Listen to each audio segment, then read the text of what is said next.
Michel Foucault. Ethics, Subjectivity and Truth. Edited by Paul Rubinow. Translated by Robert Hurley and others. Essential works of Foucault. 1954 to 1984. Volumeone. About the author. Michel Foucault was born in France in 1926. He served as director at the Institut Français in Hamburg and the Institut de Philosophie at the Faculté de Lettres in the University of Clermont-Ferrand. In 1970 he was appointed professor of History of Systems of Thought at the Collège de France, where he taught for 14 years.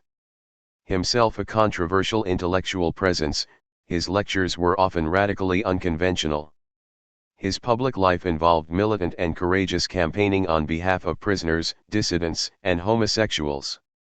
At the time of his death in 1984, Michel Foucault was without doubt France's most prominent thinker.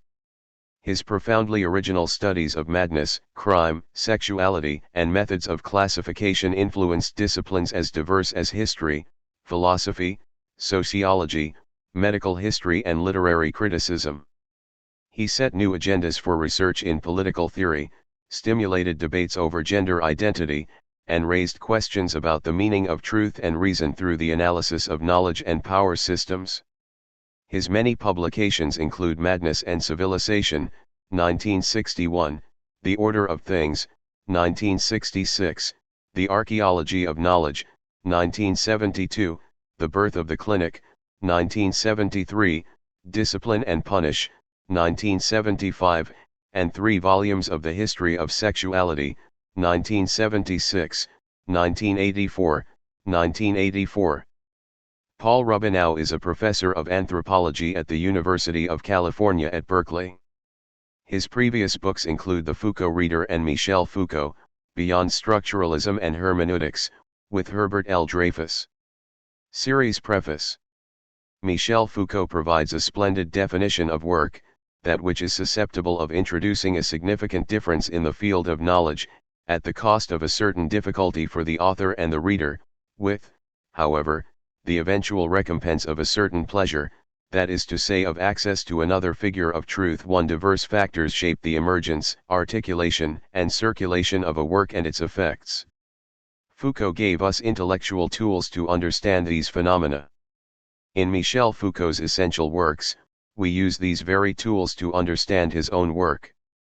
Though he intended his books to be the core of his intellectual production, he is also well known for having made strategic use of a number of genres, the book and the article to be sure, but also the lecture and the interview. Indeed, few modern thinkers have used such a wide array of forms in so skillful a fashion, making them an integral component in the development and presentation of their work. In this light, our aim in this series is to assemble a compelling and representative collection of Foucault's written and spoken words outside those included in his books. Foucault died on June 25, 1984, at age 57, of AIDS, just days after receiving the first reviews of the second and third volumes of The History of Sexuality, in the hospital. A year previous to his death, when he was showing no signs of illness, he had written a letter indicating that he wanted no posthumous publications.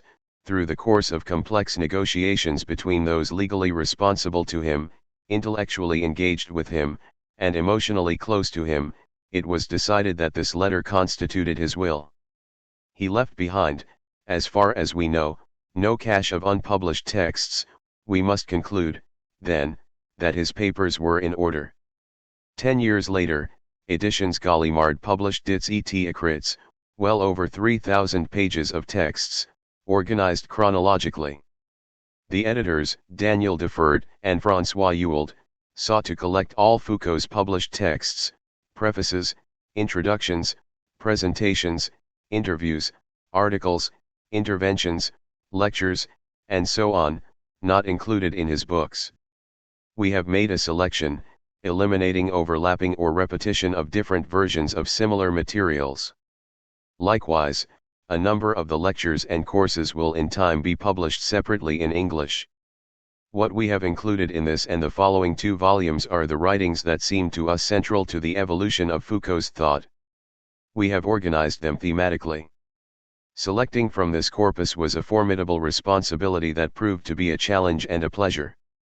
Many of these texts were previously unavailable in English. In broad lines, the organization of the series follows one proposed by Foucault himself when he wrote, "My objective has been to create a history of the different modes by which, in our culture, human beings are made subjects. My work has dealt with three modes of objectification which transform human beings into subjects."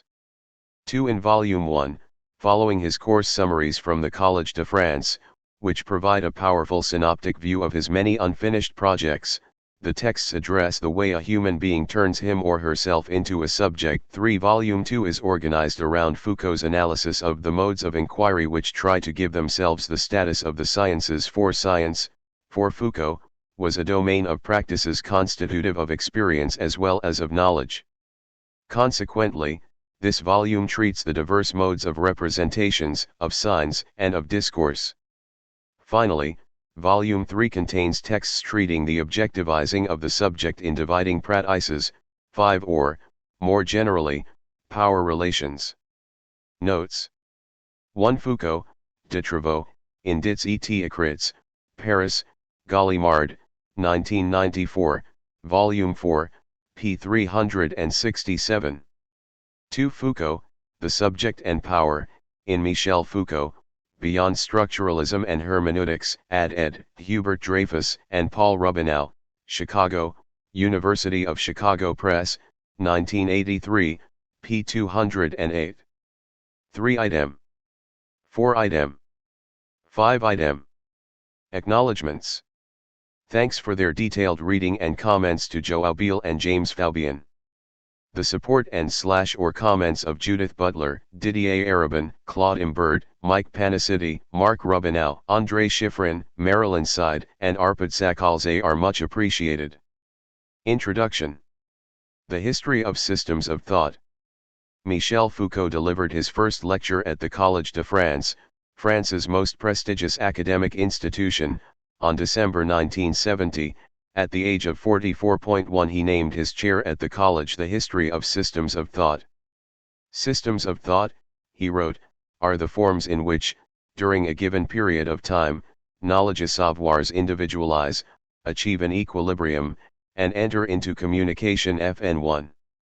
Foucault divided his work on the history of systems of thought into three interrelated parts: the re-examination of knowledge, the conditions of knowledge, and the knowing subject. Too faithful to the broad contours of this program, he moved increasingly in the last decade or so of his life toward an emphasis on the third term, the knowing subject.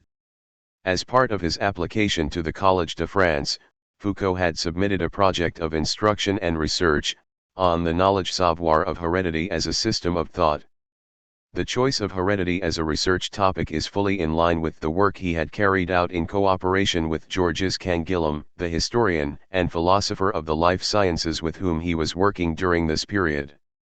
The project's goal was to expand the analysis of natural history and biology, which Foucault had undertaken in the order of things.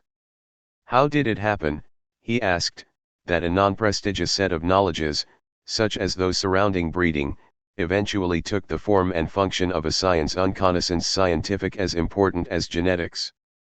In what specific fashion did this particular science take up more general historical events and enter into relations with other structures?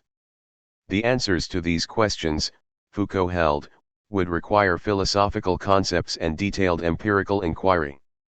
He wrote that, whenever possible, he would employ a concrete example to serve as a testing ground for analysis. This deceptively simple rule of thumb provided him with a powerful means to counterbalance the weaknesses and to multiply the strengths of standard historical and philosophical approaches. He drew on existing resources, putting them to new uses. From the great French tradition of the Annales school of historical analysis, he retained an emphasis on long-term and impersonal economic and social trends. From the equally distinctive French lineage of the history of science, he adopted an emphasis on concepts and epistemological rupture points. One could say, to simplify, that he sought to work at the nexus where the history of practices met the history of concepts. In 1966, Foucault had ended his most famous book, The Order of Things, impatiently awaiting the dispersal of the episteme of man, thinking he discerned glimmers of an imminent reassemblage of language into a new form. In his inaugural lecture at the college, The Order of Discourse, he looked back to the 6th century BC. For him, it had been a time of Greek poets speaking true discourse, inspiring respect and terror, meting out justice, weaving into the fabric of fate, before the tragic rupture, a century later when truth moved from the ritualized act potent and just to settle on what was enunciated, its meaning, its form, its object, and its relation to what it referred to. 3. He solemnly announced that his project and the goal of his work was to question our will to truth, to restore to discourse its character as an event, to abolish the sovereignty of the signifier. 4. However, he would shortly abandon this nostalgia for a union of power, justice, and discourse. In order to rethink the goal of overcoming the will to truth, he would abandon his attempt to look back to the time of the Greek poets just as he would forsake his state of alert, ever attentive to signs of a coming episteme. Nevertheless, he continued to think about how to move beyond sovereign regimes of power and discourse to question the will to truth. Earlier in the inaugural lecture, Foucault wondered, what has been, what still is, throughout our discourse, this will to truth which has survived throughout so many centuries of our history, or if we ask what is, in its very general form, the kind of division governing our will to knowledge? He answered, we may discern something like a system of exclusion, historical, modifiable, institutionally constraining, in the process of development. 5. This formulation is vintage Foucault. From his earliest publications, he had identified and analyzed the functions of systems of exclusions variously linked to scientific categorizations. He continued to produce analyses of the will to knowledge, but they gradually came to be situated within a different framework. The will to truth, on the other hand, maintains a rather obscure presence throughout his work. At times, he strongly contrasts the will to truth with the will to knowledge. However, almost simultaneously, it frequently seems to be totally enveloped by it. Apparently, at this point, as he entered the Collège de France, Foucault had not established an adequate conceptual framework within which to develop this opposition. The courses. The submission of course summaries was one of the few bureaucratic requirements at the college. The summaries Foucault submitted are remarkably straightforward, even didactic. The courses themselves shared this pedagogical quality, although they were often presented with exuberant humor and theatrical flair. They provide a series of preliminary sketches of extraordinary vitality and lucidity. It is essential to emphasize that the courses at the college were works in progress, philosophical historical expeditions in search of new objects and new ways of relating to things. The courses can best be seen as exercises, not final performances. His inaugural course was entitled The Will to Knowledge, p. 11. He promised to explore, fragment by fragment, the morphology of the will to knowledge, through alternating historical inquiries and theoretical questioning. The first year's course would provide an initial test of the place and role played by the will to knowledge in the history of the systems of thought. He began by attempting to clarify a set of distinctions, between knowledge savoir and learning connaissance, the differences between the will to knowledge savoir and the will to truth vérité, the position of the subject, or subjects, in relation to that will. His reference to that will is mysterious, given that he has just distinguished two types. Although grammatically the referent is the will to truth, Foucault immediately turned the course to the will to knowledge 6. This condensation of the two wills arises in part from the figures Foucault chose to compare, Aristotle and Nietzsche, and the manner in which he cast the comparison, as exemplars, extreme and opposed cases. Foucault interpreted Aristotle as representing the universal and naturalistic pole. For Aristotle, there is an essential preg-even harmony between sensation, pleasure, knowing, and truth. Our perceptual apparatus is constituted in such a way that it establishes a link of pleasure and of, above all, visual knowledge, even when such a link serves no direct utilitarian purpose. The same economy extends all the way up the hierarchy through to the highest form of knowing, contemplation. As posited in the famous opening lines of the Metaphysics, the desire to know is essential to who we are, and is ours by nature. Our nature is to seek knowledge, and we take pleasure through doing so. He offers Nietzsche's The Gay Science, on the other hand, as a total contrast to Aristotle's naturalism. Nietzsche's knowledge, connaissance, is not an appropriation of universals but an invention that masks the basest instincts, interests, desires, and fears. 7 There is no pre-established harmony of these drives and the world, just the contingent, temporary, and malicious products of deceitful wills, striving for advantage, fighting for survival, and engaged in a ceaseless effort to forcefully impose their will on each other. Knowledge is not a natural faculty but a series of struggles, a weapon in the universal war of domination and submission. Knowledge is always secondary to those more primary struggles. It is linked not to pleasure in flourishing but harnessed to hatred and struggle. Truth is our longest lie, our most intimate ally and enemy. The interpretation Foucault gives of both thinkers at this moment, because it provides such an absolute contrast, does not allow for a fruitful distinction between the will to knowledge and the will to truth. He seems to affirm their functional identity in Western history, a distinction without a difference.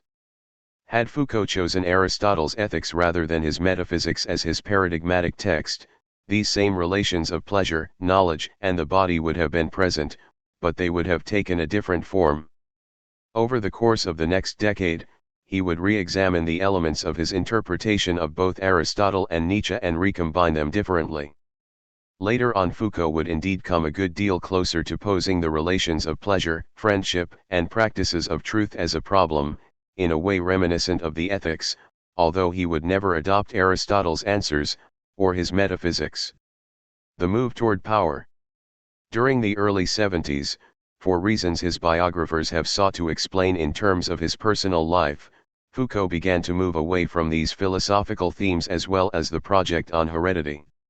Rather, he devoted his courses to material directly related to technologies of power. These themes will be treated more fully in Volume 3 of the series. However, it is vital to an understanding of his eventual thoughts on ethics to underline several key changes here. In 1975-76, he entitled his course Society Must Be Defended, p. 59. The course began with a despondent, almost despairing apology for what he characterized as his thinking's directionless drift. While he had intended to bring the work of recent years to completion in his current lectures, he was at a loss on how to do so. He lamented that these researches were very closely related to each other, they have failed to develop into any continuous or coherent whole. This confession seems severe given the publication of Discipline and Punish in 1975 and in 1976 The History of Sexuality, Volume 1. Obliged to continue teaching, Foucault decided to take up the question of power relations. According to him, we lacked an adequate understanding of power as something other than a reflection of economic structures. Two alternatives were available, one that equates mechanisms of power with repression, another that locates the basis of the relationship of power in the hostile engagement of forces. For convenience, I shall call this Nietzsche's hypothesis. 9. The first model, associated with the 18th century philosophers and their precursors, proceeds from the social contract in which individuals give up their natural rights to a sovereign in a contractual agreement for peace and prosperity. The model contains explicit normative limits. When the sovereign extends his power beyond the contractual stipulations, then his use of power can be called oppression. Legitimate power is finite. 10 In the contrastive model, the couplet war domination, power is understood as a perpetual relationship of force whose only goal is submission. The norm of power has no internal limitation, power seeks only victory. It is obvious, Foucault told his audience, that all my work in recent years has been couched in terms of the second model. However, I have been forced to reconsider it both because it is insufficient and because its key notions must be considerably modified if not ultimately abandoned. This forced reconsideration follows from the conclusion that it is wholly inadequate to the analysis of the mechanisms and effects of power that it is so pervasively used to characterize today. 11. A problem was coming into focus. By the end of the year, Foucault submitted a crisp course summary. In order to conduct a concrete analysis of power relations, one would have to abandon the juridical model of sovereignty. That model assumes the individual as a subject of natural rights or original powers, p. 59. Foucault never seriously entertained a view of the individual as bearer of natural rights. There is an analogy between the figure of the individual endowed with primitive powers and the Nietzschean subject Foucault had invoked as the contrastive and polar opposite to Aristotle in his first year of lectures at the college. To the extent that the Nietzschean subject had itself been insufficiently submitted to genealogical scrutiny, it needed to be rethought. The questions Foucault posed in his 1975-76 lectures lend support to this re-examination. How and when, Foucault asked, did we moderns begin to interpret, decipher, power relations as examples of warfare? Is warfare the general model for all social relations? How did an interpretation emerge that viewed the subject as endowed with primitive powers of antagonism, proclivities for war, mutual antagonism? When and where did a historico-political discourse of war substitute for a philosophico-juridical discourse of sovereignty? How is it that truths came to function as arms? How did it come to be that within such a discourse, there emerged a subject for whom universal truth and natural law, droit general, came to be seen as illusions or snares? How did this somber, critical, and intensely mythical form of self-understanding and practice emerge? Under what conditions did this figure arise who refuses the role of mediator, of neutral arbiter, a role philosophers have assigned to themselves from Solon to Kant to Habermas?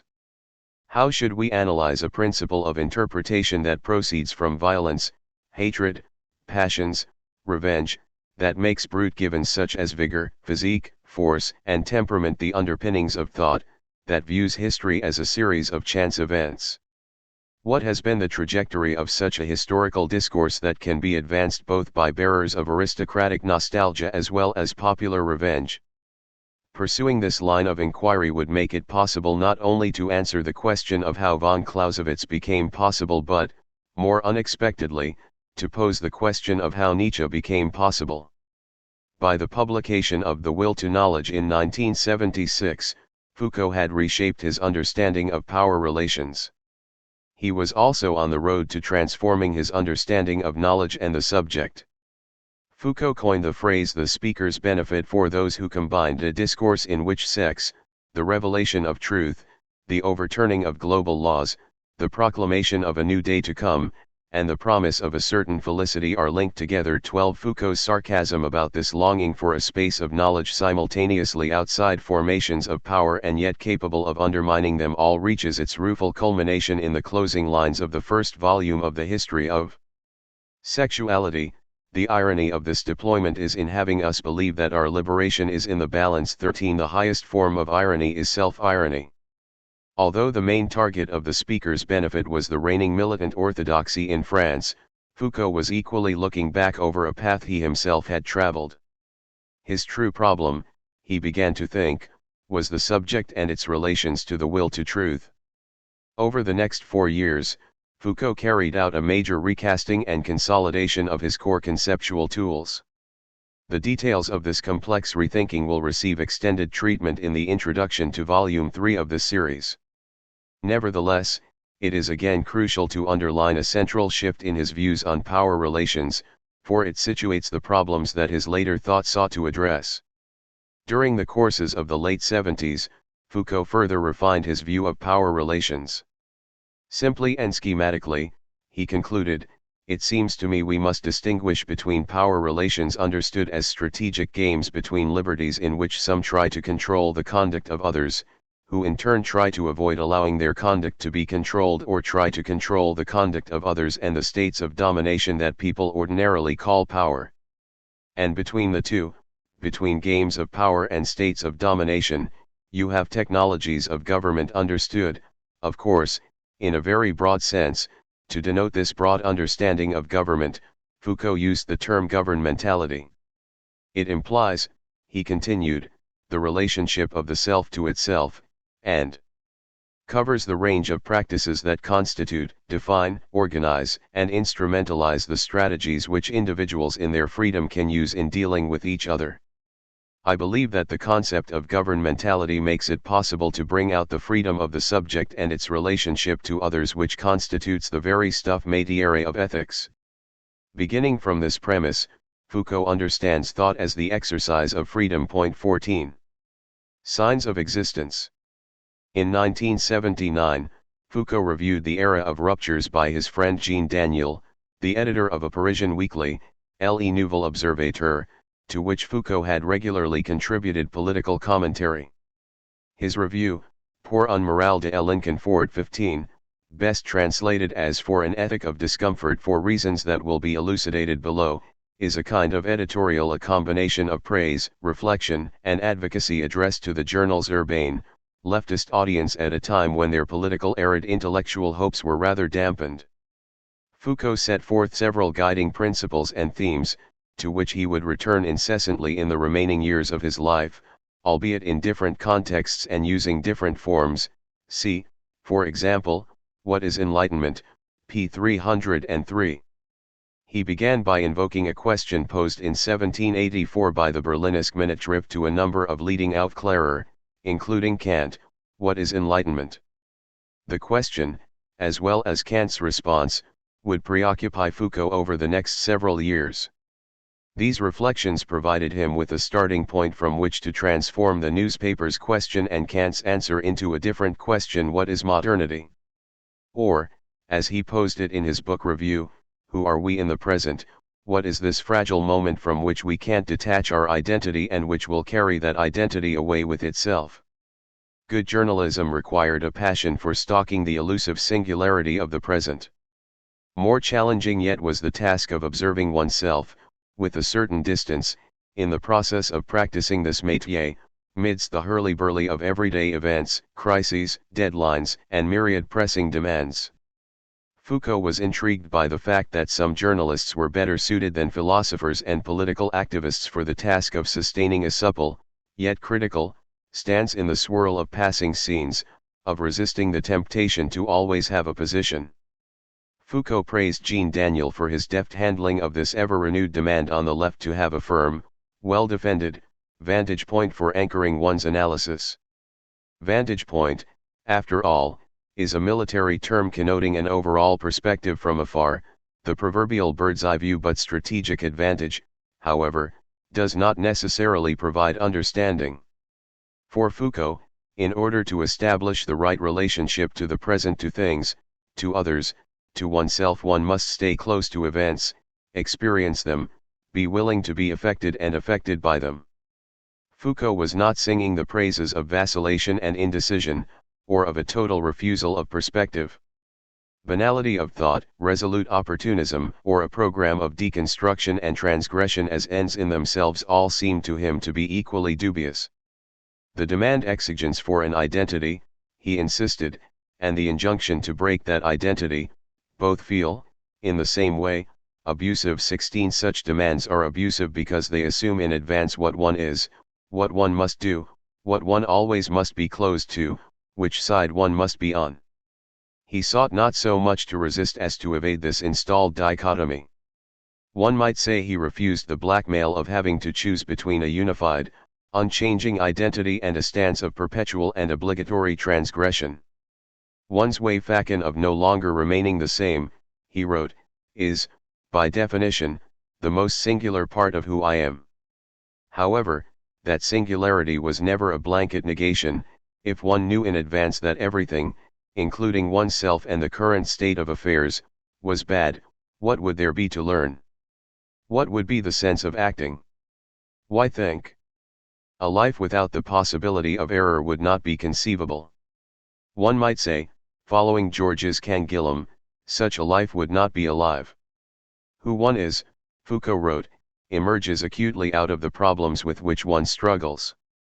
In the review, he phrased his approach in a manner so as to distance it from Sartre and his version of the committed intellectual, experience with, rather than engagement in.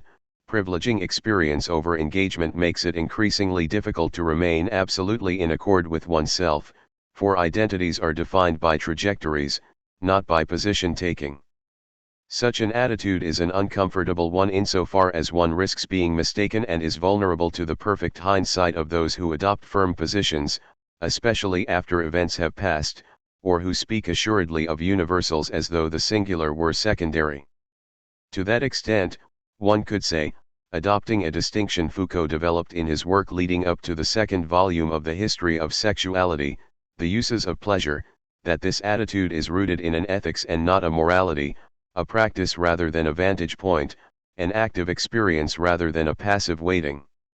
The challenge is not to replace one certitude, evidence, with another but to cultivate an attention to the conditions under which things become evident, ceasing to be objects of our attention and therefore seemingly fixed, necessary, and unchangeable.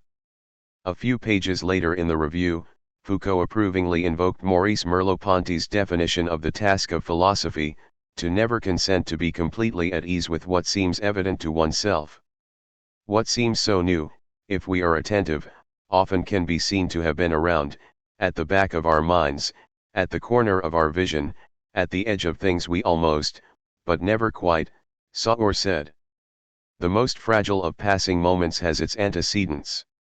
There is a whole ethics of an alert certitude evidence which doesn't exclude a rigorous economy of truth and falsity, far from it, but isn't summed up by that economy either. 17. Philosophy is a practice and an ethos, a state or condition of character, not detached observation and legislation. What is philosophy after all, if not a means of reflecting on not so much on what is true or false but on our relation to truth? How, given that relation to truth, should we act? The Masked Philosopher, p. 321, in this formulation, we see the thinker as nominalist engaged in a re-examination of knowledge, the conditions of knowledge, and the knowing subject. The Masked Philosopher.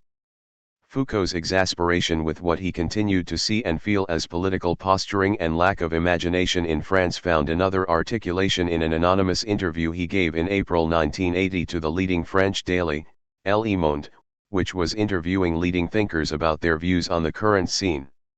He refused to join in this vogue of condemning intellectuals, which was sweeping Paris as a part of rejection of the media and its supposed destructive influence on French political and intellectual culture. I've never met any intellectuals. I have met people who write novels, and others who treat the sick, people who work in economics and others who compose electronic music. I've met people who teach, people who paint and people of whom I have never really understood what they do. But intellectuals? Never, p. 322. His sarcasm was aimed at what he saw as the reigning style of criticism, one based on denunciation, condemnation, judgment of guilt, and attempts to silence and ultimately to destroy the object of criticism. He lyrically but pointedly evoked an alternative. I can't help but dream about a kind of criticism that would try not to judge but to bring an oeuvre, a sentence, an idea to life. It would light fires, watch the grass grow, listen to the wind, and catch the sea foam in the breeze and scatter it. It would multiply not judgments but signs of existence, it would summon them, drag them from their sleep. It would bear the lightning of possible storms. We should remember that he agreed to the interview on condition that he remain anonymous, that he be referred to simply as the Masked Philosopher. Apparently not many readers guessed that Foucault, whom many thought of as the nihilist, the deconstructionist, had spoken these words. Well and good, the interviewer persisted, but isn't the present, after all, a time of mediocrity and lowered expectations? Foucault responded with an emphatic no to that commonplace as well. Quite the contrary, he insisted, it is a propitious time. There is an overabundance of things to be known, fundamental, terrible, wonderful, funny, insignificant, and crucial at the same time. And there is an enormous curiosity, a need, a desire to know. Curiosity is seen as futility. However, it evokes care, it evokes the care one takes of what exists and what might exist, a sharpened sense of reality, but one that is never immobilized before it, a readiness to find what surrounds us strange and odd, a certain determination to throw off familiar ways of thought and to look at the same things in a different way, a passion for seizing what is happening now and what is disappearing, a lack of respect for traditional hierarchies of what is important and fundamental. I dream of a new age of curiosity. We have the technical means, the desire is there is an infinity of things to know, the people capable of doing such work exist, p. 325. Curiosity, a simple little thing. At this time, one of Foucault's cherished projects was to create a different kind of publishing in France. After Editions Gallimard, the prestigious house that published his major books in huge print runs, refused his offer to edit a small series of books, Foucault, along with Paul Vane and François Wall, succeeded in convincing another distinguished Parisian publisher, Les Editions du Seuil, to initiate a series entitled Works, de Travaux. The purpose of the series was to publish works that might be considered too long and difficult, hence lacking an immediate audience, but that over time would show their importance, short pieces outlining the main points of future work to be developed over time, and translations of important foreign works with no large market in France. Foucault and friends provided a trenchant definition of work as that which is susceptible of introducing a meaningful difference in the field of knowledge, albeit with a certain demand placed on the author and reader, but with the eventual recompense of a certain pleasure, that is to say of an access to another figure of truth. 18. Arenas, Iran, Poland, USA. Where are we today? Foucault asked his readers to ask themselves in 1979.19 at a moment of the globalization of the economy. Certainly. At a moment of global geopolitics as well. But, he wondered, was thought also in a globalizing moment? It seemed to him that the answer was no. He discerned no indications of an emergent universal philosophy or political consciousness. In France, in his view, this contradictory conjuncture had yielded a stifling combination of ever more empty rhetorical allegiance to the receding utopia of a universal revolution, accompanied by a pervasive social conservatism. How then, to tear oneself away from that predicament? His almost visceral rejection of French bourgeois mores was a long-standing one that he shared with other French writers he admired, such as Flaubert. A young Canadian interviewer's assertion that France held an enduring attraction for North Americans elicited this retort: yes, but now I don't think they come to Paris any longer for freedom. They come to have a taste of an old traditional culture. They come to France as painters went to Italy in the 17th century, to see a dying civilization, p. 123. That is why, he explained, he had lived in Sweden, in Poland, in Germany, in Tunisia, and in the United States, and had made repeated trips to Brazil and Japan. During the late 70s and early 80s, Foucault's main areas of political and social activity were outside France. He went to Iran for an Italian newspaper as an eyewitness to the period leading up to the fall of the Shah and the triumph of the Khomeini regime. Surely he had in mind a maxim he had applied approvingly to Jean Daniel's work, that of not giving our unhesitant support confiance to any revolution, even if one can understand each revolt. 20. He was fascinated by the type of political action taking place, the massive presence of an underarmed populace in the streets facing a police force and army among the world's most brutal and omnipresent. A revolution was taking place, but it was one that made the European left uneasy. It was hard to identify class dynamics, social divisions, a vanguard party, or political ideology as the driving force. These lacks intrigued Foucault. He was intrigued by the question of the role of religion in political life, of the unexpected and resurgent role it was playing. He reminded his European readers that the sentence preceding Marx's famous phrase about religion being the opium of the people, spoke of the spirit of a world without spirit. He saw or felt or thought he saw hints of such a spirit, and of a possible role it might have in forming the self in a different relationship to politics. Foucault mused that until his visit to Iran he had only read about the collective will.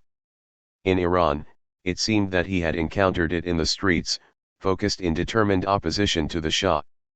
He wondered what to make of the vocabulary, the ceremonial, the timeless drama into which one could fit the historical drama of a people that pitted its very existence against that of the sovereign. 21 Foucault was fascinated, perhaps above all, by what he saw as a demand for a new subjectivity. He felt he discerned an imperative that went beyond overthrowing yet another corrupt, Western-supported authoritarian regime, an imperative he formulated thus: above all we have to change ourselves. Our way of being, our relationships with others, with things, with eternity, with God. 22 He grappled with this intuition, repeating a similar hypothesis on several occasions. What is the meaning for these people, to seek out, at the price of their lives, that thing whose very possibility we Europeans have forgotten at least since the Renaissance and the period of the great crises of Christianity as spirituality? I can hear the French laughing at these words, but they are making a mistake. 23 Foucault intended to examine this issue of political spirituality and its changing relationships with self-fashioning as soon as he finished the seemingly interminable rewriting of the Greek and Christian books. In the early 80s, he proposed a two-pronged research project with colleagues and students at Berkeley on political spirituality and self-fashioning in the 15th and 16th centuries, and the arts of socialist governmentality in the 20s. The latter project was linked to a dialogue he had undertaken with representatives of the main non-communist labor union, the Confédération Française de Travailleurs Démocratiques, CFDT, on such matters as the future of the social security system. He was intrigued by the spirit of the seemingly futile efforts of solidarity in Poland, which he actively supported and with whom the CFDT forged close ties. Foucault went to Poland on a number of occasions, not just to meet and discuss the situation with various participants but to seek out rather humble work as a bookkeeper. When martial law was imposed in December 1981, France's socialist government made only perfunctory protests. Foucault, like many others, took to the streets. And as Iran faded from Western public attention, and Poland endured in the grey night of martial law, Foucault seriously considered working anonymously with the humanitarian group Médecins Sans Frontières, Doctors Without Borders, or of retiring to the countryside to practice spiritual exercises and tend his garden. Although he did not pursue either of these escape fantasies, his increasing preoccupation with the theme of the care of the self dovetailed with his efforts to bring the later volumes of the history of sexuality to completion. During this period, he made frequent visits to California and New York. Until the late 70s, he had been openly, if discreetly, homosexual in the then current French style. 24 In the context of his work on the care of the self, though, he began to rethink publicly homosexual and homosocial relationships, embarking on a distinctive series of explorations and reflections on emergent forms of pleasure, sociality, and thought. In California, his explorations and reflections on gay life in San Francisco are well known. Less has been made of the fact that, when in California, he spent his days at the University of California in Berkeley, working in the libraries, talking with colleagues, holding seminars, and meeting students.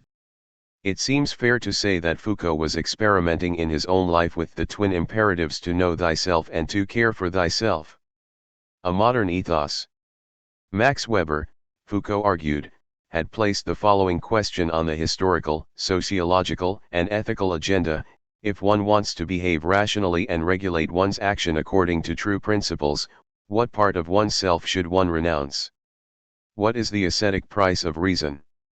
He continued, for my part, I have posed the opposite question: how have certain kinds of interdictions become the price required for attaining certain kinds of knowledge savoir about oneself?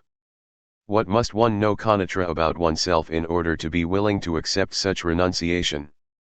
The latter formulation is a guiding thread in Foucault's historical work in the second and third volumes of the History of Sexuality, as well as in the unpublished fourth volume, Confessions of the Flesh.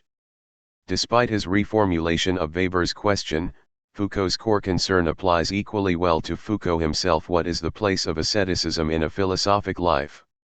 If asceticism is taken as exercise and not as renunciation, and this is precisely how Foucault takes it up in his later work, then the question becomes, how is reason exercised?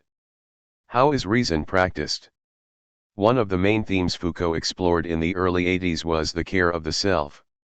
The nearly complete uncoupling of this imperative from its twin, know yourself, is an essential element of his diagnosis of modernity, in which the latter imperative was gradually to eclipse the former as a philosophical object.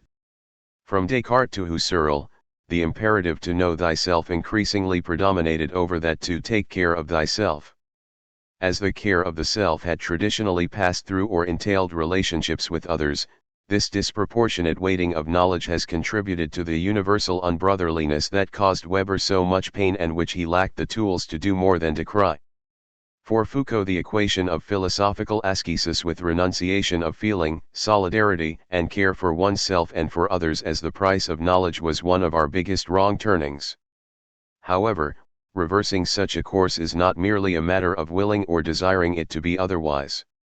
What could be more self-delusional than the recent heralding of a reenchantment of the world, or that we have actually never been modern? As this trajectory became clearer to him, Foucault aimed at rethinking this separation. Rather than seek to force a reconciliation, he focused on whether the universal unbrotherliness produced by the will to knowledge, which had previously seemed like a necessary component of modernity, the price to be paid for knowledge and ethics, might well be more contingent than Weber had thought. He began thinking his way around this culturally coherent but humanly intolerable outcome by radically recasting what Weber would have called a vocation, something that Foucault called an ethics understood as an ethos. Care of the self.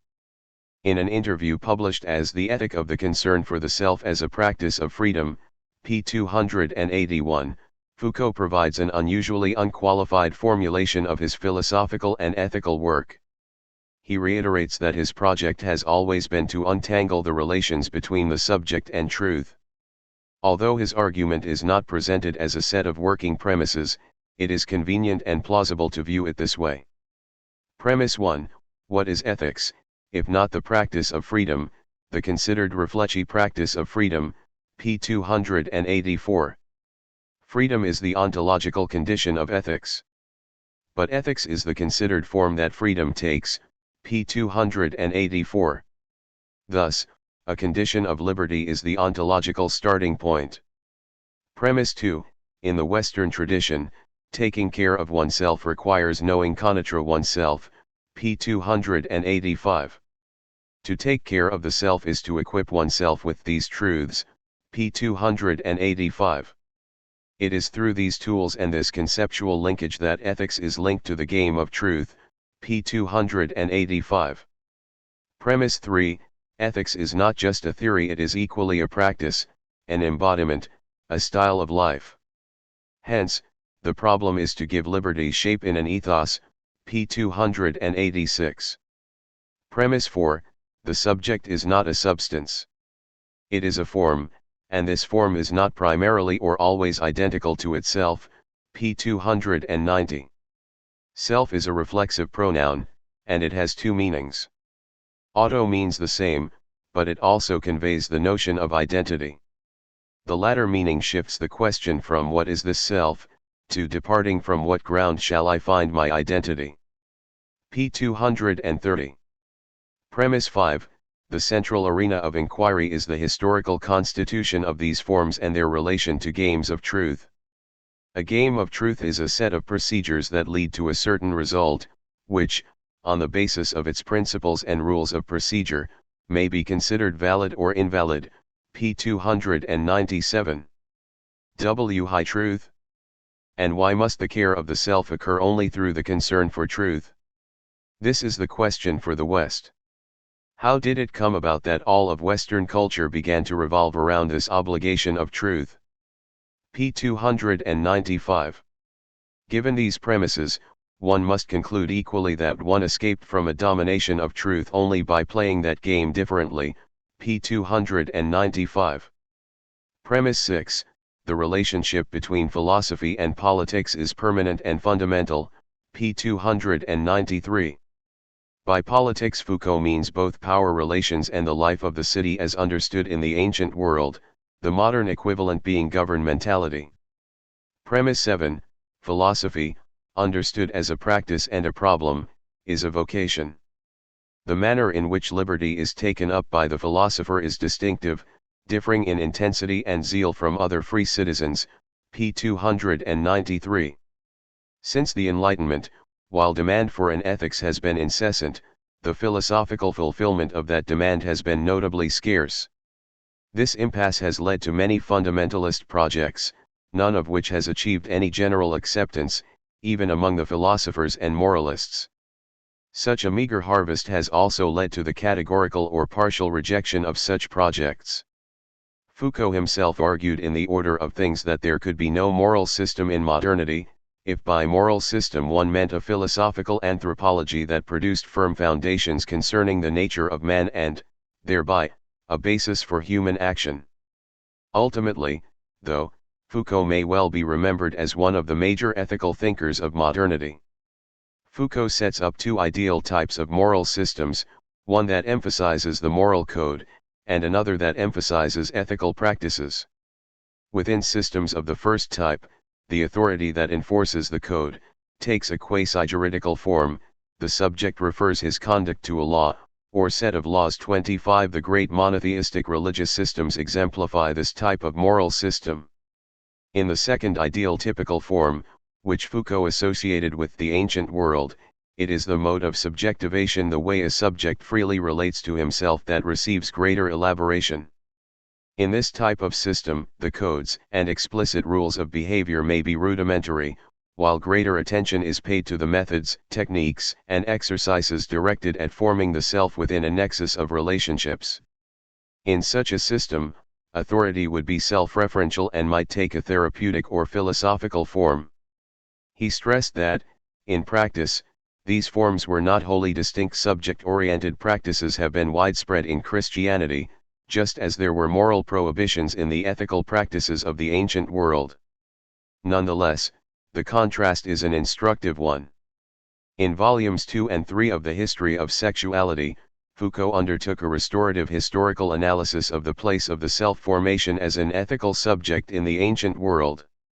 He describes this process as one in which the individual delimits that part of himself that will form the object of his moral practice, defines his position relative to the precept that he will follow, and decides on a certain mode of being that will serve his moral goal. 26 His goal in this analysis was not to return to some archaic mode of social order but, rather, to make visible a bygone way of approaching the self and others which might suggest possibilities for the present.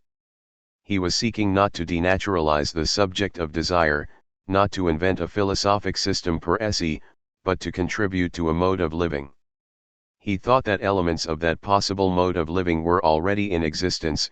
He sought to learn from and strengthen these, not to discover or invent others. In that spirit, it seems worthwhile to turn his ethical categories onto his own thought, something he himself did not do, in order to identity and illuminate his singular enterprise. The ethical fourfold.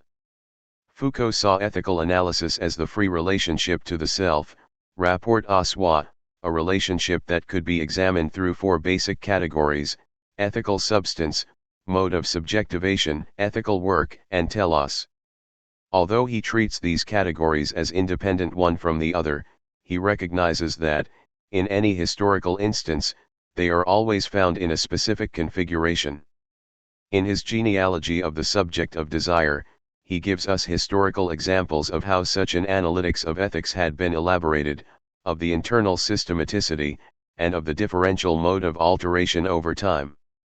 His goal in these historical analyses was to loosen the grip of our self-understanding as subjects of desire, so as to make possible a different relationship to our thought, ourselves and others, as well as to our pleasures.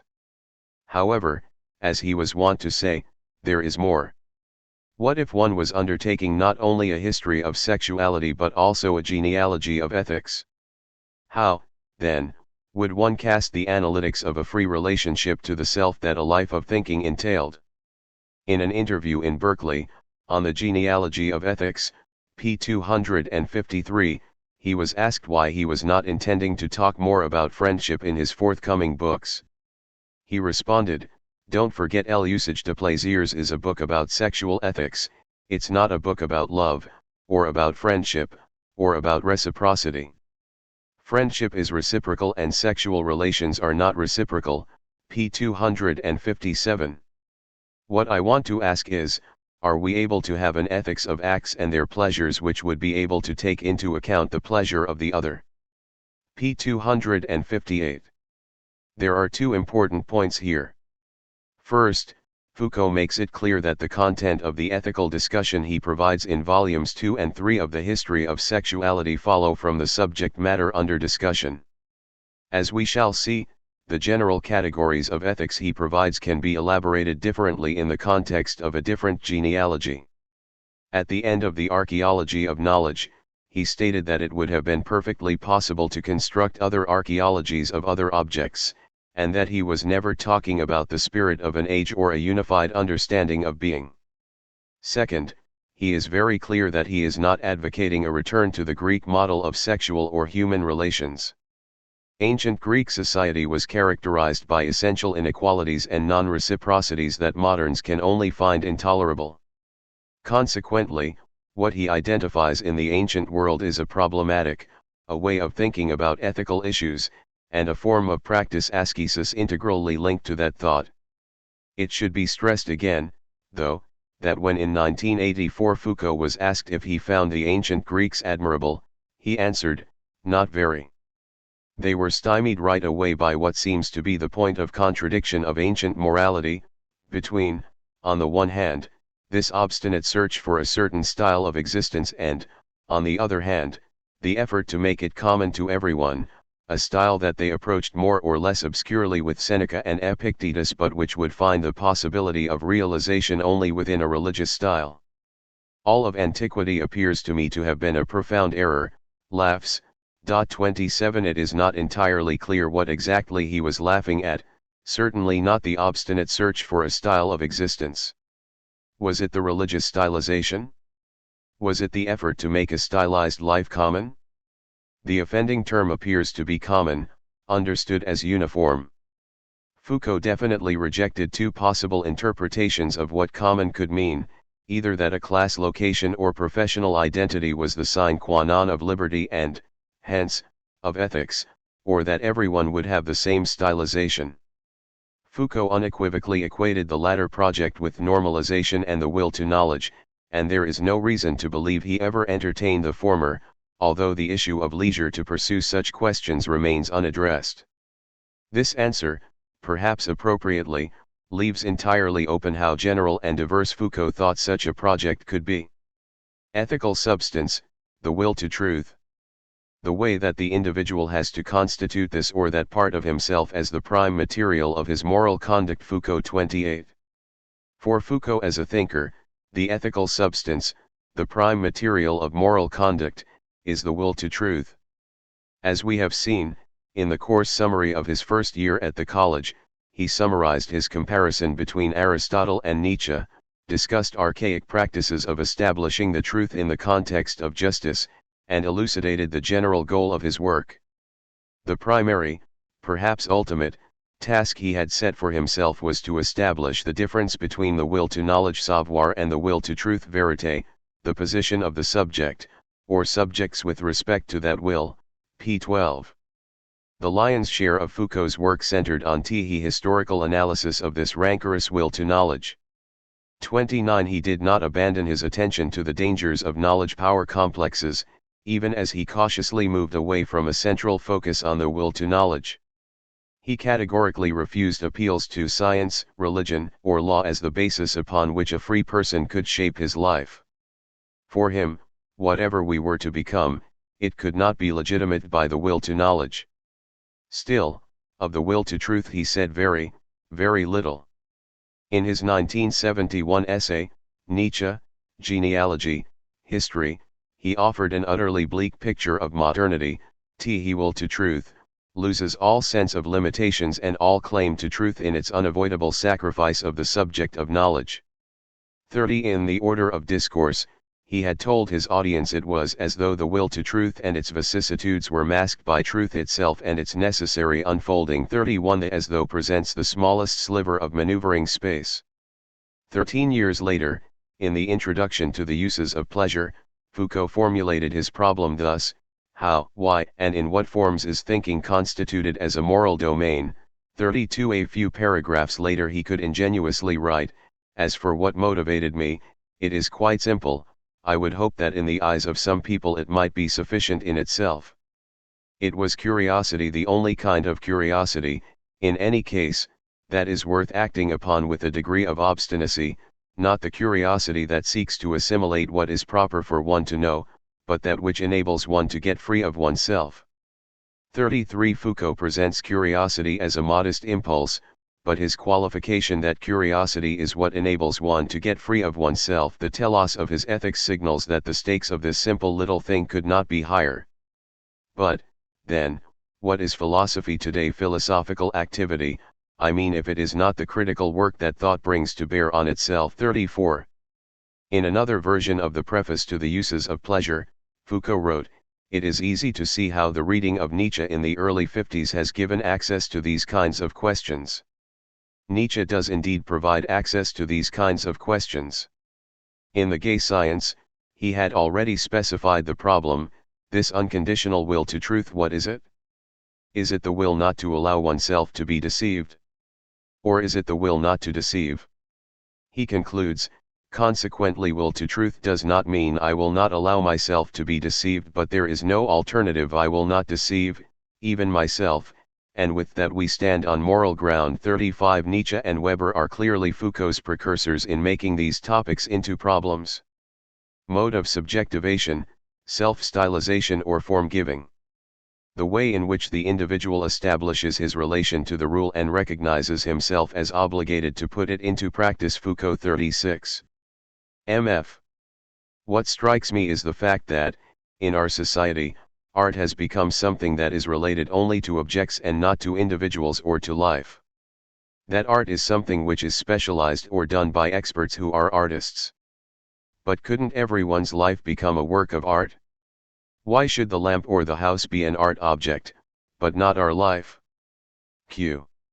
Of course, that kind of project is very common in places like Berkeley. Mf. But I am afraid in most of those cases, most of the people think if they do what they do, if they live as they live, the reason is that they know the truth about desire, life, nature, body, and so on.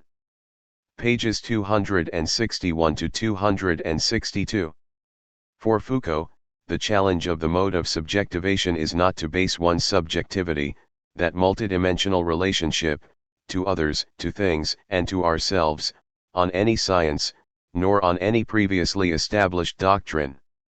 In What is Enlightenment, he wrote, I wonder whether we may not envisage modernity as an attitude rather than as a period of history. And by attitude, I mean a mode of relating to contemporary reality, a voluntary choice made by certain people, in the end, a way of thinking and feeling, a way, too, of acting and behaving that at one and the same time marks a relation of belonging and presents itself as a task. p. 309. This belonging is relation to the society in its historical and political determinations, with its embedded and embodied strictures, its sediment orders of thought. The task is to determine what must be shown to be contingent, and what can be shown to be truly singular in the present. An essential aspect of doing this work is to take up a stylized relationship to things, to oneself, and to others. The question is, what form should such a relationship take? In What is Enlightenment? Foucault presents two exemplary modes of subjectivation, one personified by Kant, the other by Baudelaire. Kant took up this question in an original way, by transforming it from an issue of epochs or of pure reason into a question of the thinker's relationship to the present, to temporality understood as memory. 37. Foucault restates Kant's question thus: what difference does today introduce with respect to yesterday? p. 305. What difference does the present make to our thinking? For Kant, addressing this question put one on the road from an immature state marked by a lack of thought, or reflection upon dependency toward maturity. Kant problematized the relationship between the will, authority, and reason.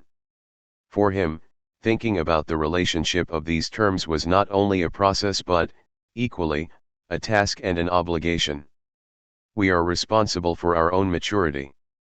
Consequently, it is through the obligation to work on ourselves that we may discover the way to a proper relationship to the enlightenment we will dare to know. Kant proposed a political contract with the rational despot Frederick II, an exchange of political subservience for the free use of the rational faculties. However, this contract was not something Foucault was willing to endorse. Baudelaire also privileged a particular relationship to temporality characterized by keen attentiveness to the passing moment. However, he transformed the Enlightenment attitude into one of modernity. In his now classic manifesto, The Painter of Modern Life, Baudelaire identified the modern artist's challenge as one of seizing the eternal within the contingent, fleeting, volatile present. What he sought was not behind or beyond the present but within it. The artist had not merely to observe the carnival parading in front of him with the disinterested, ironic, blasé attitude of the flaneur but rather to heroize the present by taking hold, prendre, of it. For Baudelaire, the artist has no right to despise the present, hence, it is his business through an act of will to seize hold of it. This is only half the story, though. The point of seizing hold of the present is to transfigure it. As Foucault understands it, Baudelaire's transfiguration entails not the annulling of reality but a difficult interplay between the truth of what is real and the exercise of freedom, p. 311. Transfiguration is not transgression. Transgression is a word Foucault does not employ in his later work. 38 Rather, Foucault sought in Baudelaire the means to invent a different attitude toward the world and the self, one more respectful and ultimately more difficult to achieve. Just as he drew from Kant an attention to the historical singularity of reason as a practice, so, in a parallel way and one closer to the original text he was interpreting, he drew from Baudelaire a stylization of the self as an exercise in which extreme attention to what is real is confronted with the practice of a liberty that simultaneously respects this reality and violates it, p. 311.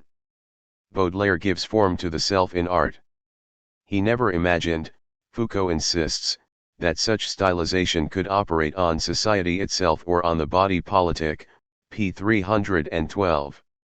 Foucault proposes a stylization of the practices and exercises of the self taken as an attitude, a relationship that clearly draws from the models of Kant and Baudelaire. However, unlike Kant, Foucault does not accept social and political conformity as the trade-off for freedom of thought. Equally, he refuses Baudelaire's restriction of a modern ethos to the arena of art.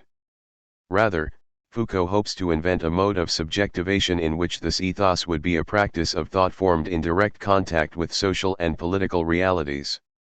Yet if we are not to settle for the affirmation or the empty dream of freedom, it seems to me that this historico-critical attitude must also be an experimental one. I mean that this work done at the limits of ourselves must, on the one hand, open up a realm of historical inquiry, and, on the other, put itself to a test of reality, of contemporary reality, both to grasp the points where change is possible and desirable, and to determine the precise form this change should take, p. 316. The relation to the present is one that tests the limits of society, and of the self, a determination of what it is desirable and possible to change. This philosophical attitude may be characterized as a limit attitude. We are not talking about a gesture of rejection. Criticism indeed consists of analyzing and reflecting upon limits. But if the Kantian question was that of knowing savoir what limits knowledge, connaissance must renounce exceeding franchise, it seems to me that the critical question today must be turned back into a positive one, in what is given to us as universal, necessary, obligatory, what place is occupied by whatever is singular, contingent, and the product of arbitrary constraints. The point, in brief, is to transform the critique conducted in the form of a necessary limitation into a practical critique that takes the form of a possible crossing over franchissement, p. 315. Such a crossing over or clearing away will always be historically specific and partial. This means that the historical ontology of ourselves must turn away from all projects that claim to be global or radical. I prefer the very specific transformations that have proved to be possible in the last 20 years in a certain number of areas which concern our ways of being and thinking, relations to authority, relations between the sexes, the way in which we perceive insanity or illness. I prefer even these partial transformations, which have been made in the correlation of historical analysis and the practical attitude, to the programs for a new man that the worst political systems have repeated throughout the 20th century. I shall thus characterize the philosophical ethos appropriate to the critical ontology of ourselves as a historico-practical test of the limits we may go beyond, and thus as work carried out by ourselves upon ourselves as free beings, p. 316. What is that work? Ethical work, critical activity, thought experience. The work one performs to attempt to transform oneself into the ethical subject of one's behavior. What are the means by which we can change ourselves in order to become ethical subjects? Foucault 39. What we are to do, either to moderate our acts, or to decipher what we are. The task of ethical work for Foucault is to establish the right relationship between intellect and character in the context of practical affairs.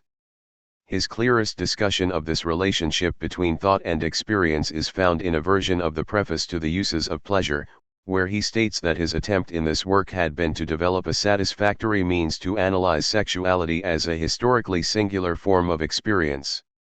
However, as he indicates elsewhere, his general remarks about sexuality apply as well to other fundamental experiences. Not surprisingly, he differentiated his approach from phenomenological or existential approaches based on the subject and its primary experience. Rather, Foucault located experience, and the subject, within a complex site comprising a domain of knowledge savoir, a type of normativity, and a mode of relation to the self. Thus, he addressed experience as a historical product that emerges within a field of knowledge connaissance, a collection of social rules, and a mode of relation between the individual and himself. Foucault identified this overall project as a nominalist philosophic anthropology, explicitly rejecting any basis in preg-even essence or nature. Without rejecting the possibility that some such constants can be found, he interprets experiences, such as those of sexuality, within the particular historical fields that shaped them, to which they were in part a reaction, and which both created and limited the form those experiences could take at a given historical moment. Many analytical, political, and ethical problems could be developed from this nominalist understanding of experience, thought, and the subject. Foucault made this constellation the privileged domain of the history of thought. To do so, he provides a rich, if idiosyncratic definition of thought. By thought, I mean what establishes, in a variety of possible forms, the play of true and false, and consequently constitutes the human being as a knowing subject connaissance, as social and juridical subjects, and as an ethical subject. This definition establishes a terrain for the history of thought which is far broader than the history of scientific disciplines or philosophic systems. It posits all forms of experience as potential objects of thought, and thus of the history of thought. The task of the history of thought is to identify and delimit the development and transformation of these domains of experience.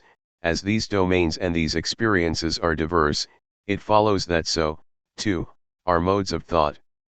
Foucault's definition of thought as a modern practice is so broad that it comes close to equating thought not only with experience but with action.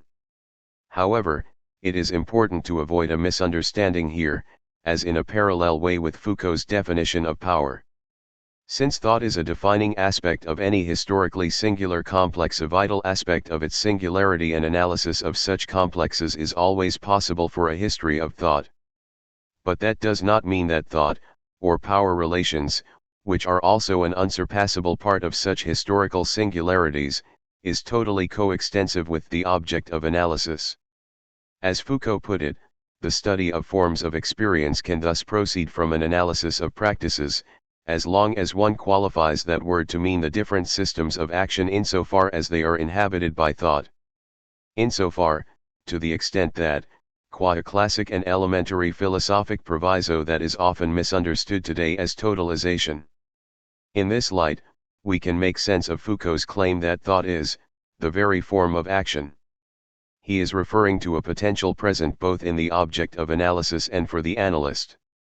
Thought is not what inhabits a certain conduct and gives it its meaning, rather, it is what allows one to step back from this way of acting or reacting, to present it to oneself as an object of thought and to question it as to its meaning, its conditions, and its goals. Thought is freedom in relation to what one does, the motion by which one detaches oneself from it, establishes it as an object, and reflects on it as a problem. Precisely because thought is not a given, thought is an action, and actions arising from experience and formed by thought are ethical ones. This brings us to the question of ethical work. It will have both an intellectual and a practical dimension, though, as we have just seen, experience and action arise within complex assemblages. As a thinker, the work Foucault performs to transform himself into an ethical subject of one's behavior is a distinctive form of intellectual practice, a singular form of critical thought. He writes, "Criticism is a historical investigation into the events that have led us to constitute ourselves and to recognize ourselves as subjects of what we are doing, thinking, saying. In that sense, this criticism is not transcendental, and its goal is not to that of making a metaphysics possible, it is genealogical in its design and archaeological in its method. It will separate out, from the contingency that has made us what we are, the possibility of no longer being, doing, or thinking what we are, do, or think. It is seeking to give new impetus, as far and as wide as possible, to the undefined work of freedom. Such work would have multiple dimensions, but, qua ethical work, it would be a disentangling and reforming of the power and thought relationships within which and from which the self is shaped and takes shape. Thus, Foucault came to conceive of the most general name for the practice he was seeking to identify: problematization. The proper task of a history of thought is, to define the conditions in which human beings problematize what they are, what they do, and the world in which they live. Or, again, in more philosophical language, he defines his object of analysis, and also his task, as the problematizations through which being l'être offers itself to be necessarily pouvant et devant thought and the practices on the basis of which these problematizations are formed. 41 It is vital to understand that, for Foucault, being is given through problematizations and practices, it is not prior to them. That is why it is both potentially and obligatorily pouvant et devant available for thought. As Foucault insisted, thought does not reside in the practices giving them their meaning, it is always a practice of freedom that could have taken, or could take in the future, a different form. Problematizations and practices can and must be thought vis-a-vis experience insofar as they concern our freedom. Ethical work makes them available in that form. In interviews with the young editors of gay journals, Foucault presents a quasi-manifesto of what he sees as his own ethical task, cast as the work of thought, pleasure, and invention.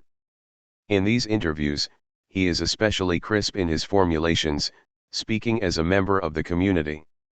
The problem for gays now, he told his young interviewers, was not to uncover the truth of homosexual desire but to make homosexuality desirable.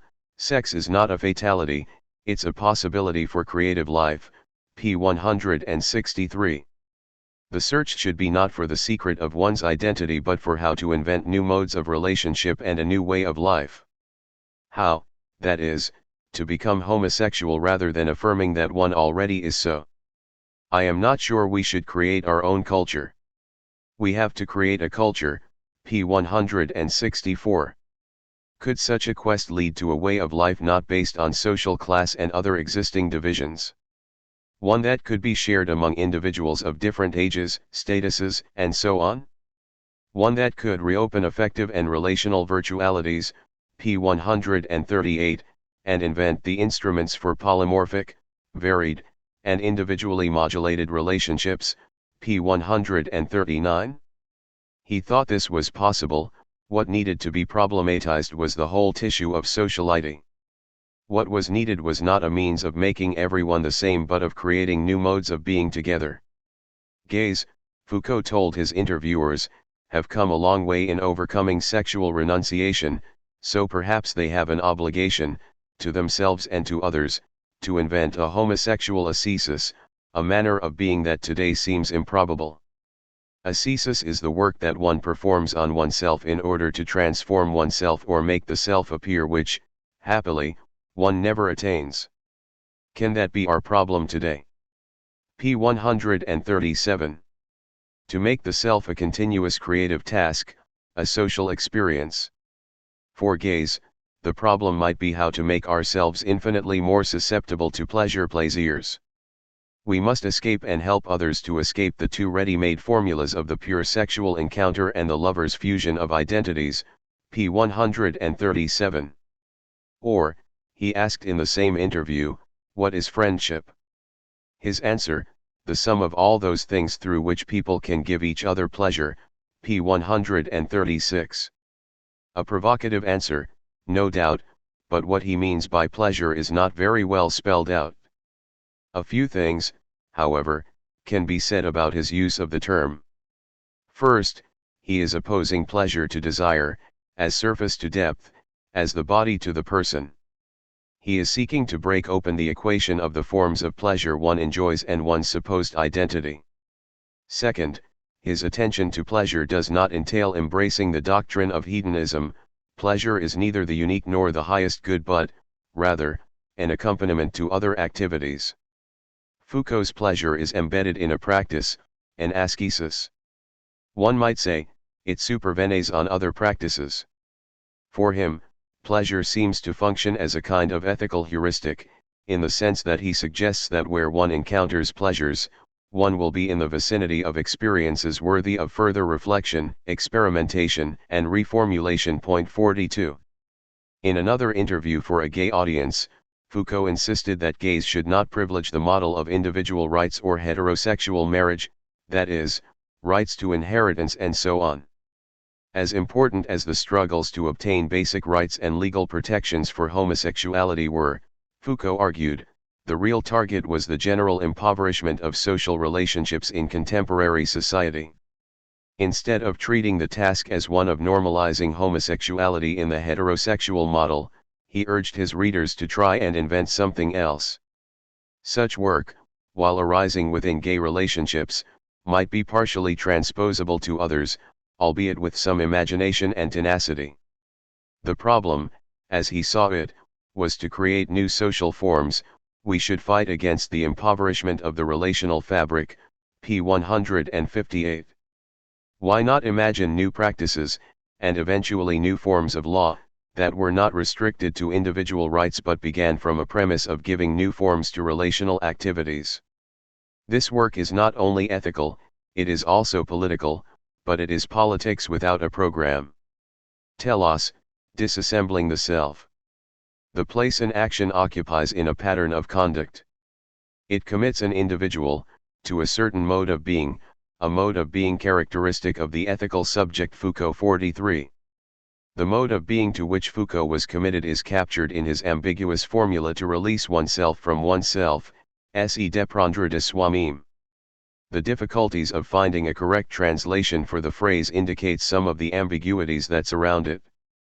A falsely literal translation would be to untake oneself, but not only is this phrasing alien to English and French, but if the goal were to untake oneself, how exactly had one previously taken, prendre, oneself? What self had one taken? And who had been doing the taking? The dictionary translation of se déprendre is to free oneself, 44, which captures the dimension of releasing oneself from a material entanglement. But to free obviously carries inappropriate philosophic baggage, for it implies a pre-existent, essential, or true self already there to be freed. Another possibility might be detaching oneself from oneself. Although detachment can suggest, as it does for the Stoics, an emotional distancing from the things of the world, in English the phrase connotes an affectless non-involvement. And, in fact, Foucault is pointing to a certain self-distancing, and he advocated an exercise of detaching and examining parts that need to be cared for and ultimately repaired or replaced. Thus, the most adequate, or least inadequate, rendering might well be to disassemble the self, oneself, a phrasing that highlights the material and relational aspects of this exercise, and introduces a notion of the self as a form-giving practice that operates with and upon heterogeneous parts and forms available at a given point in history. Foucault reiterated that the goal, the mode of being of ethics, as historically constrained, practical assembly and disassembly, when he asked, but what then is philosophy? Philosophical activity, I mean, if it is not the critical work that thought brings to bear on itself? In what does it consist, if not in the endeavor to know how and to what extent it might be possible to think differently, instead of legitimating what is already known?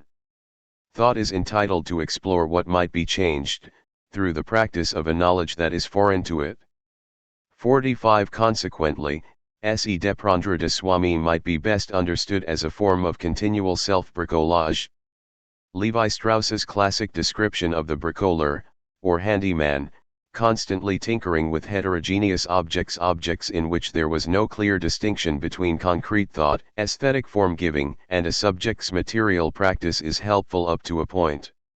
So, too, the bricoleur's work on discarded and anonymous materials, reshaped and customized in a new way, seems apposite. 46. Foucault points at such a conception when he asserts that, I insist that this change take the form neither of a sudden illumination that makes the scales fall from the eyes nor an openness to every movement of the time. I would like it to be an elaboration of the self by the self, a studious transformation, a slow and arduous transformation through a constant care for the truth. 47. Of course, the constant focus on the self, the care for the truth, and its reflectiveness separates Foucault's ethics from the cultural constructions of the handyman. But if we can indicate the way in which this activity should be engaged, the question of why we should do so remains. If Foucault was stingy in his explanations of the place and meaning of the will to truth, he is only slightly more generous in providing material about the telos of his own thinking.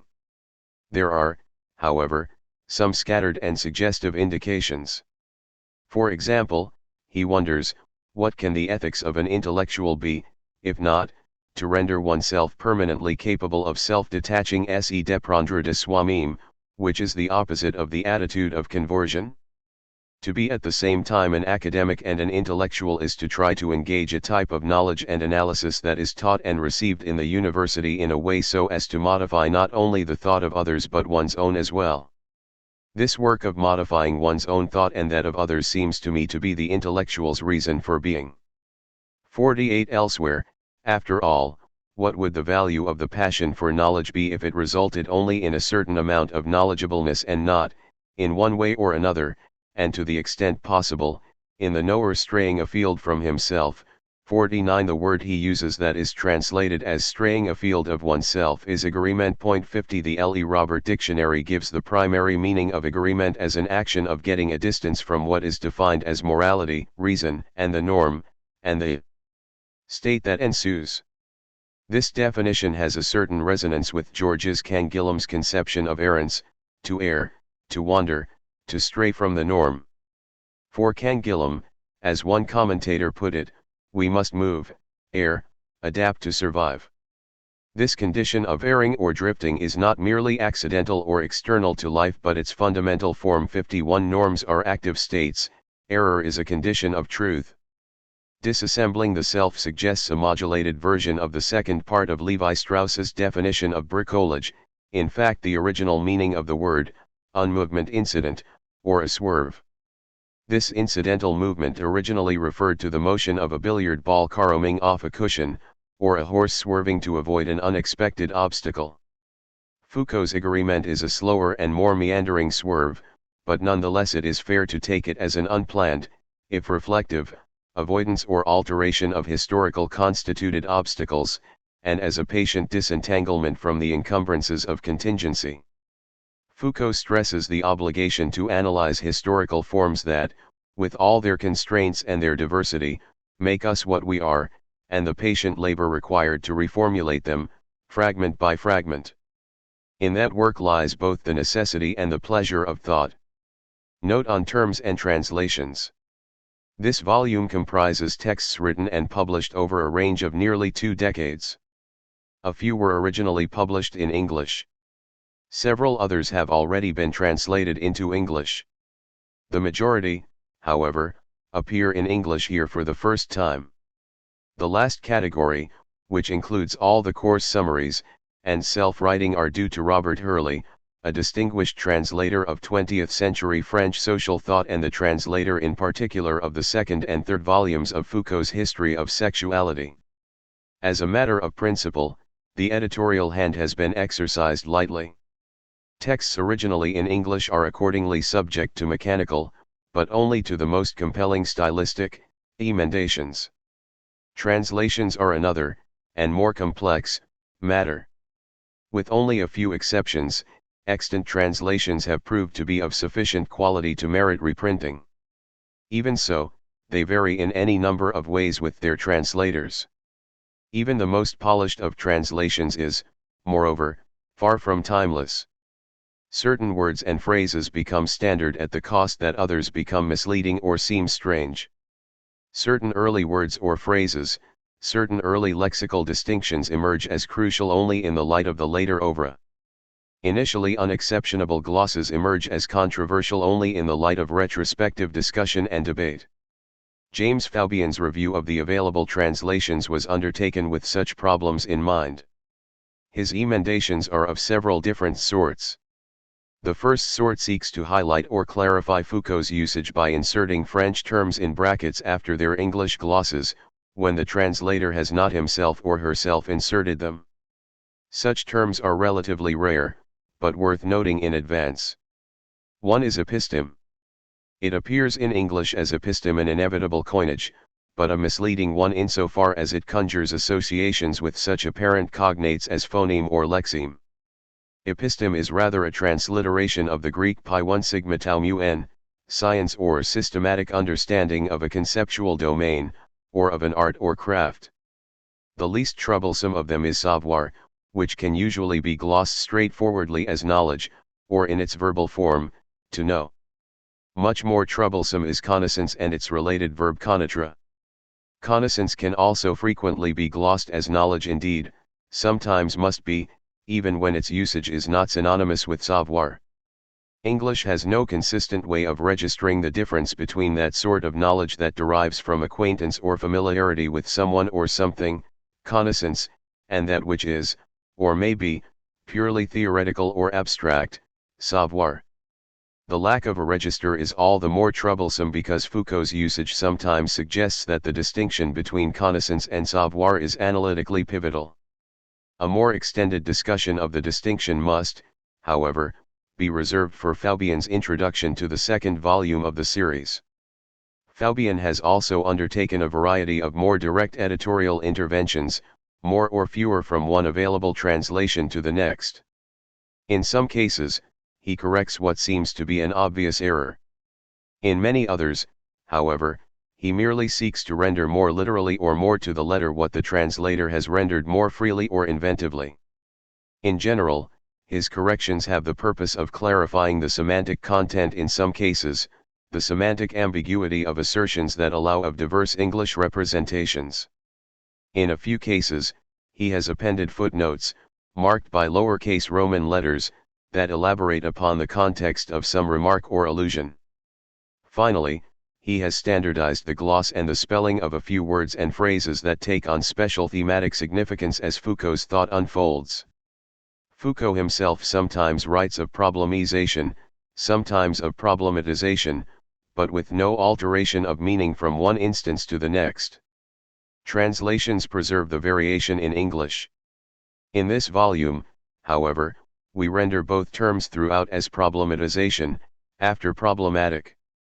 Especially in early translations, assujettissement is often brought into English as subjugation, and its related verb, assujettere, as to subjugate. Here, however, we opt for a neologism that signals Foucault's technical, and more positive, usage. Hence, assujettissement consistently appears as subjectivation, and assujettere, as to subjectify. Le souci de soi might be and has been translated into English as concern for or concern with the self, or as self-concern. In this volume, however, it has consistently been rendered as the care of the self. Fabian has made virtually no changes to Robert Hurley's own translations. He was, however, able to review a draft of those translations, and to provide a list of questions and annotations that Hurley considered in the course of making revisions. Hurley reciprocally provided Fabian with linguistic analyses and editorial advice. It is hoped that the result is a volume that might, among other things, go far in clarifying many of those aspects of Foucault's modes of expression and thought that have been lost or obscured, if not within single translations then often enough between them. Part 1. The Courses. Candidacy Presentation, Collège de France, 1969. Previous work. In the Histoire de la folie à l'âge classique I tried to determine what might be known about mental illness in a given epoch. A knowledge of this sort is manifested, of course, in the medical theories that name and classify the different pathological types and attempt to explain them. One also sees it appearing in phenomena of opinion in that old fear which madmen give rise to, in the operation of the credulities that surround them, in the way they are depicted in the theatre or in literature. Here and there, analyses done by historians could serve me as guides. Yet one dimension appeared to be unexplored. I needed to try to discover how the mad were recognized, set apart, excluded from society, interned, and treated, what institutions were assigned to receive and hold them, care for them at times, what authorities decided about their madness, and according to what criteria, what methods were employed to constrain them, punish them, or cure them. In short, in what network of institutions and practices the madman was both enmeshed and defined. Now, this network appears very coherent and well adapted to its purpose when one looks at its functioning and the justifications it was given at the time. A whole exact and articulated knowledge was involved in it. So an object took shape for me, the knowledge invested in complex institutional systems. And a method asserted itself. Instead of running through the library of scientific literature, as one was apt to do, and stopping at that, I would need to examine a collection of archives comprising official orders, statutes, hospital or prison records, court proceedings, and so on. It was at the Arsenal and the Archives Nationales that I undertook the analysis of a knowledge whose visible body is not theoretical or scientific discourse, nor literature either, but a regulated, everyday practice. The example of madness appeared to me, however, to be insufficiently topical. In the 17th and 18th centuries, psychopathology was still too rudimentary for one to be able to distinguish it from a mere elaboration of traditional opinions. It seemed to me that clinical medicine at the time of its birth posed the problem in more rigorous terms. Indeed, at the beginning of the 19th century it was connected with constituted sciences or ones in the process of being constituted, such as biology, physiology, and pathological anatomy, but it was also connected with a set of institutions such as hospitals, welfare services, and teaching clinics, as well as with practices such as administrative surveys.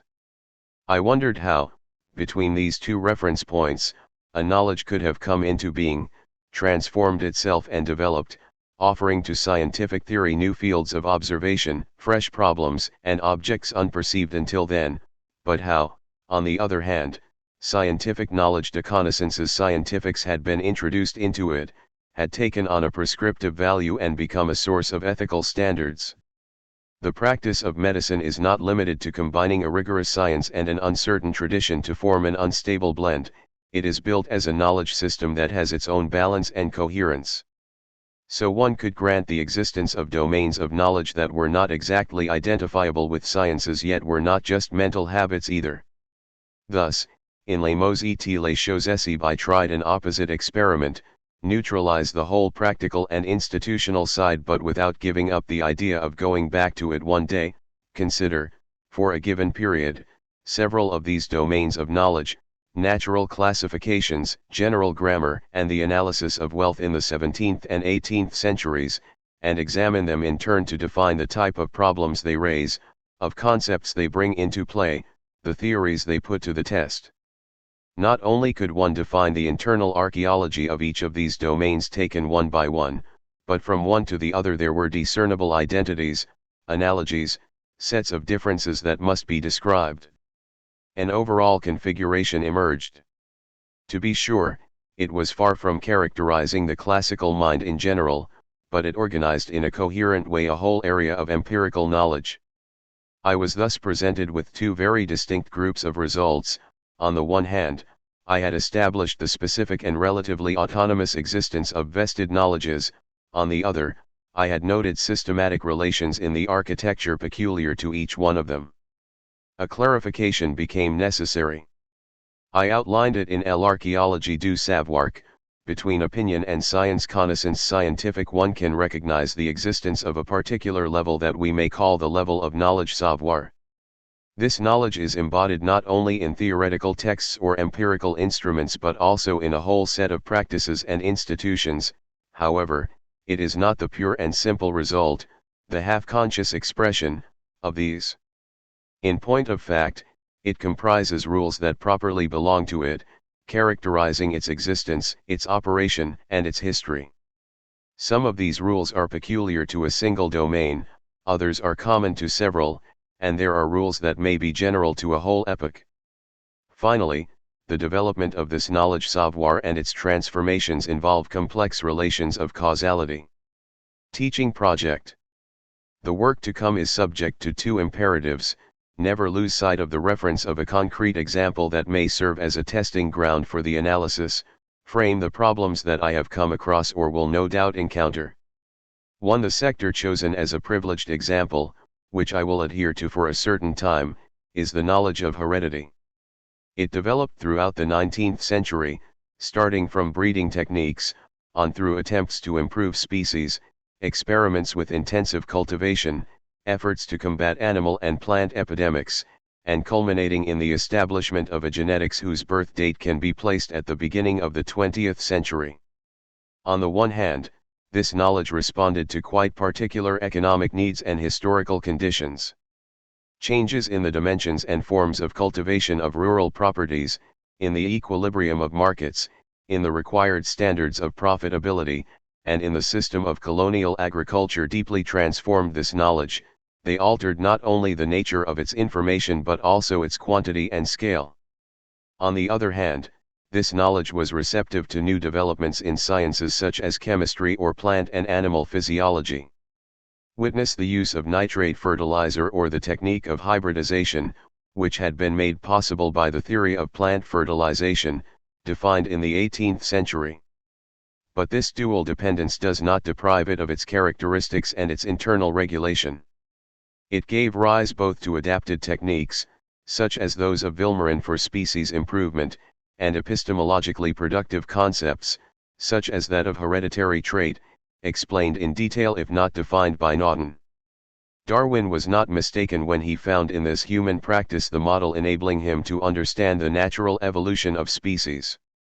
2. As for the theoretical problems that will have to be worked out, it seems to me that they can be assembled into three groups. It will be necessary first to try to assign a status to this knowledge, where to place it, between what boundaries, and what tools to select for describing it. In the example I've put forward, one sees that the material is enormous, going from almost silent habits transmitted by tradition to duly transcribed experimentations and precepts. It will also be necessary to try to identify its instruments and its channels of dissemination, and to see whether it spread evenly through all the social groups and all the areas. Lastly, it will be necessary to try to determine the different levels of such a knowledge, its degrees of consciousness, its possibilities of adjustment and correction. Thus, the theoretical problem that appears is that of an anonymous social knowledge savoir which does not take individual conscious learning connaissance as a model or foundation. Another group of problems has to do with the elaboration of this knowledge into a scientific discourse. In a sense, these crossings, these transformations, and these thresholds constitute the genesis of a science. But instead of seeking, as was done in certain projects of the phenomenological type, the primary origin of a science, its fundamental project, and its root conditions of possibility, I will try to witness the insidious and manifold beginnings of a science. It is sometimes possible to rediscover and date the decisive text that constitutes a science's birth certificate and its initial charter, so to speak, in the domain that I will use as my example, the texts of Nauten, Mendel, De Vries, or Morgan may claim this role by turns, but the important thing is to determine what transformation must have been carried out prior to them, around them, or in them for a knowledge to be able to take on the status and function of a science. In short, this is the theoretical problem of the constitution of a science when one aims to analyze it not in transcendental terms but in terms of history. The third group of problems concerns causality in the order of knowledge. General correlations between events and discoveries, or between economic necessities and the development of a domain of knowledge, have been established for a long time, of course. We know, for example, how important the great plant epidemics of the 19th century were in the study of varieties, of their adaptive capacity and their stability. But we need to determine much more precisely how, by what channels and according to what codes knowledge registers, not without choice or modification, phenomena that had remained exterior to it up to that point, how it becomes receptive to processes that are foreign to it, how, finally, an alteration that occurred in one of its areas or at one of its levels can be transmitted elsewhere and take effect there. The analysis of these three groups of problems should bring knowledge to light in its threefold appearance. It characterizes, groups together, and coordinates a set of practices and institutions. It is the constantly shifting locus of the constitution of sciences. It is the constituent element of a complex causality in which the history of science is caught up. To the extent that, in a given period, it has clearly specified forms and domains, it can be broken down into several systems of thought. Obviously, it is by no means a matter of determining the system of thought of a particular epoch, or something like its worldview. Rather, it is a matter of identifying the different ensembles that are each bearers of a quite particular type of knowledge, that connect behaviors, rules of conduct, laws, habits, or prescriptions, that thus form configurations both stable and capable of transformation. It is also a matter of defining relations of conflict, proximity, or exchange. Systems of thought are forms in which, during a given period of time, the knowledge savoirs individualize, achieve an equilibrium, and enter into communication. In its most general formulation, the problem I have encountered bears some analogy, perhaps, with that which philosophy raised a few decades ago. Between a reflexive tradition of pure consciousness and an empiricism of sensation, philosophy gave itself the task of finding not the genesis, not the connection, not even the surface of contact, but a third dimension, that of perception and the body. Today, the history of thought requires, perhaps, a readjustment of the same order, between the constituted sciences, whose history has often been written, and the phenomena of opinion, which historians know how to deal with. It would be necessary to undertake the history of systems of thought. By bringing out the specificity of knowledge savoir in this way, one not only defines a level of analysis that has been overlooked up to now, but one might well be forced to re-examine knowledge connaissance, its conditions, and the status of the knowing subject. The will to knowledge. This year's course begins a series of analyses that attempt to piece together, fragment by fragment, a morphology of the will to knowledge. Sometimes this theme of the will to knowledge will be invested in specific historical inquiries, sometimes it will be treated for itself and in its theoretical implications.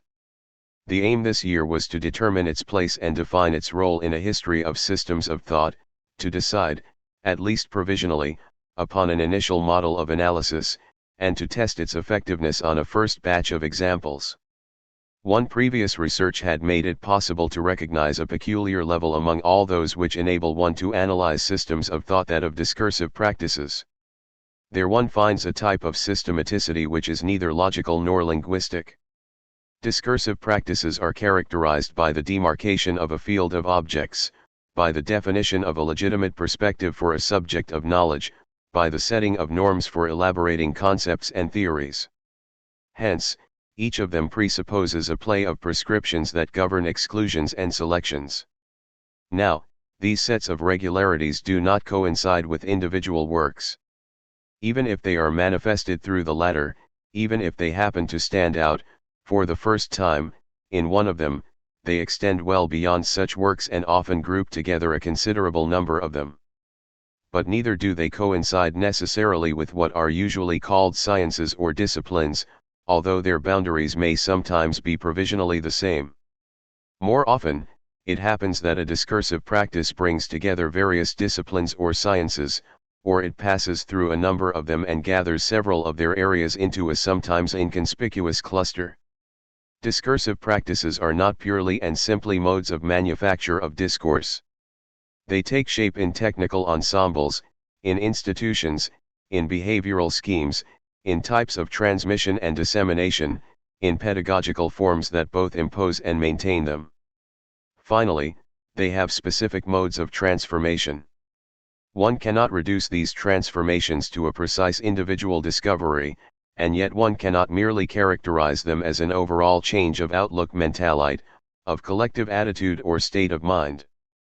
The transformation of a discursive practice is tied to a whole, often quite complex set of modifications which may occur either outside it, in the forms of production, in the social relations, in the political institutions, or within it, in the techniques for determining objects, in the refinement and adjustment of concepts, in the accumulation of data, or alongside it, in other discursive practices. And it is linked to them in the form not simply of an outcome but of an effect that maintains its own autonomy and a set of precise functions relative to what determines the transformation. These principles of exclusion and selection, whose presence is multifarious, whose efficacy is concretely demonstrated in practices, and whose transformations are relatively autonomous, do not refer to a historical or transcendental subject of knowledge that would invent them one after another or would found them at an original level. They point, rather, to an anonymous and polymorphous will to knowledge, capable of regular transformations and caught up in an identifiable play of dependence. Empirical studies, dealing with psychopathology, with clinical medicine, with natural history, and so on, had made it possible to isolate the level of discursive practices.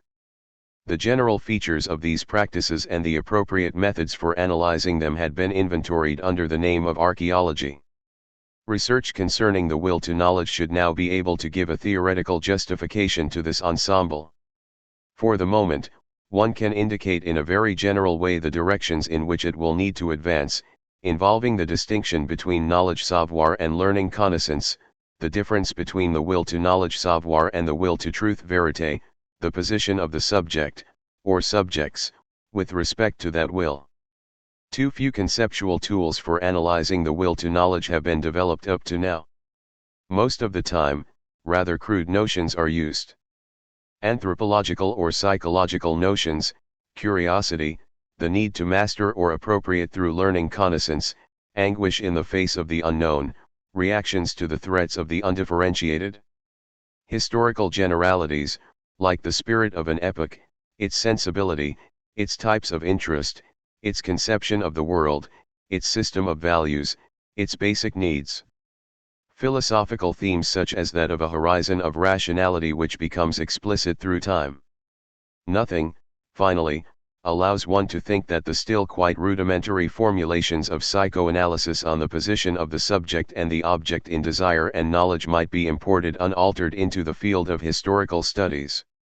No doubt, it must be admitted that the instruments enabling us to analyze the will to knowledge will have to be made up and defined as we go along, according to the requirements and possibilities that are revealed by concrete studies. The history of philosophy offers theoretical models of this will to knowledge, and analysis of them may enable us to get our bearings. Among all those who will need to be studied and tested, Plato, Spinoza, Schopenhauer, Aristotle, Nietzsche, and so on, the last two were selected first and studied this year, seeing that they constitute two extreme and opposite forms. The Aristotelian model has been analyzed essentially on the basis of the texts of the Metaphysics, the Nicomachean Ethics, and De Anima I. It is brought to bear starting at the level of sensation. It establishes a link between sensation and pleasure. The independence of this link with regard to the vital usefulness sensation can entail a direct ratio between the intensity of pleasure and the quantity of knowledge delivered by the sensation. The incompatibility between the truth of pleasure and the error of sensation. Visual perception, as a remote sensing of multiple objects which are given simultaneously and are not immediately related to the usefulness of the body, manifests the link between knowledge, pleasure, and truth in the satisfaction it carries. This same relationship is found again, transposed to the other extreme, in the happiness of theoretical contemplation. The desire to know, which the first lines of the metaphysics posit as both universal and natural, is based on that primary belonging which sensation already manifests point to, and it is this desire which ensures the continuous passage from that first type of knowledge to the ultimate type expressed in philosophy. In Aristotle, the desire to know presupposes and transposes the prior relationship of knowledge, truth, and pleasure. In the gay science, Nietzsche defines an altogether different set of relations. Knowledge is an invention behind which there is something quite distinct from it, an interplay of instincts, impulses, desires, fear, will to appropriation. It is on the stage where they clash that knowledge comes into being. It arises not as an effect of their harmony, of their successful equilibrium, but of their hatred, of their dubious and provisional compromise, of a fragile pact they are always prepared to betray. It is not a permanent faculty, it is an event, or at least a series of events. It is always servile, dependent, alert to advantages, not to its own, but to what might interest the instinct or instincts that dominate it. And if it professes to be a knowledge of the truth, this is because it produces the truth through the action of a primordial and renewed falsification that establishes the distinction between the true and the untrue. Interest is thus posited radically prior to the knowledge that it subordinates as a mere instrument. The dissociated knowledge of pleasure and happiness is linked to strife, aversion, and malevolence exerted against themselves to the point of renouncing themselves through a supplement of strife, aversion, and malevolence. Its original link to truth is undone, since in it truth is only an effect, moreover, of a falsification that calls itself opposition of the true and the untrue. This model of a fundamentally interested knowledge, produced as an event of the will and determining the effect of truth through falsification, is doubtless as far as it could be from the postulates of classical metaphysics. It is the one that has been freely adapted and used, in this year's course, with regard to a series of examples. This series of examples was borrowed from archaic Greek history and institutions. They all belong to the domain of justice. It was a matter of following a development that occurred from the 7th to the 5th centuries. This transformation concerns the administration of justice, the concept of the just, and social reactions to crime. Studied in turn were the practice of the oath in judicial disputes and the evolution that goes from the defiance oath of litigants exposing themselves to the vengeance of the gods to the assertoric oath of the witness who is supposed to affirm what is true from having seen it and been present to it. The search for a just measure not only in commercial exchanges but in social relations inside the city-state, through the institution of money. The search for a nomos, a just law of distribution ensuring the order of the city-state by making an order reign therein which is the order of the world. The rituals of purification after killings. During the whole period under consideration, the distribution of justice was the focus of significant political struggles. They ultimately gave rise to a form of justice linked to a knowledge savoir in which truth was posited as visible, easily established, obedient to laws like those governing the order of the world, and whose discovery holds a purificatory value for oneself. This type of affirmation of truth was to be decisive in the history of Western knowledge. This year's seminar was generally confined to the study of penalty in France in the 19th century. It dealt this year with the first developments of a penal psychiatry in the period of the Restoration. The material used was largely the text of the medico-legal experts' opinions submitted by the contemporaries and disciples of Esquirol. Penal Theories and Institutions. This year's course was meant to serve as a historical preliminary to the study of penal institutions, more generally, of social controls and punitive systems, in French society of the 19th century. That study itself fits within a broader project, outlined the previous year, to trace the formation of certain types of knowledge savoir out of the juridico-political matrices that gave birth to them and act as their support.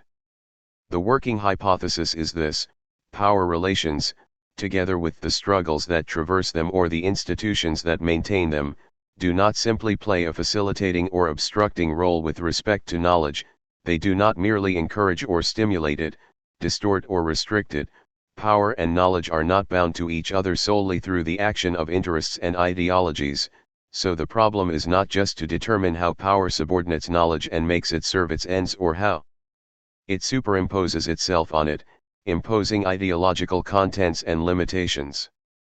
No knowledge is formed without a system of communication, registration, accumulation, and displacement that is in itself a form of power, linked in its existence and its functioning to other forms of power. No power, on the other hand, is exercised without the extraction, appropriation, distribution, or restraint of a knowledge. At this level there is not knowledge connaissance on one side and society on the other, or science and the state, but the basic forms of power knowledge pouvoir savoir. Mesure had been studied, the previous year, as a form of power knowledge tied to the construction of the Greek city-state. This year the inquiry was studied in the same manner as it related to the formation of the medieval state. Next year the examination will be considered, as a form of power knowledge linked to systems of control, exclusion, and punishment characteristic of industrial societies. In their historical formation, measure, inquiry, and examination were all means of exercising power and, at the same time, rules for establishing knowledge. Measure, a means of establishing or restoring order, the right order, in the combat of men or the elements, but also a matrix of mathematical and physical knowledge. The inquiry, a means of establishing or restoring facts, events, actions, properties, rights, but also a matrix of empirical knowledge and natural sciences. The examination, a means of setting or reinstating the standard, the rule, the distribution, the qualification, the exclusion, but also a matrix of all the psychologies, sociologies, psychiatries in short, of what is called the human sciences. To be sure, measure, inquiry, and examination are brought into play simultaneously in many scientific practices, as so many pure and simple methods or strictly controlled instruments. It is also true that at this level and in this role they are detached from their relationship with the forms of power. Before appearing together, in this clarified form, inside definite epistemological domains, they were connected to a setting in place of a political power, they were both its effect and its instrument, serving a function of order in the case of measure, of centralization in the case of the inquiry, of selection and exclusion in the case of the examination. So the course for the year 1971 to 1972 was divided into two parts. The first was devoted to studying the inquiry and its development during the Middle Ages.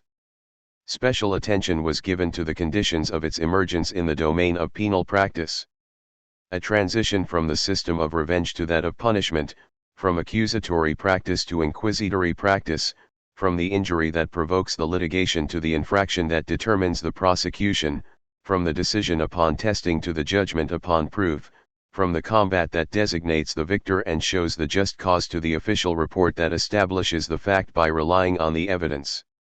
This whole set of transformations is tied to the birth of a state that tends to take stricter and stricter control of the administration of penal justice, and this insofar as the functions of maintaining order become concentrated in its hands and as the fiscalization of justice by the feudal system has inserted judicial practice in the great circuits of transfer of wealth. The judicial form of the inquiry was perhaps borrowed from what remained of the forms of Carolingian administration, but much more surely from models of ecclesiastical administration and control. To this set of practices belong the questions characteristic of the inquiry: who did what? Is the act publicly known? Who saw it and can testify about it? What is the evidence? What are the proofs? Is there a confession? The phases of the inquiry, the one that establishes the facts, the one that determines the guilty party, the one that establishes the circumstances of the act, the characters of the inquiry, the one who prosecutes, the one who accuses, the one who denies or admits, the one who must judge and make the decision. This judicial model of the inquiry rests on a whole system of power. It is this system that defines what must be constituted as knowledge, how, from whom, and by whom it is extracted, in what manner it moves about and is transmitted, at what point it accumulates and gives rise to a judgment or a decision. This inquisitorial model, displaced and gradually transformed, will constitute, starting in the 14th century, one of the factors that shapes the empirical sciences. The inquiry, connected with experimentation and voyage or not, but strongly opposed to the authority of tradition and to the decision of the symbolic text, will be utilized in scientific practices, magnetism, for example, or natural history, theorized in methodological reflection, Bacon, that administrator, transposed into discursive types, the inquiry as opposed to the essay, the meditation, the treatise. We belong to an inquisitorial civilization that, for centuries now, practices, according to forms of varying complexity but all derived from the same model, the extraction, displacement, and accumulation of knowledge. The Inquisition, a form of power knowledge essential to our society. The truth of experience is a daughter of the Inquisition of the political, administrative, judicial power to ask questions, extract answers, collect testimonies, verify assertions, establish facts, just as the truth of measures and proportions was a daughter of Dike. A day came, quite early, when empiricism forgot and covered over its beginning. Pudenda Arrigo. It set the serenity of the inquiry against the tyranny of the Inquisition, disinterested learning connaissance against the passion of the inquisitorial system, and, in the name of the truths of experience, that system was blamed for giving birth, in its tortures, to the demons it claimed to be driving out, but the Inquisition was only one and for a long time the most perfected one of the forms of the inquisitorial system that is one of the most important political matrices of our knowledge. The other part of the course was devoted to the emergence, in 16th century France, of new forms of social controls. The massive practice of confinement, the development of the police apparatus, the supervision of populations prepared for the construction of a new type of power knowledge which would take the form of the examination. A study of this new type, of the functions and forms that it took in the 19th century, will be undertaken in the course for the year 1972 to 1973. In the Monday seminar we continued the study of medico-legal practices and concepts of the 19th century. One case was singled out for a detailed analysis and a subsequent publication. Pierre Rivière, a little-known murderer of the 19th century, at the age of 20 he had slaughtered his mother, his brother, and his sister. After his arrest, he had written a memoir that was handed over to his judges and to the doctors charged with preparing a psychiatric report. Rivière's statement, partially published in 1836 in a medical journal, was rediscovered in its entirety by Jean-Pierre Peter, along with most of the documents from the dossier. It is this set that was prepared for publication, with the participation of Robert Castel, Gilles Deleuze, Alexander Fontana, Jean-Pierre Peter, Philip Riot, and Mary Van Saison. Among all the dossiers of penal psychiatry that we have at our disposal, this one captured our attention for various reasons: the existence, certainly, of the statement written by the murderer, a young Norman peasant who seemed to be regarded by his entourage as bordering on imbecility. The content of that statement, the first part, is taken up with an extremely meticulous account of all the contracts, conflicts, arrangements, promises, breaks that managed to bind together the families of his father and mother or set them at odds, beginning with their marriage plan, a remarkable document of peasant ethnology. In the second part of his text, Pierre Rivière explains the reasons for his act, the relatively detailed deposition of the witnesses, all of them inhabitants of the hamlet, giving their impressions concerning the oddities of Pierre Rivière, a series of psychiatric reports representing each of the well-defined strata of medical knowledge. One was drafted by a country doctor, another by a physician from Caen, others by the great Parisian psychiatrists of the day, Esquirol, Orfila, and so on. The date, finally, of the event, the beginning of criminological psychiatry, great public debates between psychiatrists and jurists about the concept of monomania, the extension of mitigating circumstances in judicial practice, the publication of Lacenaires' memoirs, and the appearance of the great criminal in literature. The punitive society. In the penal system of the classical period, one re-encounters, mixed together, four great forms of punitive tactics, four forms having different historical origins, each having played if not an exclusive role then a privileged one. 1. Exile, cast out, banish, expel beyond the borders, forbid certain places, destroy the home, obliterate the birthplace, confiscate the possessions and properties. 2. Arrange a compensation, impose a redemption, convert the damage caused into a debt to repay, turn the offense into a financial obligation. 3. Expose, mark, wound, amputate, make a scar, stamp a sign on the face or the shoulder, impose an artificial and visible handicap, torture in short, seize hold of the body and inscribe upon it the marks of power. 4. Confine. As a hypothesis we may distinguish, in terms of the types of punishment they privileged, banishment societies, Greek society, redemption societies, Germanic societies, marking societies, Western societies at the end of the Middle Ages, and confinement societies our own? Ours, but only since the end of the 18th century. For one thing is certain, detention and imprisonment do not form part of the European penal system before the great reforms of the years 1780 to 1820. The jurists of the 18th century are unanimous on this point. Prison is not regarded as a penalty according to our civil law, although the princes, for reasons of state, sometimes go so far as to inflict this penalty. These are decisive blows, and civil courts do not make use of these kinds of sentences. Serpillion, Code Criminal, 1767.1. But it can already be said that such an insistence on denying that imprisonment has any penal character indicates a growing uncertainty.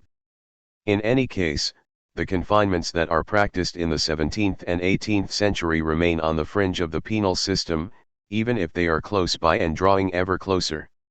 Surety confinement, employed by the courts during the investigation of a criminal matter, by the creditor until repayment of the debt, or by the royal power when it fears an enemy.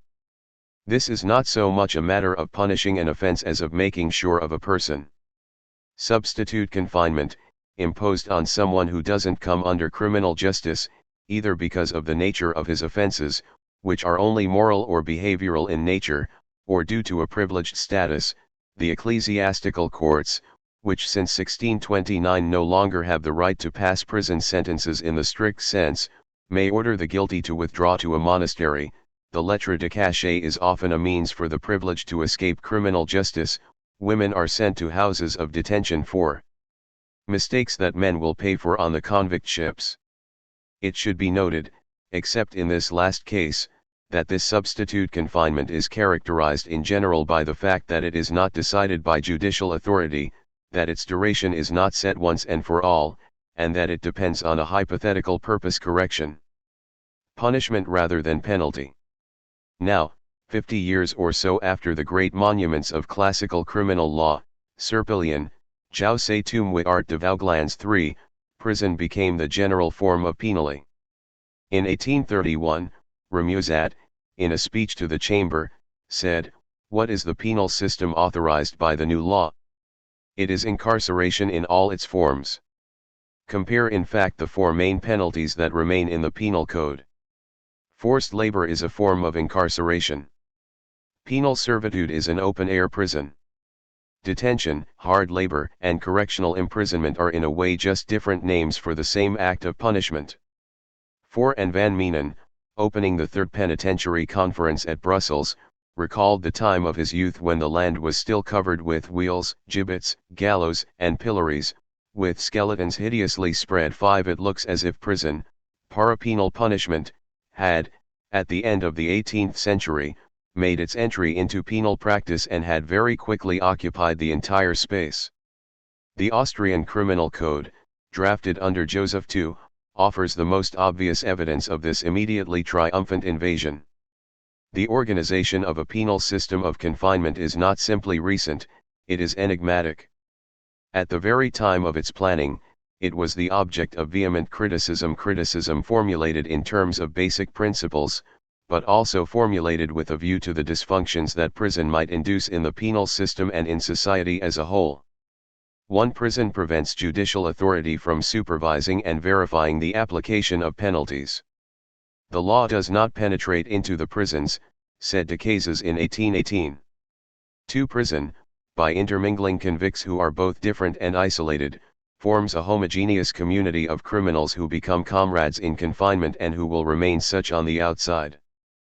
Prison manufactures a veritable army of domestic enemies. 3. By giving convicts shelter, food, clothing, and often work, prison provides them with a condition preferable at times to that of workers. Not only may it fail to have a dissuasive effect, but it fosters delinquency. 4. Leaving prison are people who are doomed by their habits and by the infamy with which they are stamped to a life of crime. Right away, then, prison is denounced as an instrument that, in the margins of justice, manufactures those whom that justice will send or send back to prison. The carceral circle is clearly denounced as early as the years 1815 to 1830. To this criticism there were 3 successive replies. Imagine an alternative to prison which retains its positive effects, the segregation of criminals, their removal from circulation in society, and eliminates its dangerous consequences, their return to circulation. One will take up the old system of transport, which the British had suspended at the time of the War of Independence and reinstated after 1790, in the direction of Australia. The great debates about Botany Bay took place in France around the years 1824 to 1830. In actual fact, deportation colonization will never take the place of imprisonment. During the period of the great colonial conquests, it will play a complex role in the controlled circuits of delinquency. A whole ensemble constituted by the groups of more or less voluntary colonists, the colonial regiments, the battalions of Africa, the Foreign Legion, and Cayenne will come to function, during the 19th century, in correlation with a penal practice that will remain essentially carceral. Reform the internal system of the prison so that it stops manufacturing that army of domestic perils. This is the goal that was pointed to throughout Europe as penitentiary reform. We can give as chronological markers for it the lessons on prisons by Julius, 1828, 6 on the one hand, and on the other the Brussels Conference in 1847.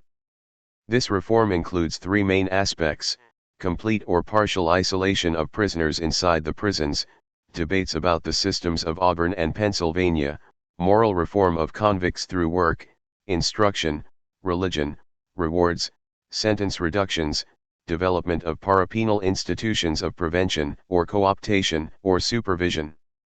Now, these reforms, which the revolutions of 1848 put an end to, did not have the slightest effect on the prison dysfunctions that were denounced in the preceding period. Finally, give an anthropological status to the carceral circle, replace the old project of Julius and of Charles Lucas VII, to establish a science of prisons capable of giving the architectural, administrative, and pedagogical principles of a correctional institution, with a science of criminals that would be able to characterize them in their specificity and define the modes of social reaction suited to their case. The class of delinquents, to which the carceral circuit gave at least part of its autonomy and whose isolation and closure it ensured, appears then as a psychosociological deviation. A deviation that comes under a scientific discourse, into which will rush psychopathological, psychiatric, psychoanalytic, and sociological analyses, a deviation about which people will wonder if prison constitutes a response or an appropriate treatment. What prison was reproached for in other terms at the beginning of the 19th century, its forming a marginal population of delinquents, is now considered as an inevitability. Not only is it accepted as a fact, but it is constituted as a primary assumption. The delinquency effect produced by prison becomes a delinquency problem to which prison must give a suitable response. A criminological turning of the carceral circle. It must be asked how such a turning was possible, how effects that were denounced and criticized managed, after all, to be assumed as fundamental data for a scientific analysis of criminality, how it came about that prison, a recent, unstable, criticizable and criticized institution, was planted so deep in the institutional field that the mechanism of its effects could be posited as an anthropological constant, what prison's ultimate reason for being was, what functional requirement it happened to meet. It is all the more necessary to pose the question and, beyond that, all the more difficult to answer it, as one has trouble seeing the ideological genesis of the institution. One might think, in fact, that prison was indeed denounced, and very early on, in its practical consequences, but that it was so firmly tied to the new penal theory, the one presiding over the drafting of the 19th century code, that it had to be accepted along with the theory, or, further, that this theory would have to be reworked, from top to bottom, if one aimed to formulate a radical prison policy. Now, from this viewpoint, an examination of the penal theories of the second half of the 18th century yields rather surprising results. None of the great reformers, whether they were theoreticians like Beccaria, jurists like Servan, legislators like Le Pelletier de Saint-Fargeau, or both at the same time like Broussat, recommend prison as a universal or even a major penalty. In a general way, in all these formulations, the criminal is defined as society's enemy. In this respect, the reformers take up and transform what had been the result of a whole political and institutional evolution since the Middle Ages, the replacement of litigation settlement by public prosecution. By intervening, the king's prosecutor designates the infraction not just as an attack on a person or a private interest but as an attempt upon the king's sovereignty. Commenting on the English laws, Blackstone said that the public prosecutor defends both the sovereignty of the king and the interests of society. 8 In short, a large majority of the reformers, starting with Beccaria, sought to define the notion of crime, the role of the public party, and the necessity of punishment solely on the basis of the interest of society or the need to protect it. The criminal injures society first of all, breaking the social compact, he sets himself up in society as a domestic enemy. A certain number of consequences derive from this general principle. 1. Each society will have to adjust the scale of penalties according to its particular needs. Since the punishment does not derive from the transgression itself but from the harm caused to society or from the danger to which it exposes society, the weaker the society is, the more mindful of its security it will have to be, and the more severe it will need to show itself. Hence, no universal model of penal practice, and an essential relativity of penalties. 2. If the penalty were expiation, there would be no harm in its being too harsh. In any case, it would be difficult to establish a just proportion between it and the crime.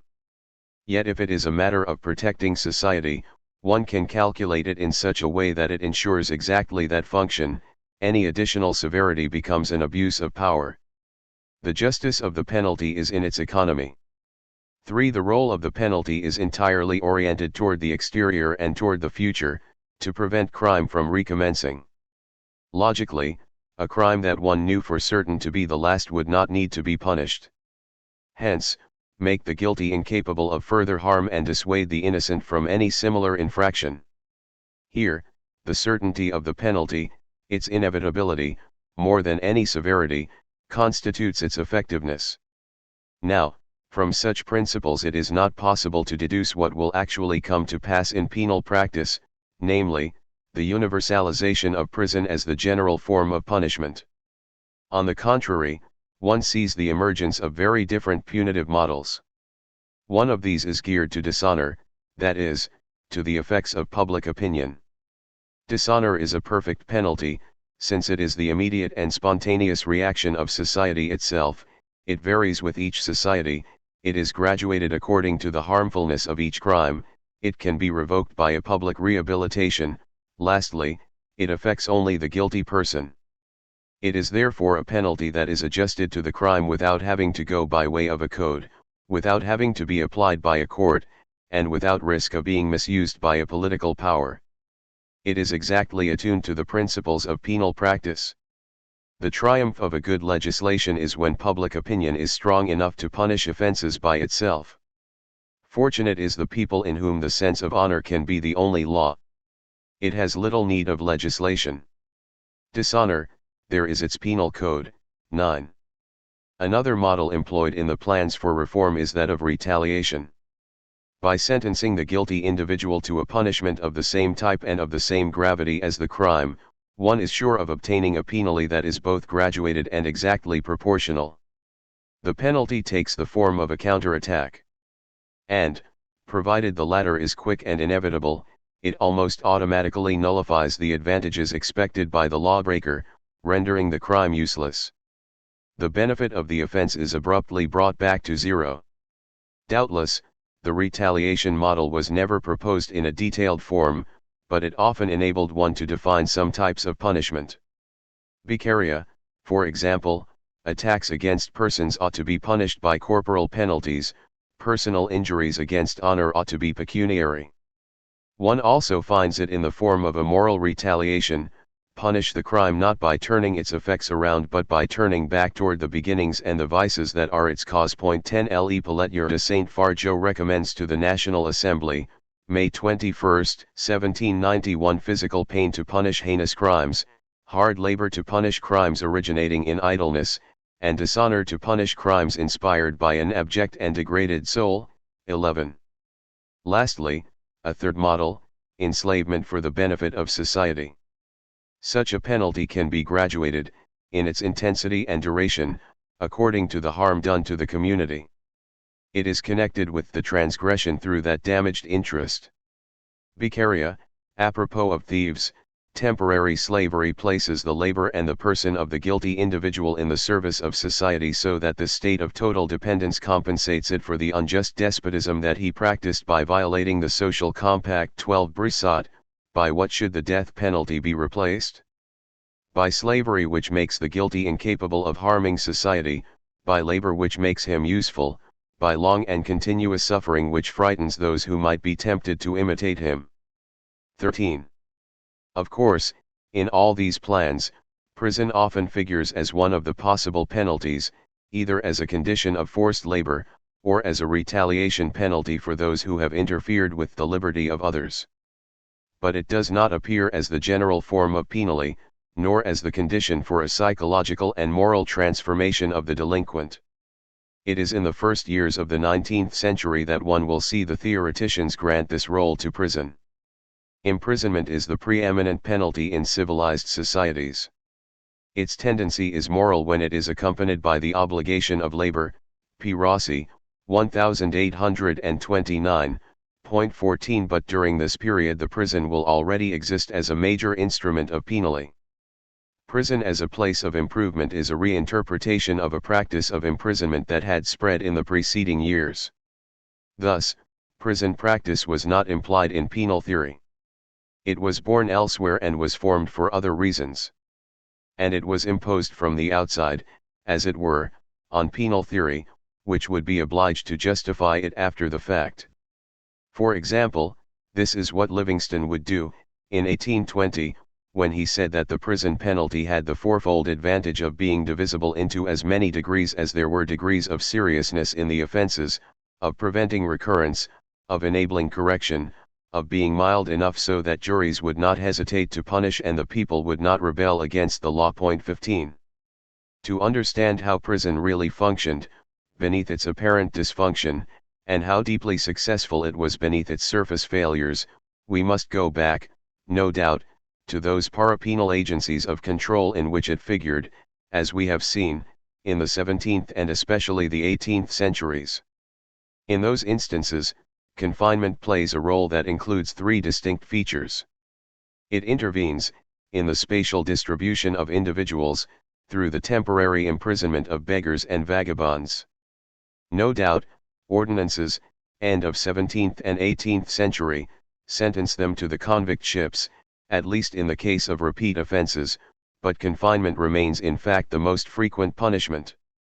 Now, if they are confined, it is not so much to keep them where they are held as to move them, make the cities off limits to them, send them into the countryside, or also prevent them from roaming in an area, force them to go where they can be given work.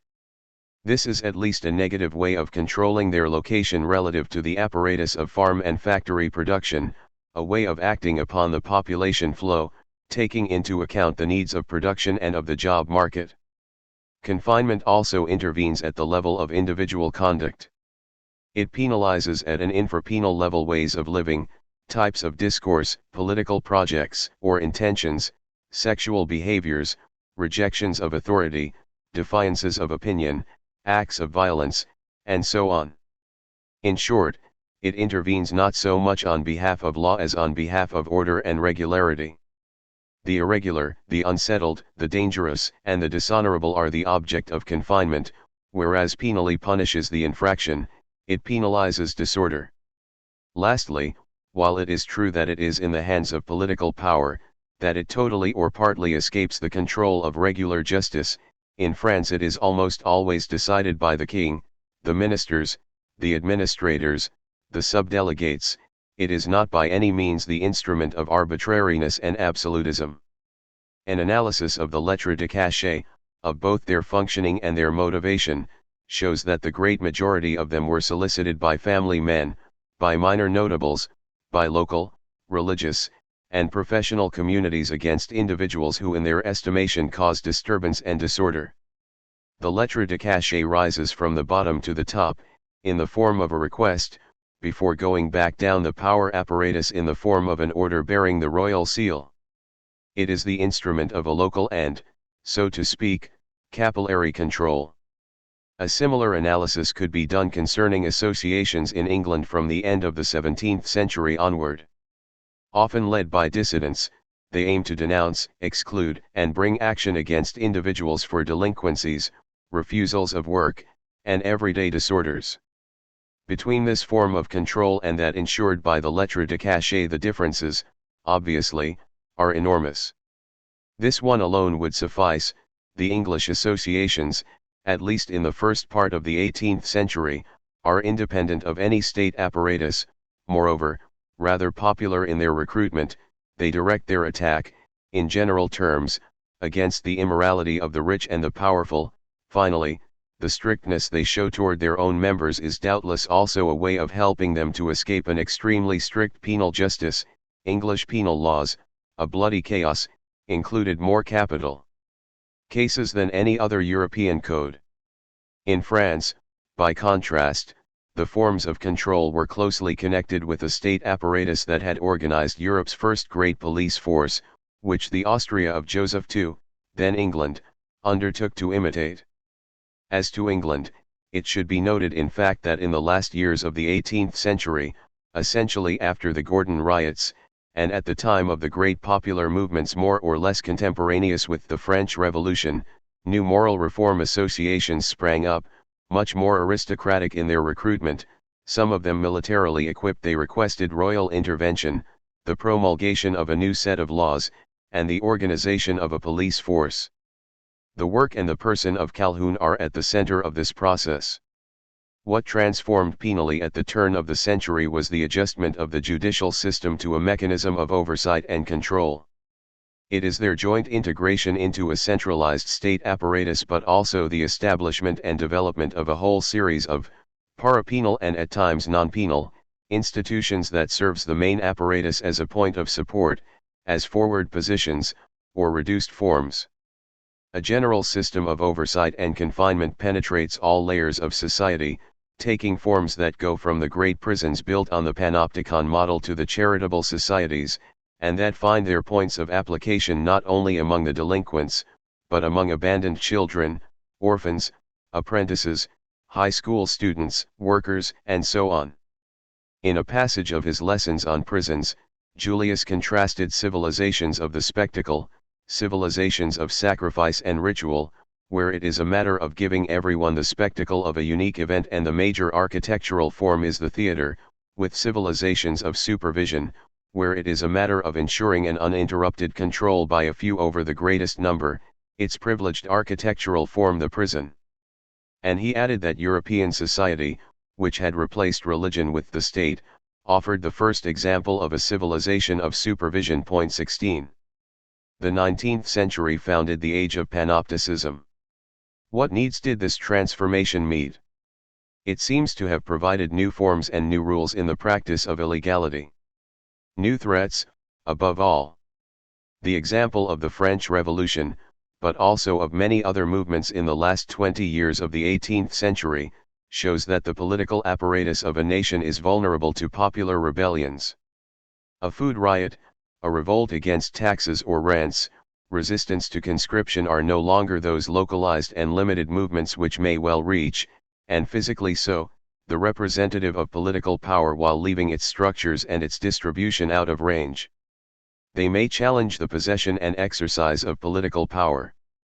But further, and perhaps above all, the development of industry places the production apparatus in the grasp of those who must operate it. The small-scale craft units, the factories with limited and relatively simple equipment, the low-capacity warehouses supplying local markets did not offer much of an opportunity for gross depredations or large-scale acts of destruction, but mechanization, the organization of great factories, with large stocks of raw materials, the globalization of the market, and the appearance of great centers for the redistribution of commodities place wealth within reach of endless attacks. And these attacks come not from the outside, from those deprived or poorly assimilated individuals who, in the cast-off garb of the beggar or the vagabond, caused such fear in the 18th century, but from within, as it were, from the very people who must handle the machines to make them productive. From the daily pillaging of stored products to the great collective smashings by machine operators, a constant danger threatens the wealth that is invested in the productive apparatus. The whole series of measures taken at the end of the 18th century and the beginning of the 19th to protect the ports, docks, and arsenals of London and to dismantle the networks of black market dealers can serve as an example. In the countryside, an apparently inverse situation produces analogous effects. The parceling out of rural property, the more or less complete disappearance of the commons, and the bringing of fallow land into cultivation solidify appropriation and make rural society intolerant of a whole set of minor illegalities that people had to accept, like it or not, in the system of great undercultivated estates. The margins disappeared where the poorest and the most mobile had managed to subsist, taking advantage of tolerance and neglect, of forgotten regulations and established facts. The tightening of property ties, or, rather, the new status of landed property and its new cultivation, transforms many established illegalities into offenses. The importance, more political than economic, of rural offenses in the France of the Directoire and the Consulat, offenses that are connected either to struggles in the form of civil wars or to draft resistance, the importance, too, of resistances in Europe against the forest codes of the beginning of the 19th century. But perhaps the most important form of the new illegality is elsewhere. It concerns not so much the body of the production apparatus or that of landed property as the very body of the worker and the way in which it is applied to apparatuses of production. Inadequate wages, disqualification of labor by the machine, excessive labor hours, multiple regional or local crises, prohibition of associations, mechanism of indebtment, all this leads workers into behaviors such as absenteeism, breaking of the hiring contract, migration, and irregular living. The problem is then to attach workers firmly to the production apparatus, to settle them or move them where it needs them to be, to subject them to its rhythm, to impose the constancy or regularity on them that it requires, in short, to constitute them as a labor force. Hence a set of laws creating new offenses, the passbook order, the law concerning drinking establishments, the lottery prohibition, hence a whole series of measures that, without being absolutely binding, bring about a division between the good and the bad worker, and seek to ensure a behavioral rectification, the savings bank, the encouragement of marriage, and later, the workers' housing projects sites ouvrières, hence the appearance of organizations exercising control or pressure. Philanthropic societies, rehabilitation associations, hence, finally, a whole immense worker moralization campaign. This campaign defines what it wants to exorcise as dissipation and what it wants to establish as regularity, a working body that is concentrated, diligent, adjusted to the time of production, supplying exactly the force required. It gives the marginalization effect that is due to the control mechanisms a psychological and moral status of importance. A certain number of conclusions can be drawn from all this. 1. The forms of penalty that one sees appearing between the years 1760 and 1840 are not linked to a renewal of moral perception. The essential nature of the infractions defined by the code scarcely changed. We may note, however, the gradual or sudden disappearance of religious offenses, the appearance of certain economic or professional offenses, and while the regimen of penalties grew considerably milder, the infractions themselves remained nearly identical. What brought the great renewal of the epoch into play was a problem of bodies and materiality, a question of physics, a new form of materiality taken by the production apparatus, a new type of contact between that apparatus and the individual who makes it function, new requirements imposed on individuals as productive forces. The history of penalty at the beginning of the 19th century does not belong essentially to a history of moral ideas, it is a chapter in the history of the body. Or let us put it another way, by questioning moral ideas in light of penal institutions and practice, one discovers that the evolution of morals is, above all, the history of the body, of bodies, rather. This being the case, it is understandable that prison became the general form of punishment, replacing torture.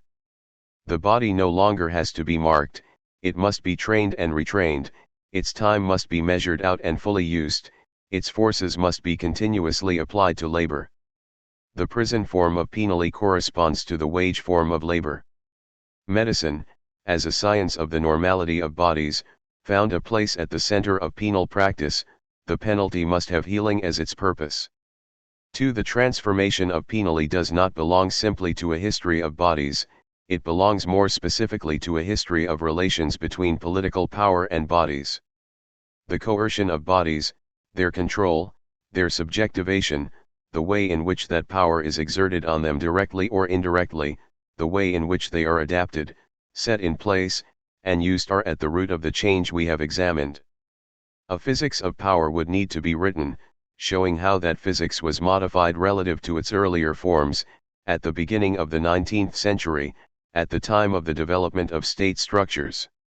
A new optics, first of all, an organ of generalized and constant oversight, everything must be observed, seen, transmitted, organization of a police force, instituting of a system of records, with individual files, establishment of a panopticism. A new mechanics, isolation and regrouping of individuals, localization of bodies, optimal utilization of forces, monitoring and improvement of the output, in short, the putting into place of a whole discipline of life, time, and energies. A new physiology, definition of standards, exclusion and rejection of everything that does not meet them, mechanism of their re-establishment through corrective interventions that are ambiguously therapeutic and punitive. 3. Delinquency plays an important role in this physics. But there should be no misunderstanding about the term delinquency. It is not a matter of delinquents, a kind of psychological and social mutant, who would be the object of penal repression. Delinquency should be understood, rather, as the coupled penally delinquent system. The penal institution, with prison at its center, manufactures a category of individuals who form a circuit with it. Prison does not correct it endlessly, calls the same ones back, little by little. It constitutes a marginalized population that is used to exert pressure on the irregularities or illegalities that cannot be tolerated.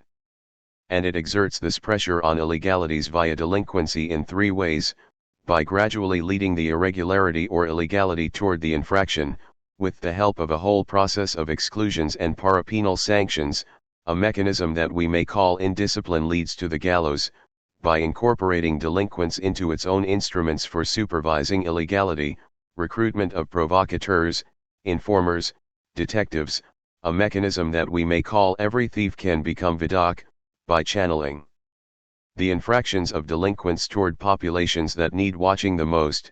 The principle here, a poor person is always easier to rob than a rich one. So, to return to the question posed right at the start, why this strange institution of the prison, why this choice of a penalty whose dysfunction was denounced so early? Perhaps the answer should be sought along these lines. Prison has the advantage of producing delinquency, an instrument of control over and pressure on illegality, a substantial component in the exercise of power over bodies, an element of that physics of power which gave rise to the psychology of the subject. This year's seminar was devoted to preparing the Pierre Rivière dossier for publication. Psychiatric power. For a long time, medicine, psychiatry, penal justice, and criminology remained and in large part still remain within the limits of a manifestation of truth inside the norms of knowledge and a production of truth in the form of the test, the second of these always tending to hide beneath and getting its justification from the first. The current crisis in these disciplines does not simply call into question their limits or uncertainties in the sphere of knowledge, it calls knowledge into question, the form of knowledge, the subject-object norm, it questions the relations between our society's economic and political structures and knowledge, not in its true and untrue contents but in its power-knowledge functions. A historico-political crisis, then. Consider, first, the example of medicine, with the space connected to it, namely, the hospital. The hospital was still an ambiguous place quite late, a place of investigation for a hidden truth and of testing for a truth to be produced. A direct action upon illness, not just enable it to reveal its truth to the physician's gaze but to produce that truth. The hospital, a place where the true illness blossoms forth. It was assumed, in fact, that the sick person left at liberty in his milieu, in his family, in his circle of friends, with his regimen, his habits, his prejudices, his illusions could not help but be affected by a complex, mixed, and tangled disease, a kind of unnatural illness that was both the blend of several diseases and the impediment preventing the true disease from being produced in the authenticity of its nature. So the hospital's role was, by clearing away that parasitic vegetation, those aberrant forms, not only to bring to light the disease as it was but to produce it finally in its heretofore enclosed and blocked truth. Its peculiar nature, its essential characteristics, its specific development would be able at last, through the effect of hospitalization, to become a reality. The 18th century hospital was supposed to create the conditions that would allow the truth of the sickness to break out. Thus, it was a place of observation and demonstration, but also of purification and testing. It constituted a sort of complex setup designed both to bring out and actually to produce the illness, a botanical place for the contemplation of species, a still alchemical place for the elaboration of pathological substances. It is this dual function that was taken charge of for a long time yet by the great hospital structures established in the 19th century. And, for a century, 1760 to 1860, the theory and practice of hospitalization, and generally speaking, the conception of illness, were dominated by this ambiguity: should the hospital, a reception structure for illness, be a space of knowledge or a place of testing? Hence a whole series of problems that traverse the thought and practice of physicians. Here are a few of them. 1. Therapy consists in suppressing sickness, in reducing it to non-existence, but if this therapy is to be rational, if it is to be based on truth, must it not allow the disease to develop? When must one intervene, and in what way? Must one intervene at all? Must one act so that the disease develops or so that it stops? To diminish it or to guide it to its term? 2. There are diseases and alterations of diseases. Pure and impure, simple and complex diseases. Is there not ultimately just one disease, of which all the others would be the more or less distantly derived forms, or must irreducible categories be granted? The debate between Broussais and his adversaries concerning the notion of irritation. The problem of essential fevers. 3. What is a normal disease? What is a disease that follows its course? A disease that leads to death, or one that heals spontaneously once its development is completed? These are the terms in which Bichat reflected on the position of disease between life and death. We are aware of the prodigious simplification that Pasteurian biology brought to all these problems. By determining the agent of the sickness and by pinpointing it as a single organism, it enabled the hospital to become a place of observation, of diagnosis, of clinical and experimental identification, but also of immediate intervention, of counterattack against the microbial invasion. As to the testing function, one sees that it may disappear. The place where the disease is produced will be the laboratory, the test tube, but there, the disease does not develop in a crisis, its process is reduced to an amplified mechanism, it is brought down to a verifiable and controllable phenomenon. For the patient, the hospital milieu no longer must be the place that favors a decisive event, it simply enables a reduction, a transfer, an amplification, a verification. The test is transformed into a proof in the technical structure of the laboratory and in the physician's report. If one were to write an ethno-epistemology of the medical personage, it would be necessary to say that the Pasteurian revolution deprived him of his role, an ancient one no doubt, in the ritual production and testing of the disease. And the disappearance of that role was dramatized, of course, by the fact that Pasteur did not merely show that the physician did not have to be the producer of the disease in its truth, but even that, through ignorance of the truth, he had made himself, thousands of times, its propagator and reproducer. The hospital physician going from bed to bed was one of the main agents of contagion. Pasteur delivered a formidable narcissistic wound to physicians, something for which they took a long time to forgive him, those hands that must glide over the patient's body, palpate it, examine it, those hands that must uncover the disease, bring it forth, Pasteur pointed to as carriers of disease. Up to that moment, the hospital space and the physician's body had had the role of producing the critical truth of disease. Now the physician's body and the overcrowded hospital appeared as producers of disease's reality. By asepticizing the physician and the hospital, one gave them a new innocence, from which they drew new powers, and a new status in men's imagination. But that is another story. These few notations may help us to understand the position of the madman and the psychiatrist in the space of the asylum. There is doubtless a historical correlation between two facts. Before the 18th century, madness was not systematically interned, and it was considered essentially as a form of error or illusion. At the beginning of the classical age, madness was still seen as belonging to the world's chimeras, it could live in the midst of them, and it didn't have to be separated from them until it took extreme or dangerous forms. Under these conditions, it is understandable that the privileged place where madness could and must shine forth in its truth could not be the artificial space of the hospital. The therapeutic places that were recognized were in nature. First of all, since nature was the visible form of truth, it held the power to dissipate error, to make the chimera melt away. So the prescriptions given by doctors were apt to be travel, rest, walking, retirement, breaking with the artificial and vain world of the city. A squirrel will remember this when, in planning a psychiatric hospital, he will recommend that each courtyard open expansively onto a garden view. The other therapeutic place put to use was the theater, nature's opposite. The patient's own madness was acted out for him on the stage, it was lent a momentary fictive reality, one pretended, with the help of props and disguises, as if it were true, but in such a way that, caught in this trap, the delusion would finally reveal itself to the very eyes of its victim. This technique had not completely disappeared, either.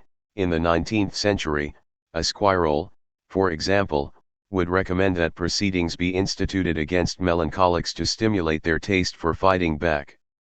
The practice of internment at the beginning of the 19th century coincides with the moment when madness is perceived less in relation to delusion than in relation to regular, normal behavior, when it appears no longer as disturbed judgment but as a disorder in one's way of acting, of willing, of experiencing passions, of making decisions, and of being free, in short, when it is no longer inscribed on the axis truth-error consciousness but on the axis passion-will-freedom, the moment of Hofbauer and a squirrel. There are madmen whose delirium is scarcely visible, there are none whose passions, whose moral affections are not confused, perverted, or reduced to nothing.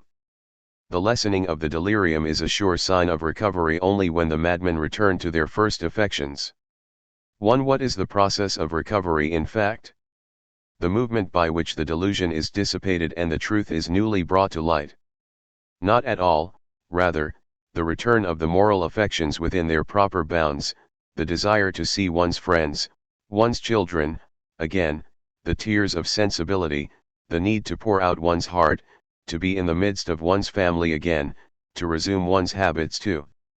What might be the role of the asylum, then, in this new orientation toward regular behaviors? Of course, first it will have the function that was attributed to hospitals at the end of the 18th century, make it possible to uncover the truth of the mental illness, brush aside everything in the patient's milieu that may mask it, muddle it, give it aberrant forms, or sustain it and give it a new impetus.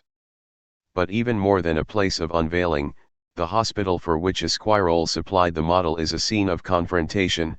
Madness, a disturbed will, a perverted passion, must encounter their sound will and orthodox passions.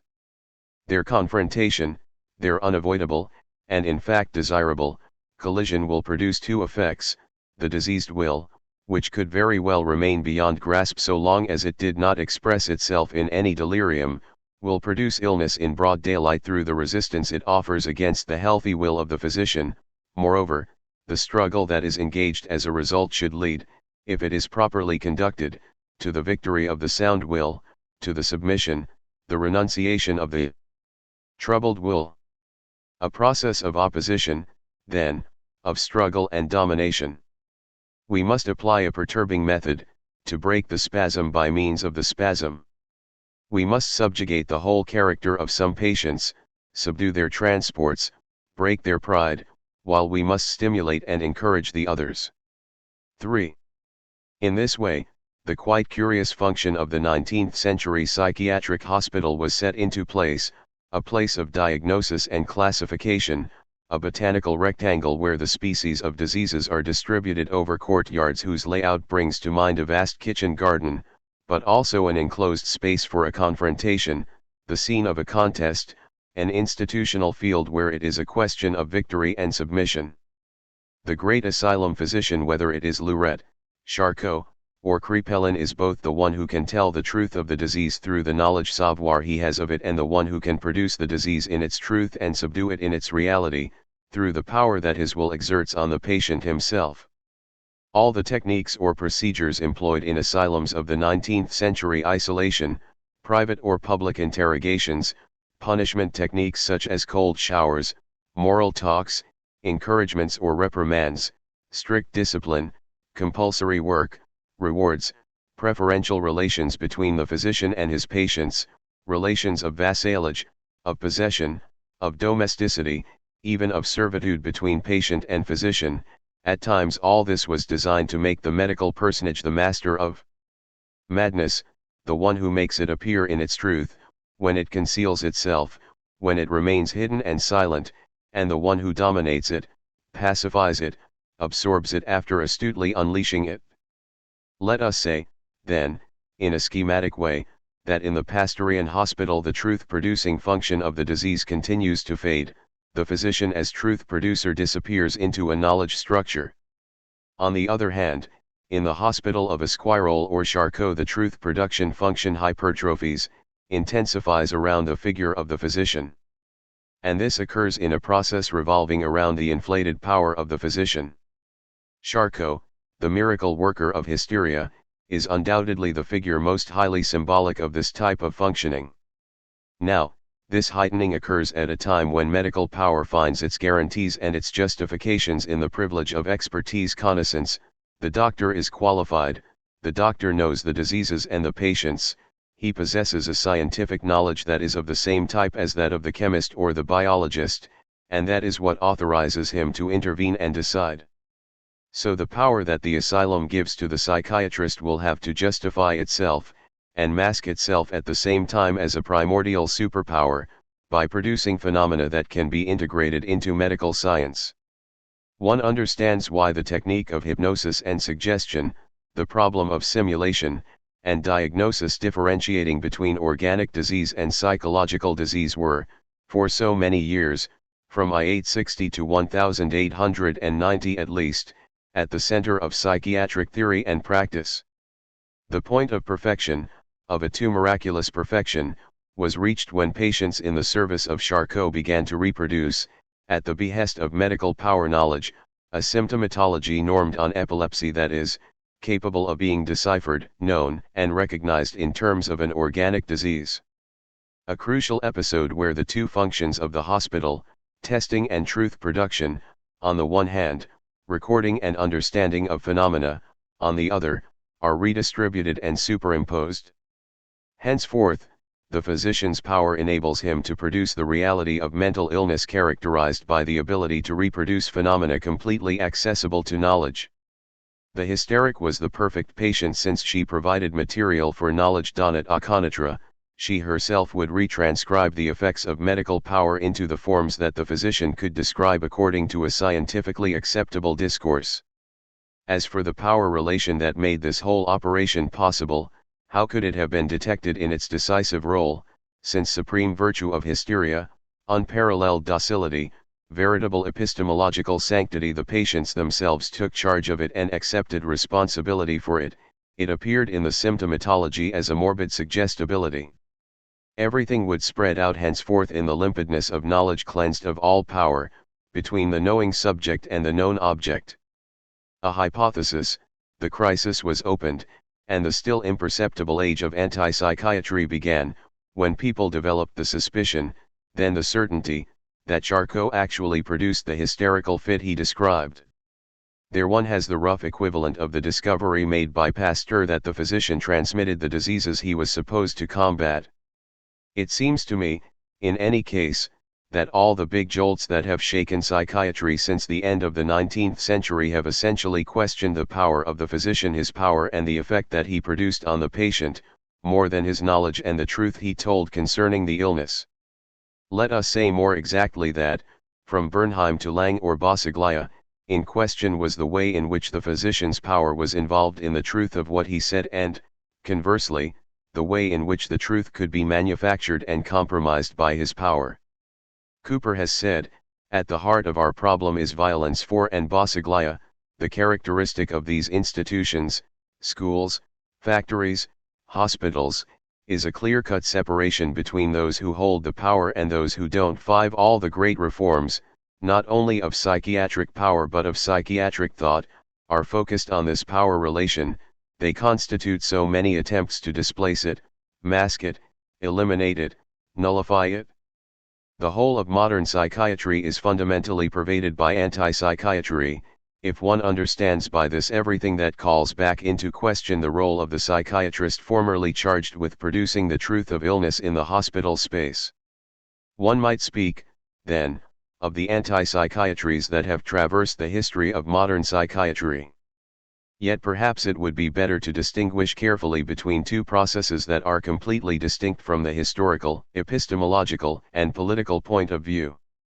First, there was the depsychiatrization movement. It is what appears immediately after Charcot. And it is then not so much a question of neutralizing the physician's power as of displacing it on behalf of a more exact knowledge, of giving it a different point of application and new measures. Depsychiatrize mental medicine in order to restore to its true effectiveness a medical power that Charcot's shamelessness, or ignorance, had wrongly caused to produce illnesses, hence false illnesses. A first form of depsychiatrization begins with Basinski, in whom it finds its critical hero. Instead of trying to produce the truth of illness theatrically, it would be better to try to reduce it to its strict reality, which is often nothing more than the capacity for letting itself be dramatized pathiotism.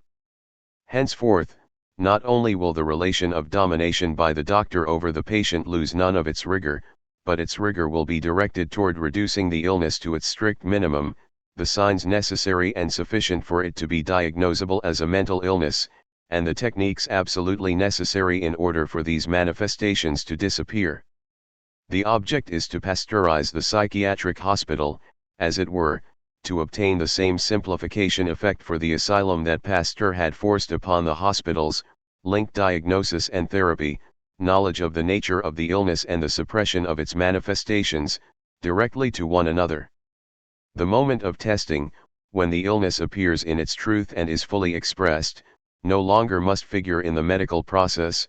The hospital can become a silent place where the form of medical power is maintained in its strictest aspect, but without its having to encounter or confront madness itself. Let us call this aseptic and asymptomatic form of depsychiatrization zero-production psychiatry. Psychosurgery and pharmacological psychiatry are its most notable forms. To another form of depsychiatrization, the exact opposite of the preceding one. Here it is a matter of making the production of madness in its truth as intense as possible, but in such a way that the power relations between doctor and patient are invested exactly in that production, they remain adequate to it and do not allow themselves to be overrun by it, and they keep control of it. The first condition for this maintenance of depsychiatrized medical power is the discrediting of all the effects peculiar to the space of the asylum. Above all, one must avoid the trap into which Charcot's thaumaturgy fell. One must make sure that hospital allegiance does not mock medical authority and that, in this place of collusions and obscure collective knowledge savoirs, the physician's sovereign science does not get caught up in mechanisms that it may have unintentionally produced. Hence a rule of private consultation, hence a rule of free contract between physician and patient, hence a rule of limitation of all the effects the relationship at the discourse level alone.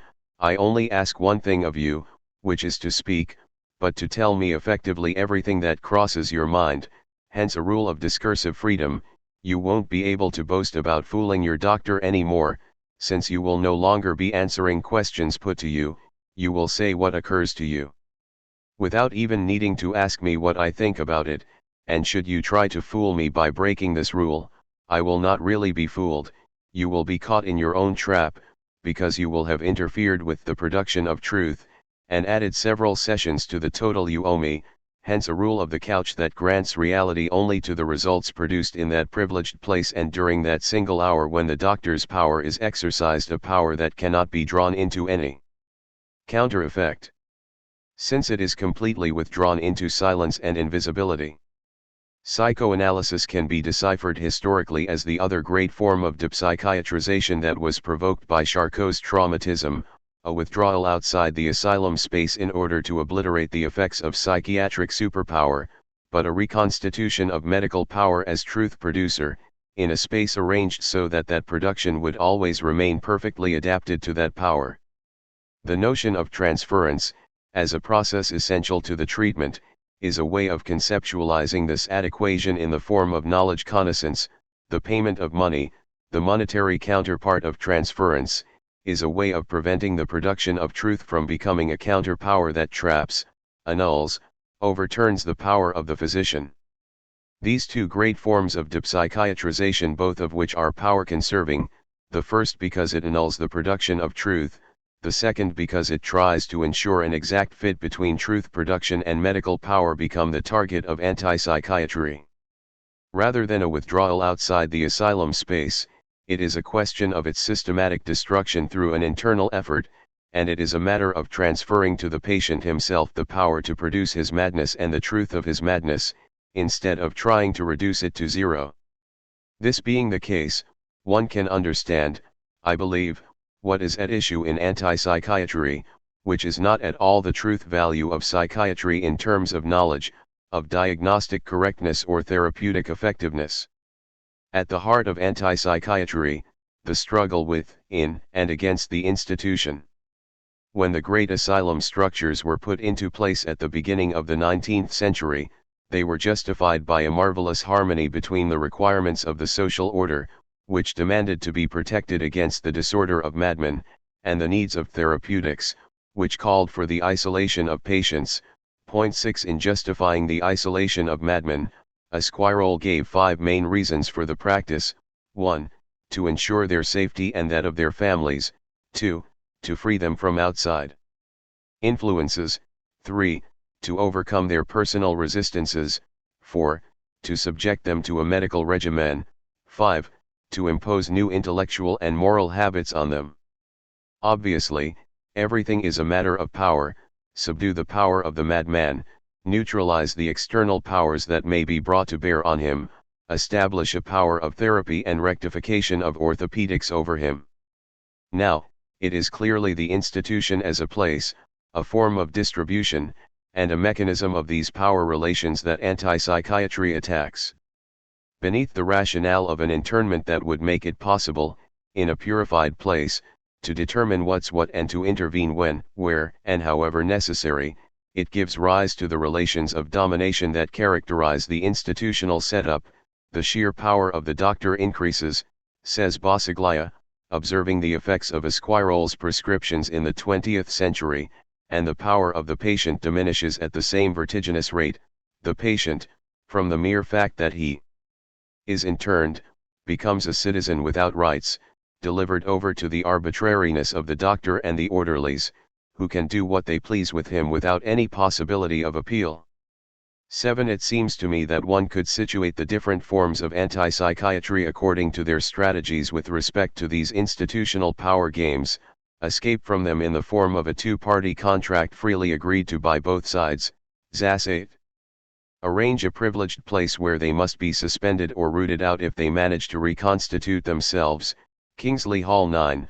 Identify them one by one and gradually destroy them inside an institution of the classic type.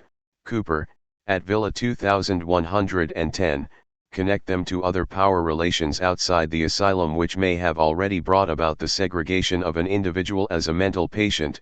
Gorizia 11. Power relations constituted the a priori of psychiatric practice. They conditioned the operation of the mental institution, they distributed relationships between individuals within it, they governed the forms of medical intervention. The characteristic reversal of anti-psychiatry consists in placing them, on the contrary, at the center of the problematic field and in questioning them in a primary way. Now, what was essentially involved in these power relations was the absolute right of non-madness over madness. A right transcribed into terms of competence brought to bear on an ignorance, of good sense, access to reality, correcting errors, delusions, hallucinations, fantasies, of normality imposing itself on disorder and deviance. It is this threefold power that constituted madness as an object of possible knowledge for a medical science, that constituted it as an illness, at the very moment when the subject stricken with this illness found himself disqualified as insane, which is to say, stripped of any power and any knowledge concerning his illness. We know enough about your suffering and your special condition, things that you have no inkling of, to recognize that it is a disease, but we are familiar enough with this disease to know that you can't exercise any right over it or with respect to it. Our science enables us to call your madness a disease, and consequently we doctors are qualified to intervene and diagnose a madness in you that prevents you from being a patient like others, so you will be a mental patient. This game involving a power relation that gives rise to a knowledge, which in return founds the rights of the power in question, characterizes classical psychiatry. It is this circle that anti-psychiatry undertakes to undo, giving the individual the right to take his madness to the limit, to see it through, in an experience to which others may contribute, but never in the name of a power that would be conferred on them by their reason or their normality, detaching the behaviors, the suffering, the desires from the medical status that had been conferred on them, freeing them from a diagnosis and a symptomatology that had not simply a value of classification, but also one of decision and decree, invalidating, finally, the great retranscription of madness into mental illness which had been initiated in the 17th century and completed in the 19th. The demedicalization of madness is correlative with that fundamental questioning of power in anti-psychiatric practice. A fact that allows us to gauge the latter's opposition to depsychiatrization, which appears to characterize psychoanalysis as well as psychopharmacology. Both seem to derive from an over-medicalization of madness. And now, at last, the problem is posed of the eventual freeing of madness from that singular form of power knowledge which is expertise connaissance. Is it possible that the truth production of madness might be carried out in forms that are not those of the knowledge relation? A fictitious problem, it will be said, a question that has its place only in utopia. In actual fact, it is posed concretely every day in connection with the role of the doctor of the official subject of knowledge in the depsychiatrization movement. The seminar was devoted alternately to two topics, the history of the hospital institution and hospital architecture in the 18th century, and the study of medico-legal appraisal in psychiatric cases since 1820. The abnormals. The great indefinite and confused family of abnormals, the fear of which will haunt the end of the 19th century, does not simply mark a phase of indecision or a somewhat unfortunate episode in the history of psychopathology. It was formed in correlation with a whole set of institutions of control, a whole series of mechanisms of supervision and distribution, and when it will have been almost completely covered over by the category of degeneration, it will give rise to ridiculous theoretical constructions but with harshly real effects. The group of abnormals was formed out of three elements whose own formation was not exactly synchronic. 1. The human monster. An ancient notion whose frame of reference is law. A juridical notion, then, but in the broad sense, as it referred not only to social laws but to natural laws as well. The monster's field of appearance is a juridico-biological domain. The figures of the half-human, half-animal being, valorized especially in the Middle Ages, of double individualities, valorized in the Renaissance, of hermaphrodites, who occasioned so many problems in the 17th and 18th centuries, in turn represented that double violation.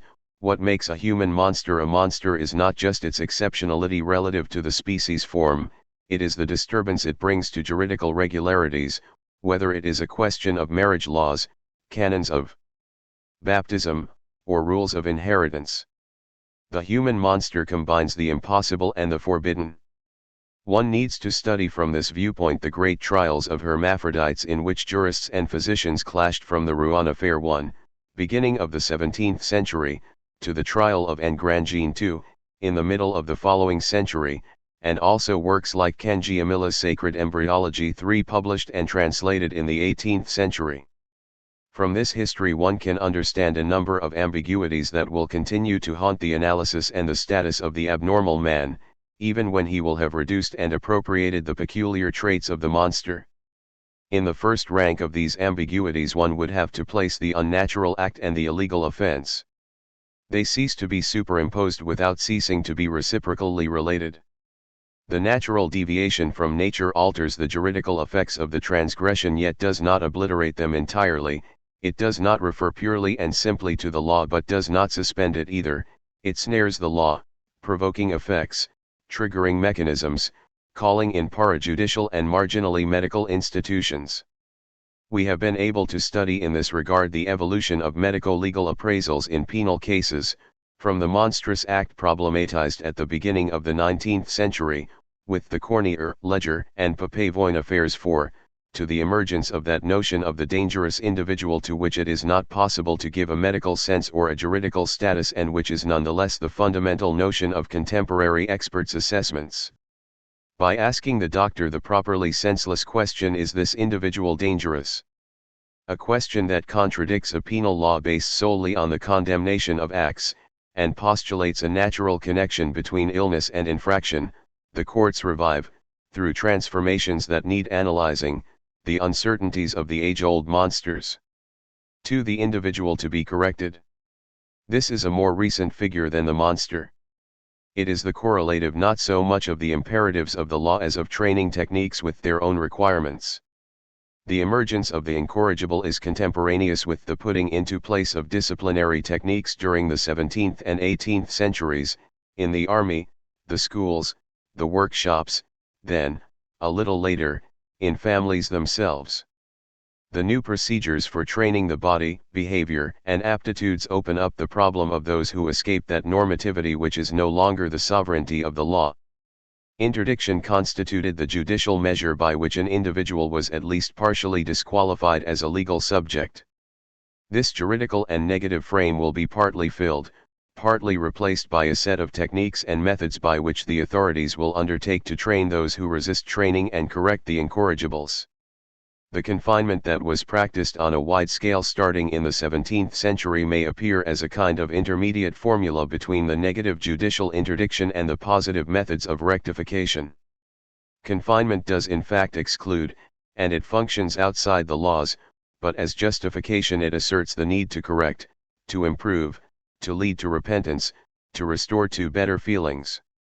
Starting from this mixed but historically decisive form, it is necessary to study the appearance, at precise historical dates, of the different institutions of rectification and the categories of individuals to which they are directed. Technico-institutional births of blindness and deaf-muteness, of imbeciles, of the retarded, the nerve-disordered, the unbalanced. A vulgarized and faded monster, the 19th-century abnormal is also a descendant of those incorrigibles who appeared on the fringes of modern training techniques. 3. The onanist. A completely new figure in the 18th century. It appears in connection with the new relations between sexuality and family organization, with the new position of the child at the center of the parental group, with the new importance given to the body and to health. The appearance of the sexual body of the child. In actual fact, this emergence has a long prehistory, the joint development of the techniques of direction of conscience, in the new pastoral springing from the Reformation and the Council of Trent, and the institutions of education. From Gerson to Alfonso de Liguori, a whole discursive partitioning of sexual desire, the sensual body, and the sin of mollifies is ensured by the obligation of penitential confession and a highly coded practice of subtle interrogations. We can say, schematically, that the traditional control of forbidden relations, adultery, incest, sodomy, bestiality, was duplicated by the control of the flesh in the basic impulses of concupiscence. But the crusade against masturbation breaks out of this background. It begins noisily in England first, in the years around 1710, with the publication of Onania 5, then in Germany, before getting underway in France, in about 1760, with the book by Tizot.6. Its raison d'être is enigmatic, but its effects are innumerable. None of these can be determined without taking into consideration some of the essential features of the campaign. It would not be enough, in fact, to see it in a perspective close to Reich, who recently inspired the work of Van Ussel 7 only as a process of repression linked to the new requirements of industrialization, the productive body as against the pleasure body. In reality, this crusade does not take, at least in the 18th century, the form of a general sexual discipline. It is directed primarily if not exclusively toward adolescents and children, and even more specifically toward those of wealthy or comfortably off families. It places sexuality, or at least the sexual use of one's own body, at the origin of an indefinite series of physical disorders that may make their effects felt in all forms and at all ages of life.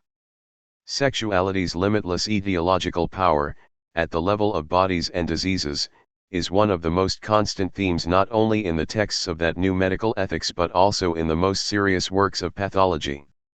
If the child thus becomes responsible for his own body and his own life, in the abuse he makes of sexuality, the parents are denounced as the real culprits: lack of supervision, neglect, and, above all, lack of interest in their children, their children's bodies, and their conduct, which leads them to entrust their children to wet nurses, domestic servants, tutors, all those intermediaries regularly denounced as initiators into vice. Freud will take up this theme in his first theory of seduction. What emerges through this campaign is the imperative of a new parents-children relationship, and more broadly as a new economy of intrafamilial relations, a solidification and intensification of father-mother-children relations, at the expense of the multiple relations that characterized the large household, a reversal of the system of family obligations, which formerly went from children to parents but now tend to make the child the primary and ceaseless object of the duties of the parents, who are assigned complete moral and medical responsibility for their progeny. The emergence of the health principle as a basic law governing family ties, the distribution of the family cell around the body and the sexual body of the child, the organization of an immediate physical bond, a body-to-body relationship of parents and children, knitting together desire and power in a complex way, the necessity, finally, for a control and an external medical knowledge to arbitrate and regulate these new relations between the parents' obligatory vigilance and the children's ever so fragile, irritable, and excitable body. The crusade against masturbation reflects the setting up of the restricted family, parents, children, as a new knowledge power apparatus. The questioning of the child's sexuality, and of all the anomalies it was thought to be responsible for, was one of the means by which this new contrivance dispositif was put together. The little incestuous family, the tiny, sexually saturated familial space in which we were raised and in which we live, was formed there. The abnormal individual that so many institutions, discourses, and knowledges have concerned themselves with since the end of the 19th century is derived from the juridico-natural exceptionality of the monster, from the multitude of incorrigibles caught up in the mechanisms of rectification, and from the universal secrecy of children's sexualities. In actual fact, the three figures of the monster, the incorrigible, and the onanist will not exactly merge together.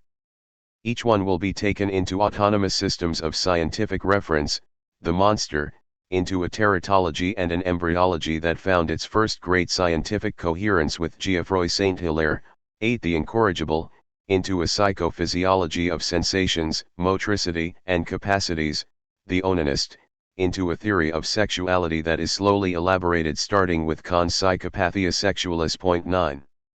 Yet the specificity of these references must not lead us to overlook three essential phenomena, which cancel it in part, or at least modify it: the construction of a general theory of degeneration, which, starting with the book by Morel, 1857, 10 will serve for more than a half-century as a theoretical framework, as well as a social and moral justification, for all the techniques of identification, classification, and intervention applied to abnormals, the setting up of a complex institutional network that, within the limits of medicine and justice, serves as a reception structure for abnormals and an instrument for society's defense.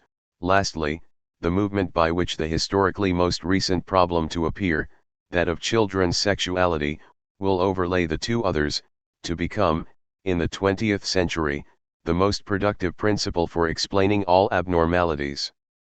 The antithesis, which terror of the monster brought to the light of an exceptional day, is the universal sexuality of children, which now slips it under the little everyday anomalies. Since 1970, the series of courses has dealt with the slow formation of a knowledge and power of normalization based on the traditional juridical procedures of punishment. The course for the year 1975 to 1976 will end this cycle with a study of the mechanisms by which, since the end of the 19th century, people claim to defend society. This year's seminar was devoted to an analysis of the transformations of psychiatric expert opinion in penal cases from the great affairs of criminal monstrosity, prime case, Henriette Cornier, to the diagnosis of abnormal delinquents. Society must be defended. In order to conduct a concrete analysis of power relations, one would have to abandon the juridical notion of sovereignty.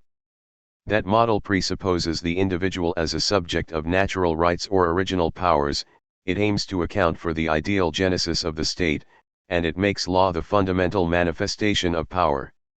One would have to study power not on the basis of the primitive terms of the relation but starting from the relation itself, inasmuch as the relation is what determines the elements on which it bears, instead of asking ideal subjects what part of themselves or what powers of theirs they have surrendered, allowing themselves to be subjectified esse laissez assujettir, one would need to inquire how relations of subjectivation can manufacture subjects. Similarly, rather than looking for the single form, the central point from which all the forms of power would be derived by way of consequence or development, one must first let them stand forth in their multiplicity, their differences, their specificity, their reversibility, study them therefore as relations of force that intersect, interrelate, converge, or, on the contrary, oppose one another or tend to cancel each other out. Finally, instead of privileging law as a manifestation of power, it would be better to try and identify the different techniques of constraint that it brings into play. If it is necessary to avoid reducing the analysis of power to the scheme suggested by the juridical constitution of sovereignty, if it is necessary to think about power in terms of force relations, must it be deciphered, then, according to the general form of war? Can war serve as an effective analyzer of power relations? This question overlays several others. Should war be considered as a primary and fundamental state of things in relation to which all the phenomena of social domination, differentiation, and hierarchization are considered as secondary? Do the processes of antagonism, confrontation, and struggle between individuals, groups, or classes belong, in the last instance, to the general processes of warfare? Can the set of notions derived from strategy or tactics constitute a valid and adequate instrument for analyzing power relations? Are military and war-related institutions and, in a general way, the methods utilized for waging war, immediately or remotely, directly or indirectly, the nucleus of political institutions? But perhaps the question that needs to be asked first of all is this one: how, since when, and how did people begin to imagine that it is war that functions in power relations, that an uninterrupted combat undermines peace, and that the civil order is basically an order of battle? That is the question that was posed in this year's course. How was war perceived in the background of peace? Who looked in the din and confusion of war, in the mud of battles, for the principle of intelligibility of order, institutions, and history? Who first thought that politics was war pursued by other means? A paradox appears at a glance. With the evolution of states since the beginning of the Middle Ages, it seems that the practices and institutions of war pursued a visible development. Moreover, they tended to be concentrated in the hands of a central power that alone had the right and the means of war.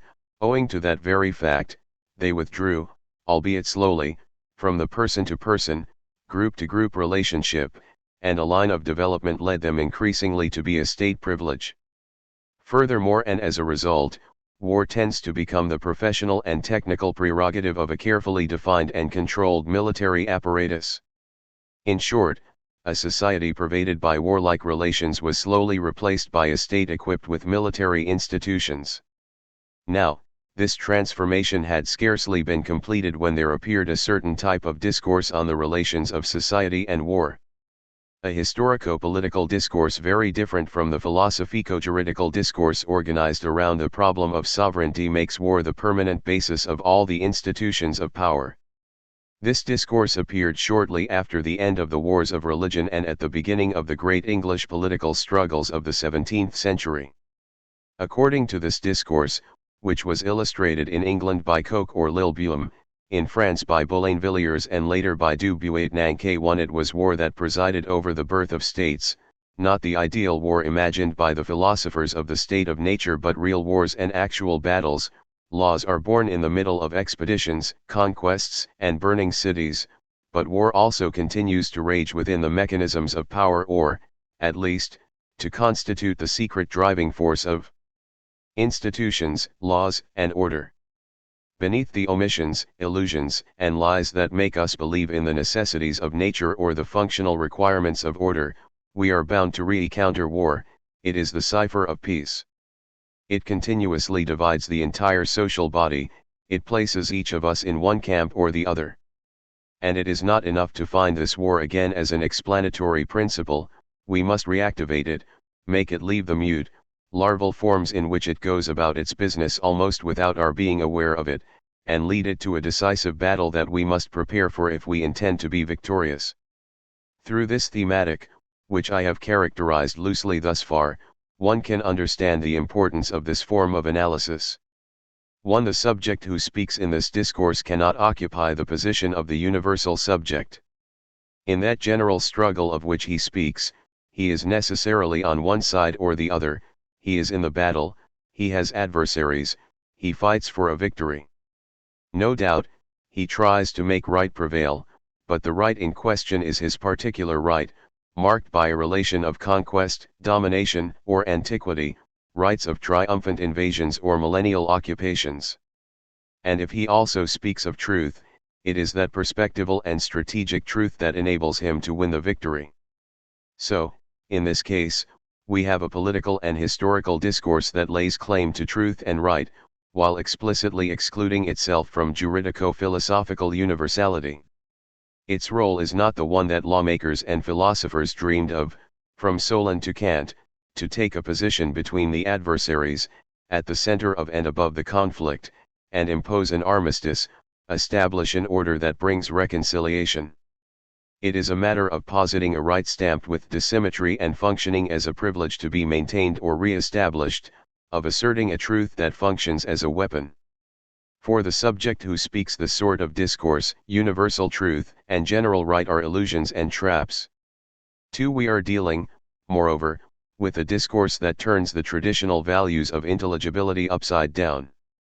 An explanation from below, which is not the simplest, the most elementary, the clearest explanation but, rather, the most confused, the murkiest, the most disorderly, the most haphazard. What is meant to serve as a principle of decipherment is the confusion of violence, passions, enmities, revenges. It is also the web of petty circumstances that decide defeats and victories. The dark, elliptical god of battles must illuminate the long days of order, labor, and peace. Fury must account for harmonies. Thus, at the beginning of history and law one will posit a series of brute facts, physical vigor, force, character traits, a series of chance happenings, defeats, victories, successes or failures of conspiracy, rebellions, or alliances. And only above this tangle will a growing rationality take shape, that of calculations and strategies, a rationality that, as one rises and it develops, becomes increasingly fragile, more and more spiteful, more closely tied to illusion, to fancy, to mystification. So we have the complete opposite of those traditional analyses which attempt to rediscover, beneath the visible brutality of bodies and passions, a fundamental, abiding rationality, linked by nature to the just and the good. This type of discourse develops entirely within the historical dimension. It undertakes not to measure history, unjust governments, abuses, and acts of violence with the ideal principle of a reason or a law, but, rather, to awaken, beneath the form of institutions or laws, the forgotten past of real struggles, of masked victories or defeats, the dried blood in the codes. It takes as its field of reference the undefined movement of history. But at the same time it is possible for it to draw support from the traditional mythical forms, the lost age of great ancestors, the imminence of new times and millennial revenge, the coming of a new kingdom that will wipe out the ancient defeats. It is a discourse that will be able to carry both the nostalgia of decaying aristocracies and the ardor of popular revenges. In summary, as against the philosophico-juridical discourse organized in terms of the problem of sovereignty and law, this discourse which deciphers the continued existence of war in society is essentially a historico-political discourse, a discourse in which truth functions as a weapon for a partisan victory, a discourse at once darkly critical and intensely mythical. This year's course was devoted to the emergence of that form of analysis, how was war, and its different aspects: invasion, battle, conquest, victory, relations of victors and vanquished, pillage and appropriation, uprisings, used as an analyzer of history and, in a general way, of social relations. One must first set aside some false paternities, that of Hobbes, in particular. What Hobbes calls the war of all against all is not in any way a real historical war, but a game of representations by which each measures the danger that each represents for him, estimates the other's will to fight, and calculates the risk he himself would be taking if he resorted to force. Sovereignty, whether it involves a commonwealth by institution or a commonwealth by acquisition, is established not by an act of bellicose domination but, rather, by a calculation that allows war to be avoided. For Hobbes it is non-war that founds the state and gives it its form. Point 2. The history of wars as wombs of states was doubtless outlined in the 16th century at the end of the wars of religion, in France, for example, in the work of Hautman III. But it was mostly in the 17th century that this type of analysis was developed. In England, first, in the parliamentary opposition and among the Puritans, with the idea that English society, since the 11th century, was a society of conquest, monarchy and aristocracy, with their characteristic institutions, were seen as Norman imports, while the Saxon people preserved, not without difficulty, a few traces of their original freedoms. Against this background of martial domination, English historians such as Coke or Selden restored the chief episodes of England's history. Each of these is analyzed either as a consequence or as a resumption of that historically primary state of war between two hostile races with different institutions and interests. The revolution of which these historians are the contemporaries and sometimes the protagonists would thus be the last battle and the revenge of that ancient war. An analysis of the same type is also found in France, but at a later date and, above all, in the aristocratic circles of the end of the reign of Louis XIV. Boulainvilliers will give it the most rigorous formulation, but this time the story is told, and the rights are asserted, in the name of the victor. By giving itself a Germanic origin, the French aristocracy lays claim to the right of conquest, hence of eminent possession, upon all the lands of the realm and of absolute dominion over all the Gallic or Roman inhabitants, but it also claims prerogatives with respect to royal power, which would have been established originally only by its consent, and which should always be kept within the limits established back then. The history written in this way is no longer, as in England, that of the perpetual confrontation of the vanquished and the victors, with uprising and extracted concessions as a basic category. It will be the history of the king's usurpations or betrayals with regard to the nobility from which he descended, and of his unnatural collusions with the bourgeoisie of Gallo-Roman origin.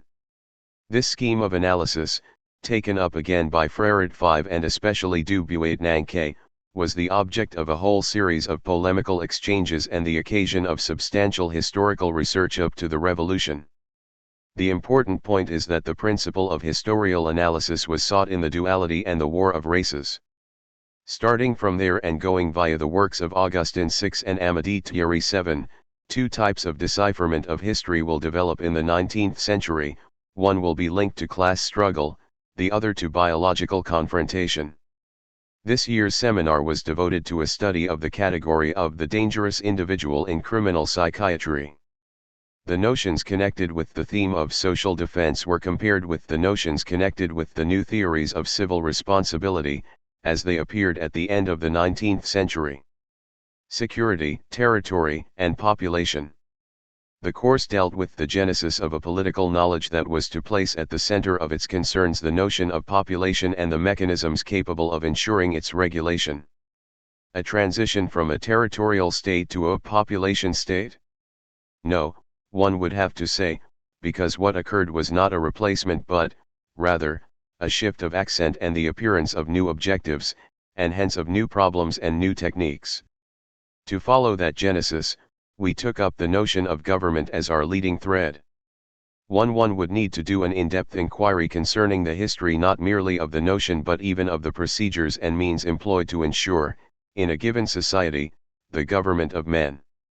In a very first approach, it seems that for the Greek and Roman societies the exercise of political power did not involve the right or the possibilities of a government understood as an activity that undertakes to conduct individuals throughout their lives by placing them under the authority of a guide responsible for what they do and for what happens to them. Following the indications furnished by Paul Vane, it seems that the idea of a pastor sovereign, a king or judge shepherd of the human flock, is rarely found outside the archaic Greek texts or except in certain authors of the imperial epoch. On the other hand, the metaphor of the shepherd watching over the sheep is accepted when it comes to characterizing the activity of the educator, the doctor, the gymnastics teacher. An analysis of the politics would confirm this hypothesis. It was in the East that the theme of pastoral power was fully developed above all, in Hebrew society. A certain number of traits mark this theme. The shepherd's power is exercised not so much over a fixed territory as over a multitude in movement toward a goal. It has the role of providing the flock with its sustenance, watching over it on a daily basis, and ensuring its salvation. Lastly, it is a matter of a power that individualizes by granting, through an essential paradox, as much value to a single one of the sheep as to the entire flock. It is this type of power that was introduced into the West by Christianity and took an institutional form in the ecclesiastical pastorate. The government of souls was constituted in the Christian Church as a central, knowledge-based activity indispensable for the salvation of each and every one. Now, the 15th and 16th centuries saw a general crisis of the pastorate open up and develop, but in a much more complex fashion, a search for other modes, and not necessarily less strict ones, of spiritual direction and new types of relations between pastor and flock, but also inquiries concerning the right way to govern children, a family, a domain, a principality. The general questioning of government and self-government, of guidance and self-guidance, accompanies, at the end of feudalism, the birth of new forms of economic and social relations and new political structurations. 2. We next analyzed some aspects of the formation of a political governmentality, that is, the way in which the behavior of a set of individuals became involved, more and more markedly, in the exercise of sovereign power.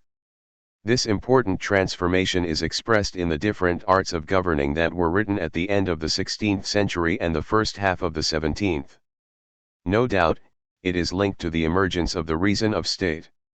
One goes from an art of governing whose principles were borrowed from the traditional virtues, wisdom, justice, liberality, respect for divine laws and human customs, or from the common abilities, prudence, thoughtful decisions, taking care to surround oneself with the best advisor, to an art of governing whose rationality has its principles and its specific domain of application in the state.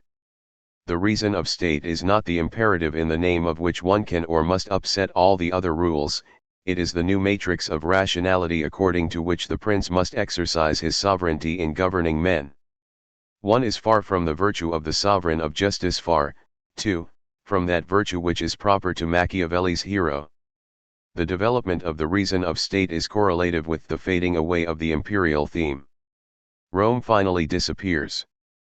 A new historical perception takes form, it is no longer polarized around the end of time and the consolidation of all the particular sovereignties into the empire of the last days, it is open to an indefinite time in which the states have to struggle against one another to ensure their own survival. And more than the problems of a sovereign's legitimate dominion over a territory, what will appear important is the knowledge and development of a state's forces, in a space, European and global at once, of competition between states, very different from that in which dynastic rivals confront each other. The major problem is that of a dynamic of the forces and the rational techniques which enable one to intervene in those forces. Thus, the reason of state, apart from the theories that formulated and justified it, takes shape in two great ensembles of political knowledge and technology, a diplomatico-military technology that consists in ensuring and developing the forces of a state through a system of alliances, and the organizing of an armed apparatus. The search for a European equilibrium, which was one of the guiding principles of the treaties of Westphalia, is a consequence of this political technology. The second is constituted by policy police, in the sense given to the word then, that is, the set of means necessary to make the forces of the state increase from within. At the junction point of these two great technologies, and as a shared instrument, one must place commerce and monetary circulation between the states. Enrichment through commerce offers the possibility of increasing the population, the manpower, production and export, and of endowing oneself with large, powerful armies.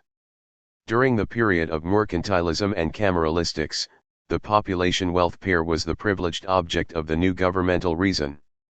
3. The working out of this population-wealth problem, in its different concrete aspects, taxation fiscalite, scarcity, depopulation, idleness, beggary, vagabondage, constitutes one of the conditions of formation of political economy. The latter develops when it is realized that the resources-population relationship can no longer be fully managed through a coercive regulatory system that would tend to raise the population in order to augment the resources. The physiocrats are not anti-populationist in opposition to the mercantilists of the preceding epoch, they frame the population problem in a different way. For them, the population is not simply the sum of subjects who inhabit a territory, a sum that would be the result of each person's desire to have children or of laws that would promote or discourage births. It is a variable dependent on a number of factors. These are not all natural by any means. The tax system, the activity of circulation, and the distribution of profit are essential determinants of the population rate. But this dependence can be rationally analyzed, in such a way that the population appears as naturally dependent on multiple factors that may be artificially alterable. So there begins to appear, branching off from the technology of policy and in correlation with the birth of economic thought, the political problem of population. The latter is not conceived as a collection of legal subjects, nor as a mass of human arms intended for labor. It is analyzed as a set of elements that, first, is connected with the general system of living beings. Population in this sense falls in the category of the human race, l'espèce humaine. The notion, new at the time, is to be distinguished from mankind, le genre humain, and, second, may offer a purchase for concerted interventions, through laws, but also through changes of attitude, of ways of acting and living that can be obtained through campaigns. Seminar. The seminar was devoted to a few aspects of what the Germans, in the 18th century, called Politikwissenschaft, that is, the theory and analysis of everything that tends to affirm and increase the power of the state to make good use of its forces, to obtain the welfare of its subjects, and, above all, the maintenance of order and discipline, the regulations that tend to make their lives comfortable and to provide them with the things they need for their livelihood. We tried to show what problems this policy was meant to address, how the role it was assigned was different from the one that would later devolve upon the police institution, what results were expected of it in order to bring about the growth of the state, and this in terms of two objectives: enable it to mark out and improve its position in the game of rivalry and competition between European states, and to guarantee internal order by ensuring the welfare of individuals. Development of the competitive state, economically and militarily, development of the welfarite state, wealth, tranquility, happiness. It is these two principles that policy, understood as a rational art of governing, must be able to coordinate. It was conceived during this period as a sort of technology of state forces. Among the main objects with which this technology needed to be concerned was population, in which the mercantilists saw a principle of enrichment and in which everyone recognized an essential component of the strength of states. And the management of this population required, among other things, a health policy capable of diminishing infant mortality, preventing epidemics and bringing down the rates of endemic diseases, of intervening in living conditions in order to alter them and impose standards on them, whether this involved nutrition, housing, or urban planning, and of ensuring adequate medical facilities and services. The development, starting in the second half of the 18th century, of what was called médecine police, public health, or social medicine, must be written back into the general framework of a biopolitics. The latter tends to treat the population as a mass of living and coexisting beings who present particular biological and pathological traits and who thus come under specific knowledge and technologies. And this biopolitics itself must be understood in terms of a theme developed as early as the 17th century, the management of state forces. Papers were read on the notion of Politikwissenschaft, Pascal Pasquino, on the anti-smallpox campaigns in the 18th century, Anne-Marie Moulin, on the Paris cholera epidemic in 1832, François Delaporte, on the legislation dealing with work-related accidents, and the development of insurance in the 19th century, François Ewald. The birth of biopolitics. As it turned out, this year's course was devoted in its entirety to what was to have formed only its introduction. The theme addressed was biopolitics. By that I meant the endeavor, begun in the 18th century, to rationalize the problems presented to governmental practice by the phenomena characteristic of a group of living human beings constituted as a population: health, sanitation, birth rate, longevity, race. We are aware of the expanding place these problems have occupied since the 19th century, and of the political and economic issues they have constituted up to the present day. It seemed to me that these problems could not be dissociated from the framework of political rationality within which they appeared and developed their urgency.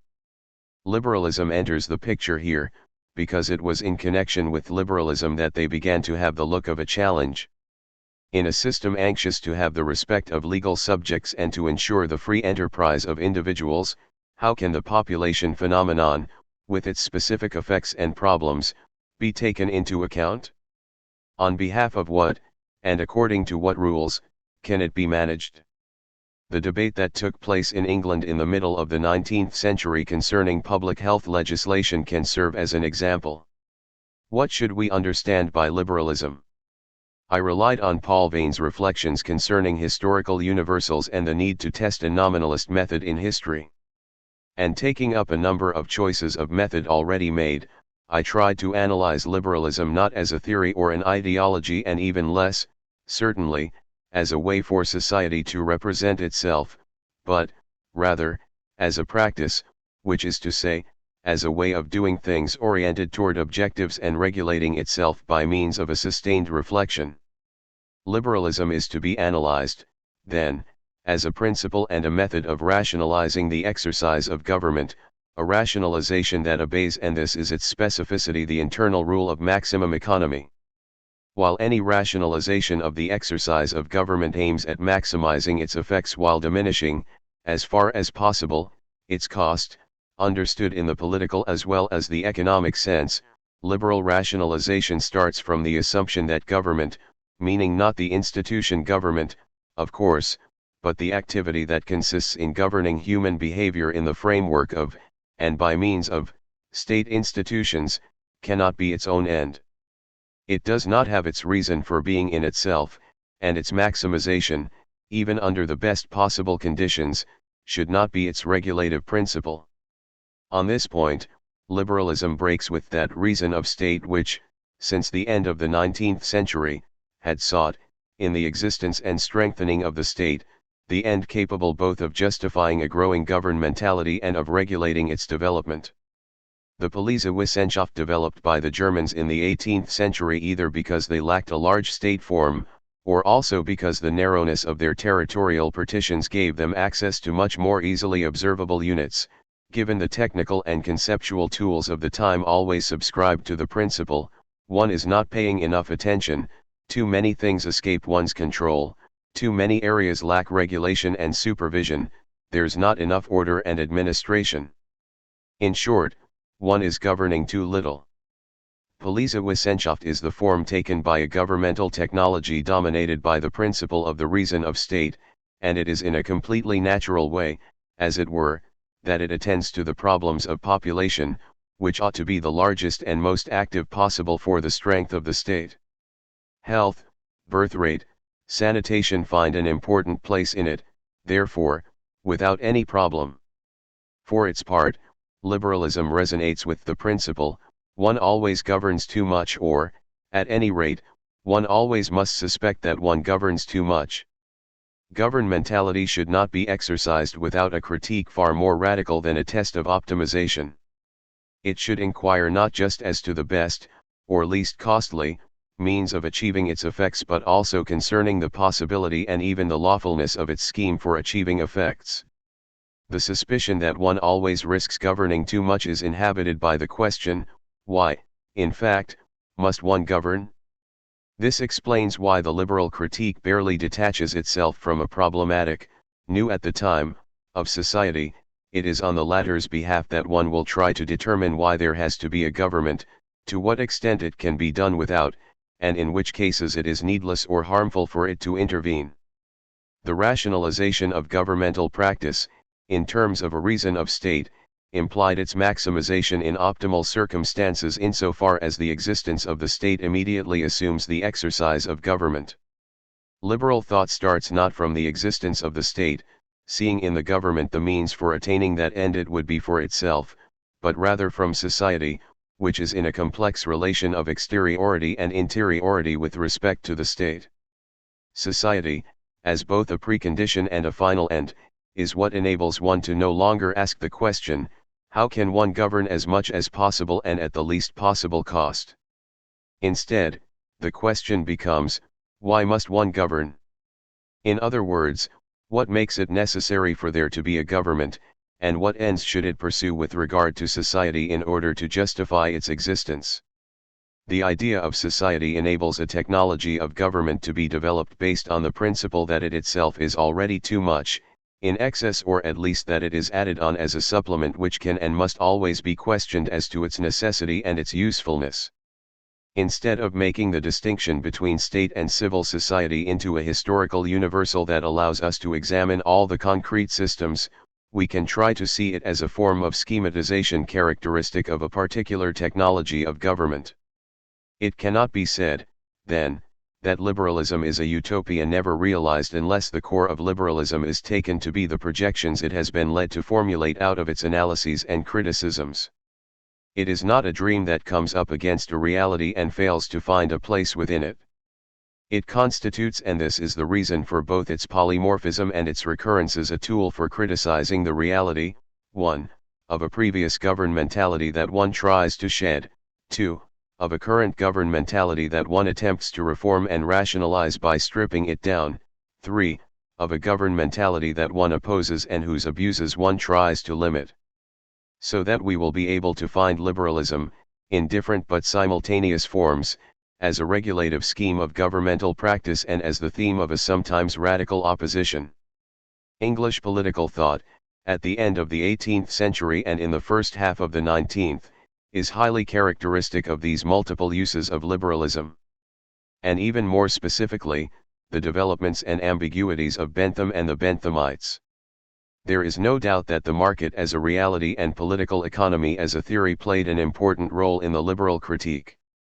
But, as P. Rosanvallin's important book has confirmed, liberalism is neither the consequence nor the development of these, one rather, the market played, in the liberal critique, the role of a test, a locus of privileged experience where one can identify the effects of excessive governmentality and even weigh their significance. The analysis of the mechanisms of dearth, or more generally, of the grain trade in the middle of the 18th century, was meant to show the point at which governing was always governing too much.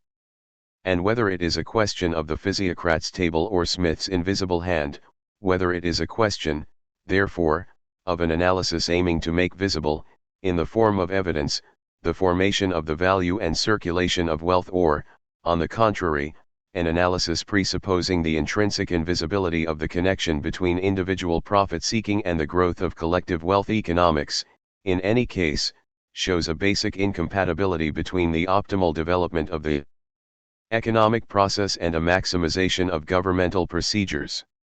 It is by this, more than by the play of ideas, that the French or English economists broke away from mercantilism and came Rawlism. They freed reflection on economic practice from the hegemony of the reason of state and from the saturation of governmental intervention. By using it as a measure of governing too much, they placed it at the limit of governmental action. Liberalism does not derive from juridical thought any more than it does from an economic analysis. It is not the idea of a political society founded on a contractual tie that gave birth to it, but in the search for a liberal technology of government, it appeared that regulation through the juridical form constituted a far more effective tool than the wisdom or moderation of the governors. Rather, the physiocrats tended, out of a distrust of law and the juridical institution, to look for that regulation in the recognition, by a despot with institutionally limited power, of the economy's natural laws, impressing themselves upon him as an evident truth. Liberalism sought that regulation in the law, not through a legalism that would be natural to it, but because the law defines forms of general intervention excluding particular, individual, or exceptional measures, and because the participation of the governed in the formulation of the law, in a parliamentary system, constitutes the most effective system of governmental economy. The state of right, the Rechtsstaat, the rule of law, the organization of a truly representative parliamentary system was, therefore, during the whole beginning of the 19th century, closely connected with liberalism, but just as political economy used at first as a test of excessive governmentality was not liberal either by nature or by virtue, and soon even led to anti-liberal attitudes, whether in the nationale-economie of the 19th century or in the planning economies of the 20th, so the democracies of the state of right were not necessarily liberal, nor was liberalism necessarily democratic or devoted to the forms of law. Rather than a relatively coherent doctrine, rather than a politics pursuing a certain number of more or less clearly defined goals, I would be tempted to see in liberalism a form of critical reflection on governmental practice. That criticism can come from within or without, it can rely on this or that economic theory, or refer to this or that juridical system without any necessary and one-to-one connection. The question of liberalism, understood as a question of too much government, was one of the constant dimensions of that recent European phenomenon, having appeared first in England, it seems, namely, political life. Indeed, it is one of the constituent elements of it, if it is the case that political life exists when governmental practice is limited in its possible excess by the fact that it is the object of public debate as to its good or bad, its too much or too little. Of course, the above reflections constitute not an interpretation of liberalism which would claim to be exhaustive but, rather, a plan of possible analysis of governmental reason, that is, of those types of rationality which are brought into play in the methods by which human behavior is directed via a state administration. I have tried to carry out such an analysis concerning two contemporary examples, German liberalism of the years 1948 to 62, and American liberalism of the Chicago School. In both cases, liberalism presented itself, in a definite context, as a critique of the irrationality peculiar to excessive government and as a return to a technology of frugal government, as Franklin would have said. In Germany, that excess was the regime of war, Nazism, but, beyond that, a type of directed and planned economy developing out of the 1914 to 18 period and the general mobilization of resources and men, it was also state socialism. In point of fact, German liberalism of the second post-war period was defined, programmed, and even to a certain extent put into practice by men who, starting in the years 1928 to 1930, had belonged to the Freiburg School, or at least had been inspired by it, and who had later expressed themselves in the journal Ordo. At the intersection of Neo-Kantian philosophy, Husserl's phenomenology, and Weber's sociology, on certain points close to the Viennese economists, concerned about the historical correlation between economic processes and juridical structures, men like Eucken, W. Ropke, Franz Bohm, and von Rustow had conducted their critiques on three different political fronts: Soviet socialism, National Socialism, and interventionist policies inspired by Keynes. But they addressed what they considered as a single adversary, a type of economic government systematically ignorant of the market mechanisms that were the only thing capable of price-forming regulation. Ordo-liberalism, working on the basic themes of the liberal technology of government, tried to define what a market economy could be, organized, but not planned or directed, within an institutional and juridical framework that, on the one hand, would offer the guarantees and limitations of law, and, on the other, would make sure that the freedom of economic processes did not cause any social distortion. The first part of this course was devoted to the study of this ordo-liberalism, which had inspired the economic choice of the general policy of the German Federal Republic during the time of Adenauer and Ludwig Erhard. The second part was devoted to a few aspects of what is called American neoliberalism, that liberalism which is generally associated with the Chicago School and which also developed in reaction against the excessive government exhibited in its eyes, starting with Simons, by the New Deal, war planning, and the great economic and social programs generally supported by post-war democratic administrations. As in the case of the German ordo-liberals, the critique carried out in the name of economic liberalism cited the danger represented by the inevitable sequence: economic interventionism, inflation of governmental apparatuses, over-administration, bureaucracy, and rigidification of all the power mechanisms, accompanied by the production of new economic distortions that would lead to new interventions.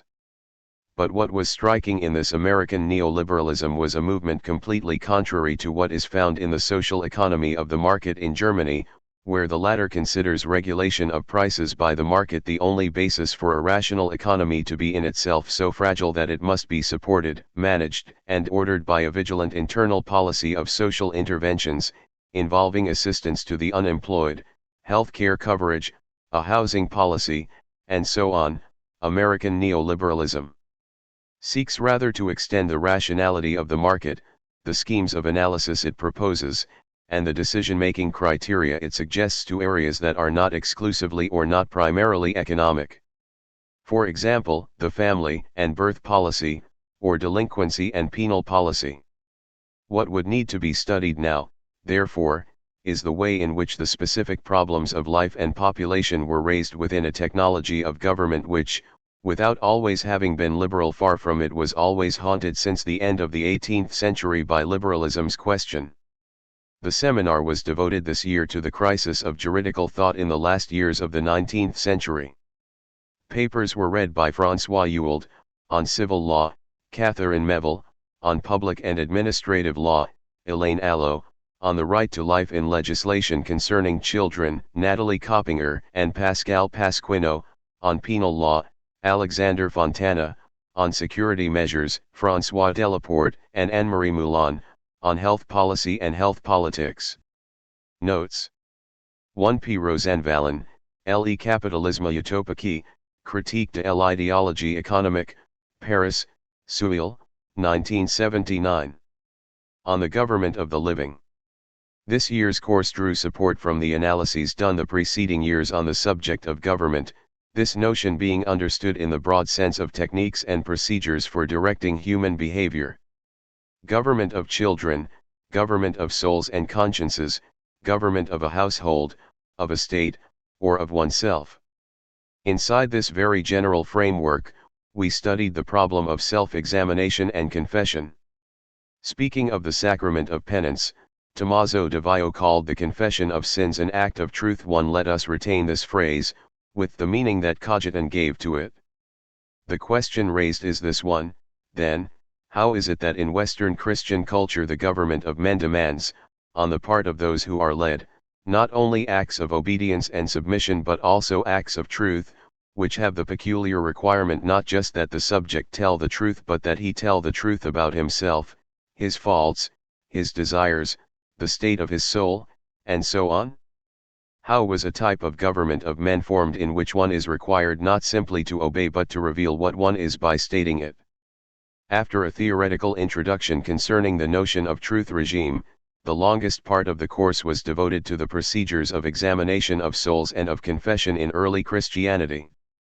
Two concepts have to be recognized, each of which corresponds to a particular practice: exhomologesis and exagoriasis. A study of exhomologesis shows that this term is often employed in a very broad sense. It designates an act meant to reveal both a truth and the subject's adherence to that truth. To do the exhomologesis of one's belief is not merely to affirm what one believes but to affirm the fact of that belief. It is to make the act of affirmation an object of affirmation, and hence to authenticate it either for oneself or with regard to others. Exhomologesis is an emphatic affirmation whose emphasis relates above all to the fact that the subject binds himself to that affirmation and accepts the consequences.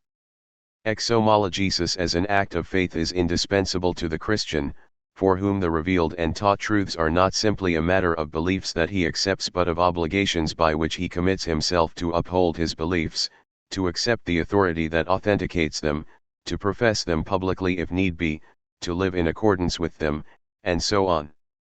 Yet a different type of exhomologesis is found very early on, the exhomologesis of sins. There, too, distinctions must be made.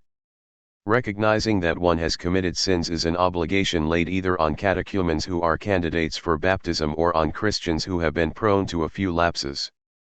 To the latter, the Didaskalia prescribes that they perform the exhomologesis of their sins to the congregation. Point 2. Now, this confession seems not to have taken, at the time, the form of a detailed public statement of the transgressions committed but, rather, of a collective rite in the course of which each individual acknowledged in his heart that he was a sinner before God. It was concerning serious offenses in particular, idolatry, adultery, and homicide, as well as on the occasion of persecutions and apostasy that the specific character of the exhomologesis of wrongs was manifested. It became a condition for reinstatement, and it was connected with a complex public ritual. The history of penitential practices from the 2nd to the 5th centuries shows that exhomologesis did not have the form of a verbal confession examining the different offenses along with their circumstances, and that it did not obtain remission from the fact that it was enacted in the canonical form before the person who had received the authority to remit them. Penance was a state into which one entered after a ritual, and it was ended, sometimes on the deathbed, after a second ceremonial. Between these two moments, the penitent did the exhomologesis of his faults through his mortifications, his austerities, his way of living, his garments, his manifest attitude of repentance, in short, through a whole dramaticity in which the verbal expression did not have the main role, and in which the analytical statement of specific wrongs seems to have been absent.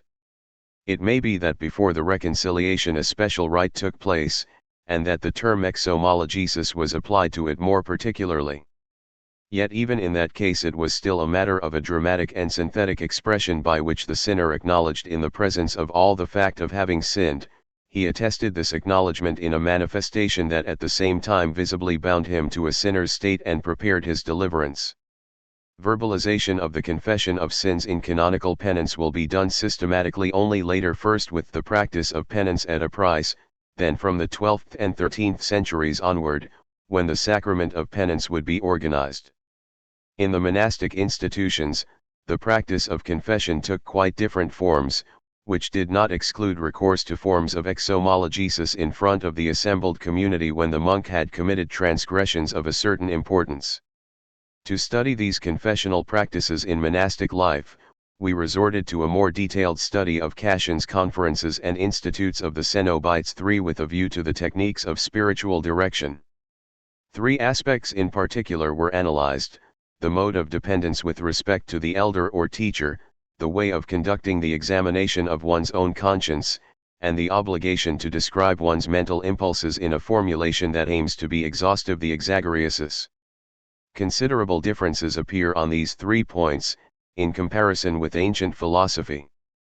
Schematically, we can say that in the monastic institution the relation to the teacher takes the form of an unconditional and steadfast obedience that concerns every aspect of life and, in principle, does not leave the novice any margin of initiative, that while the value of this relationship depends on the teacher's qualification, it is nonetheless true that by itself the form of obedience, whatever its object, holds a positive value, and finally, that while obedience is absolutely necessary for the novices and, as a rule, the teachers are elders, the age differential is not sufficient in itself to justify such a relationship, both because the ability to direct is a charisma and the obedience must constitute, in the form of humility, a permanent relationship with oneself and others.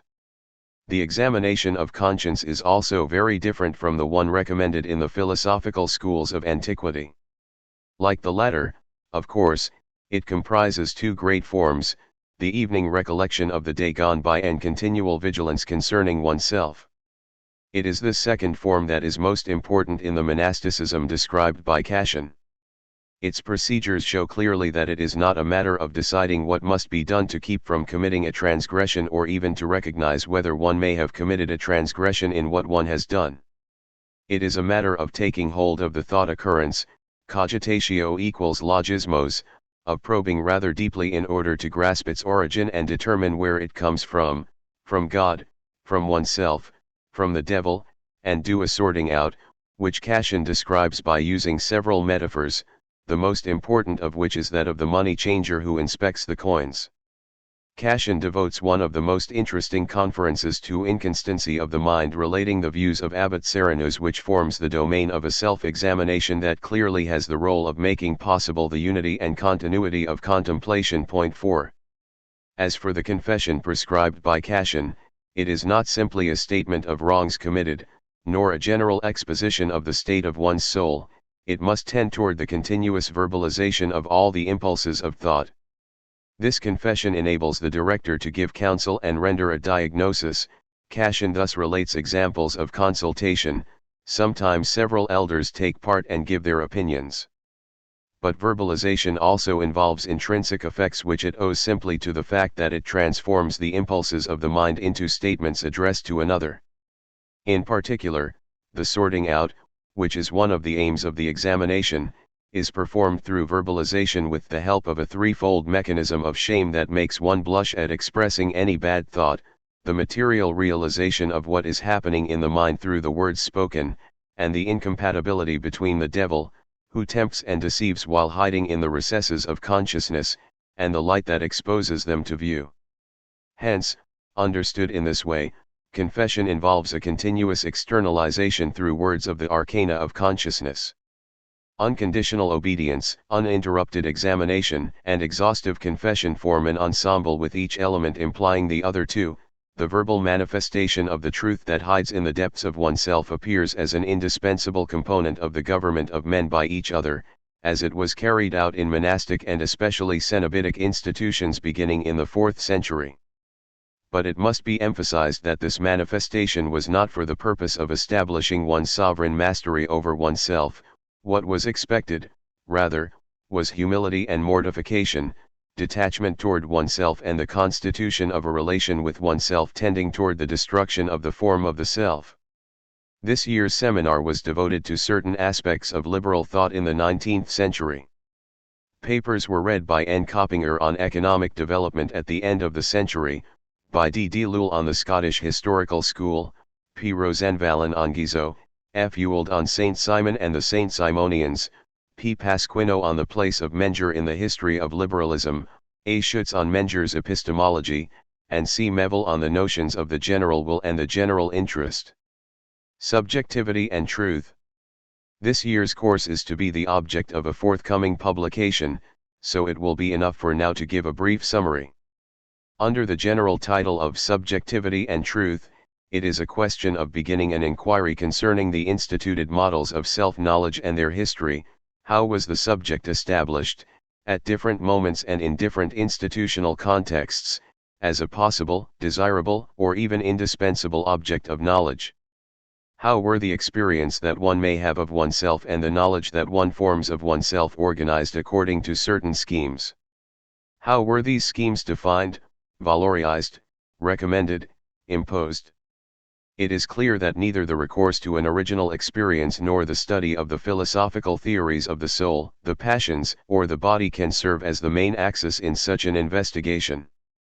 The guiding thread that seems the most useful for this inquiry is constituted by what one might call the techniques of the self, which is to say, the procedures, which no doubt exist in every civilization, suggested or prescribed to individuals in order to determine their identity, maintain it, or transform it in terms of a certain number of ends, through relations of self-mastery or self-knowledge. In short, it is a matter of placing the imperative to know oneself which to us appears so characteristic of our civilization back in the much broader interrogation that serves as its explicit or implicit context: what should one do with oneself? What work should be carried out on the self?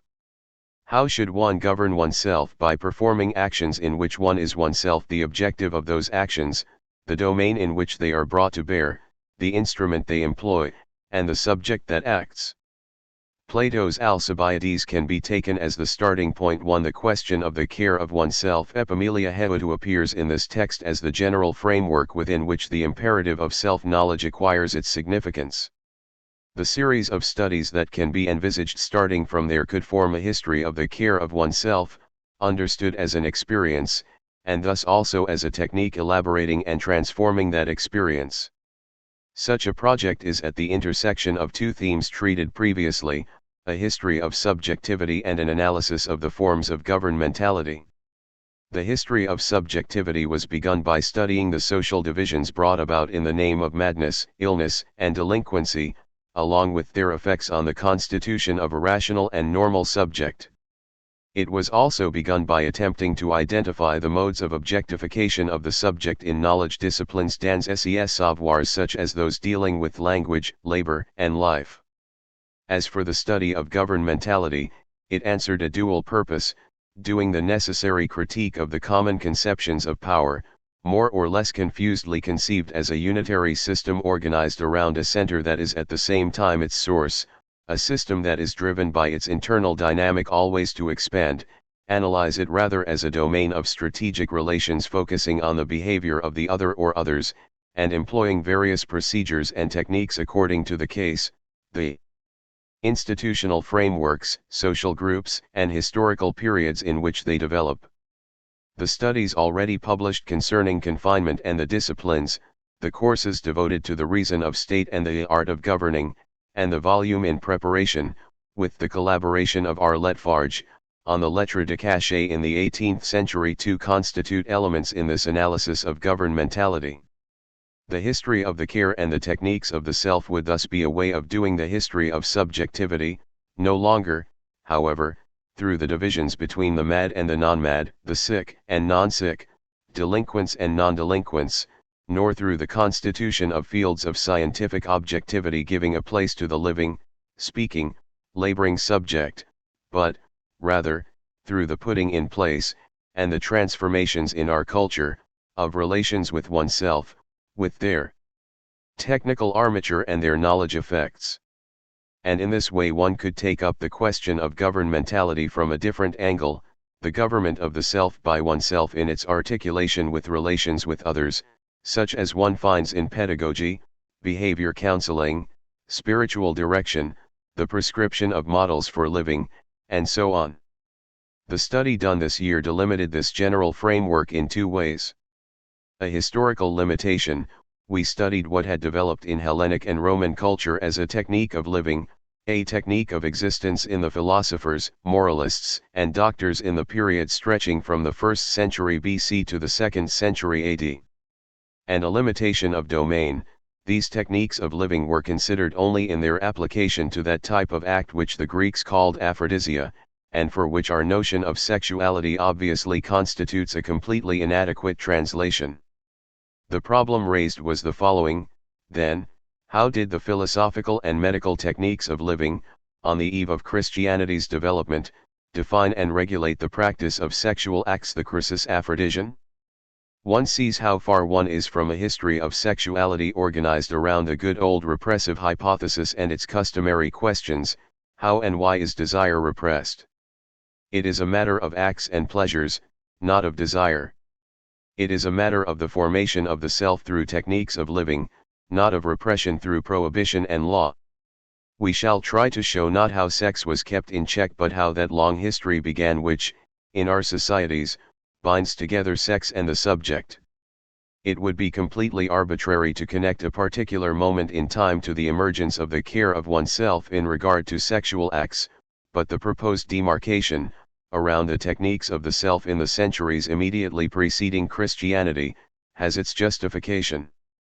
In fact, it is certain that the technology of the self-reflection on modes of living, on choices of existence, on the way to regulate one's behavior, to attach oneself to ends and means experienced an extensive development in the Hellenistic and Roman period, to the point of having absorbed a large portion of philosophical activity.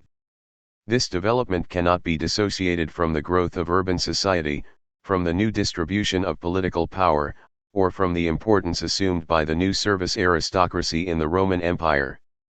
This government of the self, with the techniques that are peculiar to it, takes its place between pedagogical institutions and the religions of salvation. This should not be taken to mean a chronological succession, even if it is true that the question of the education of future citizens seems to have occasioned more interest and reflection in classical Greece, and the question of an afterlife and a hereafter caused more anxiety in later periods. Nor should it be thought that pedagogy, government of the self, and salvation constituted three utterly distinct domains, employing different notions and methods. In reality there were numerous crossovers and a definite continuity between the three. The fact remains that the technology of the self intended for the adult can be analyzed in the specificity and breadth it took on during this period, provided it is pulled out of the retrospective shadow cast on it by pedagogical institutions and the salvation religions. Now, this art of self-government as it developed in the Hellenistic and Roman period is important for the ethic of sexual acts and its history. Indeed, it is there and not in Christianity that the principles of the famous conjugal arrangement, whose history has been so long, were formulated: the exclusion of any sexual activity outside the relation between spouses, the procreative purpose of these acts, at the expense of pleasure as an end, the emotional function of sexual relations in the marriage partnership. But that is not all. It is also in this technology of the self that one observes the development of a form of uneasiness about sexual acts and their effects, an uneasiness whose origin is too readily attributed to Christianity, when it is not attributed to capitalism or bourgeois morality. Of course, the question of sexual acts was far from having the importance then that it would subsequently have in the Christian problematic of the flesh and its lusts. The question, for example, of anger or reversal of fortune undoubtedly looms larger than sexual relations for the Hellenistic and Roman moralists, but even if the place of sexual relations in the order of concerns is rather far from being the first, it is important to note the way in which these techniques of the self connect the order of sexual acts to the whole of existence. In this year's course we focused on 4 examples of these techniques of the self in their relation with the regimen of the aphrodisia. 1. The interpretation of dreams. Artemidorus's Oneirocritica 3 in Book 1, chapters 78-80, constitutes the basic text in this area. The question raised there does not directly concern the practice of sexual acts but, rather, the use to be made of the dreams in which they are represented. In this text, it is a matter of determining the prognostic value they should be given in everyday life. What auspicious or inauspicious events may one expect according to whether the dream has presented this or that type of sexual relation? A text of this sort obviously does not prescribe any morals, but it does reveal, through the play of positive or negative significations that it ascribes to the dream images, a whole set of correlations, between sexual acts and social life, and a whole system of differential valuations, hierarchizing the sexual acts relative to one another. 2. The medical regimens. These aim directly to assign a measure to sexual acts. It is noteworthy that this measure almost never concerns the form of the sexual act, natural or not, normal or not, but its frequency and its moment. Quantitative and circumstantial values are all that is taken into consideration. A study of Galen's great theoretical edifice shows clearly the connection established in medical and philosophical thought between sexual acts and the death of individuals. Because each living being is destined to die, but the species must live eternally, nature invented the mechanism of sexual reproduction. It also clearly shows the connection established between the sexual act and the substantial, violent, paroxysmal, and dangerous expenditure of the vital principle that it involves. A study of regimens properly speaking, in Rufus of Ephesus, Athenaeus, Galen, Soranus, shows, through the endless precautions they recommended, the complexity and tenuousness of the relations established between sexual acts and the life of the individual, the sexual act's extreme sensitivity to all external and internal circumstances that might make it harmful, the immense range of effects of every sexual act on all parts and components of the body. 3. Married life. The treatises on marriage were quite numerous in the period under study. What remains of the work of Musonius Rufus, Antipater of Tarsus, or Hierocles, as well as the works of Plutarch, shows not only the valorization of marriage, which seems to correspond to a social phenomenon, according to the historians, but also a new conception of the marital relationship, added to the traditional principles of the complementarity of the two sexes necessary for the order of the household is the ideal of a dual relation, involving every aspect of the life of the two partners, and establishing personal emotional ties in a definitive way.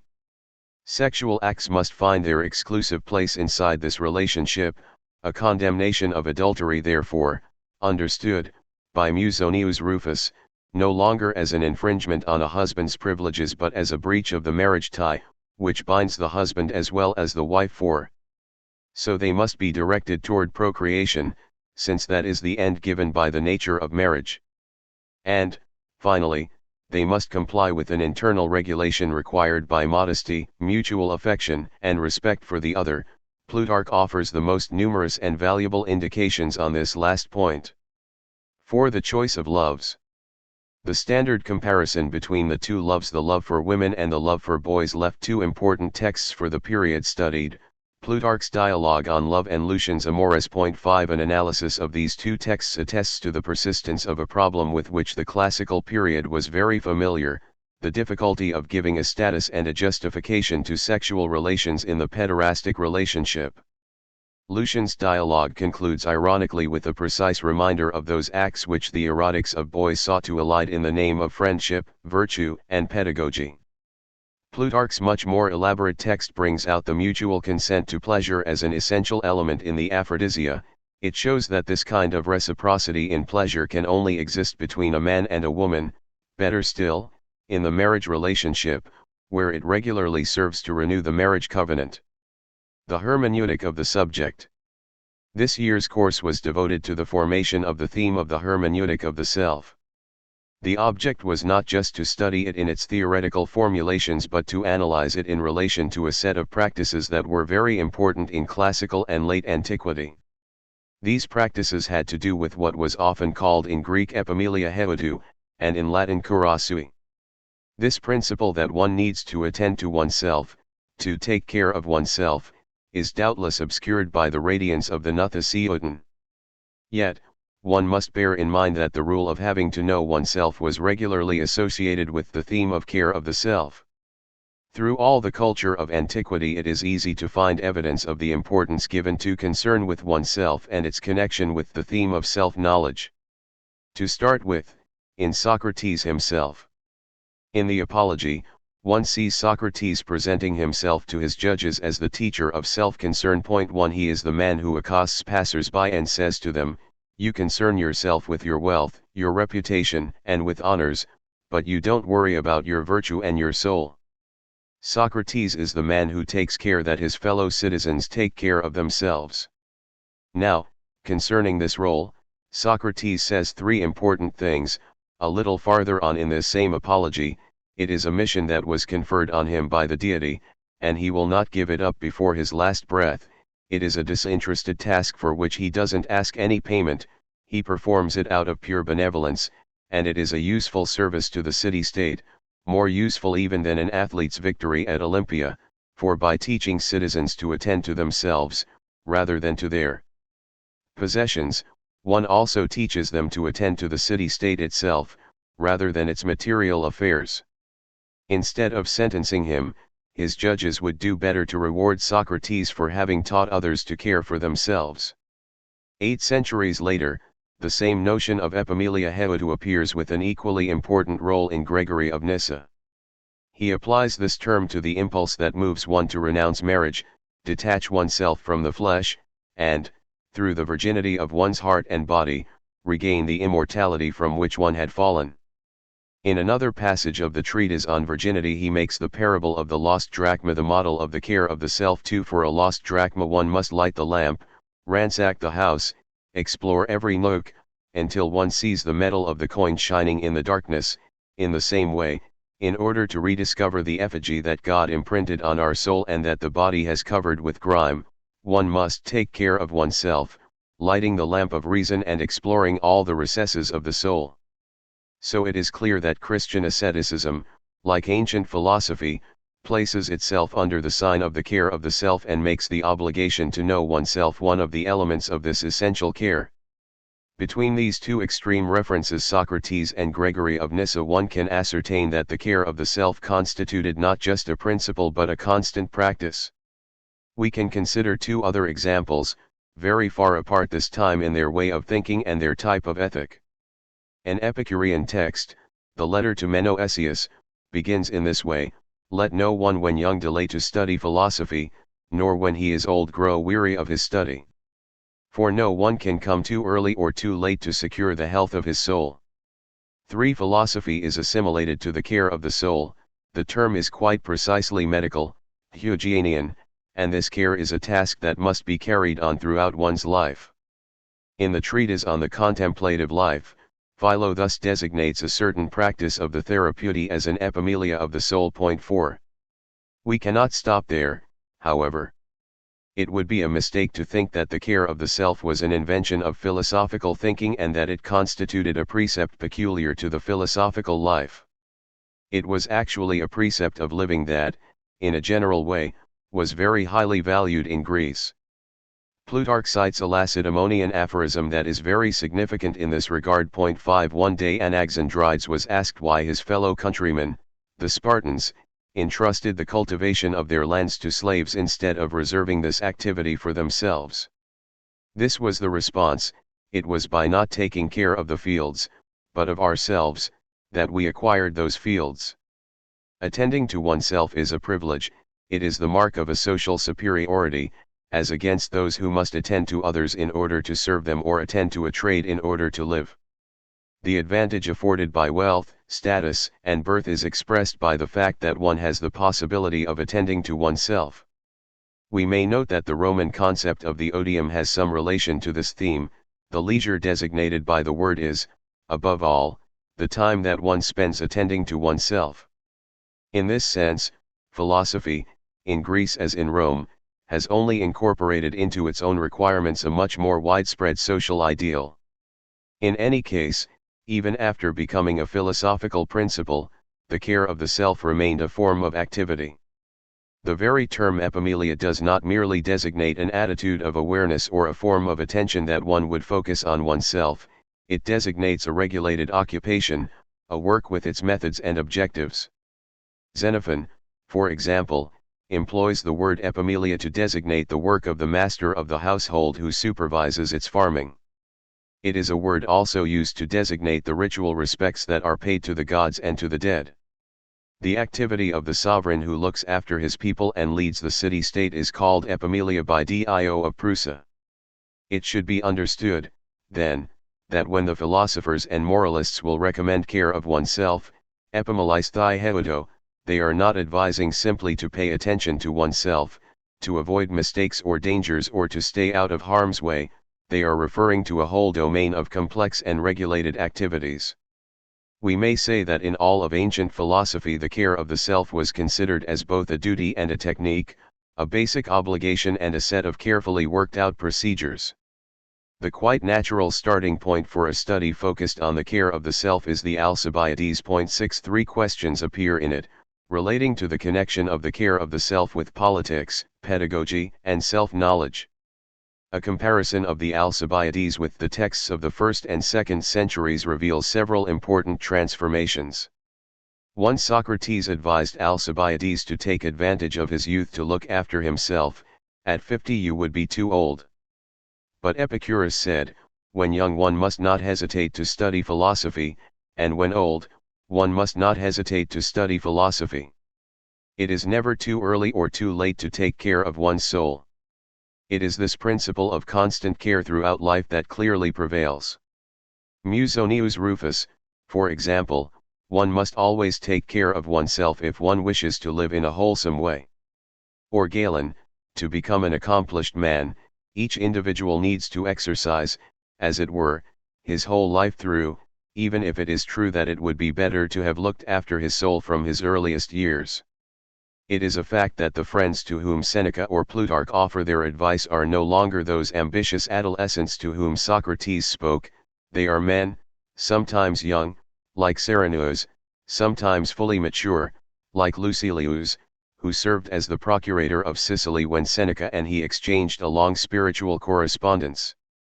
Epictetus, who ran a school, had students who were still quite young, but he, too, occasionally challenged adults and even statesmen to turn their attention back to themselves. Attending to oneself is therefore not just a momentary preparation for living, it is a form of living. Alcibiades realized that he must take care of himself if he meant to attend to others. Now it becomes a matter of attending to oneself, for oneself, one should be, for oneself and throughout one's existence, one's own object. Hence the idea of conversion to oneself, ad se convertir, the idea of an existential impulse by which one turns in upon oneself, eis heuten epistrophen. Of course, the theme of the epistrophe is a typically Platonic one.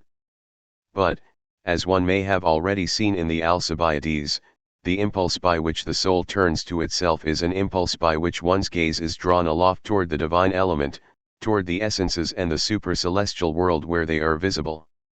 The turning that Seneca, Plutarch, and Epictetus urge people to accomplish is a kind of turning in place, it has no other end or outcome than to settle into oneself, to take up residence in oneself and to remain there. The final objective of the conversion to oneself is to establish a certain number of relations with oneself. These relations are sometimes conceived on the jurido-political model, to be sovereign over oneself, to exert a perfect mastery over oneself, to be completely self-possessed, fieri suum, Seneca often says. They are also often represented on the model of positive enjoyment, to enjoy oneself, to take one's pleasure with oneself, to delight in the self alone. 2. A second major difference concerns pedagogy. In the Alcibiades, care of the self was essential because of the deficiencies of education, it was a matter of perfecting the latter or of taking charge of it oneself in any case, of providing a formation. From the moment that applying oneself to oneself became an adult practice that must be carried out one's entire life, its pedagogical role tended to fade and other functions came to the fore. A critical function, first of all. The practice of the self must enable one to get rid of all the bad habits, all the false opinions that one can get from the crowd or from bad teachers, but also from parents and associates. To unlearn, etc., is one of the important tasks of self-cultivation. B. But it also has a function of struggle. The practice of the self is conceived as a permanent battle. It is not simply a matter of shaping a man of valor for the future. The individual must be given the weapons and the courage that will enable him to fight all his life. We know how frequently two metaphors appeared, that of the athletic contest. In life one is like a wrestler who has to dispose of his successive opponents and who must be training when he is not fighting, and that of warfare, the mind must be deployed like an army that an enemy is always liable to attack. C. But, above all, this self-cultivation has a curative and therapeutic function. It is much closer to the medical model than to the pedagogical model. Of course, one must bear in mind certain facts that are very ancient in Greek culture, the existence of a notion such as pathos, which denotes both mental passion and physical illness, the breadth of a metaphorical field that allows one to apply to the body and the mind expressions such as nurse, heal, amputate, scarify, purge. One should also recall the principle familiar to the Epicureans, the Cynics, the Stoics, that philosophy's role is to heal the diseases of the soul. Plutarch was able one day to declare that philosophy and medicine constituted myakura, a single area, a single domain.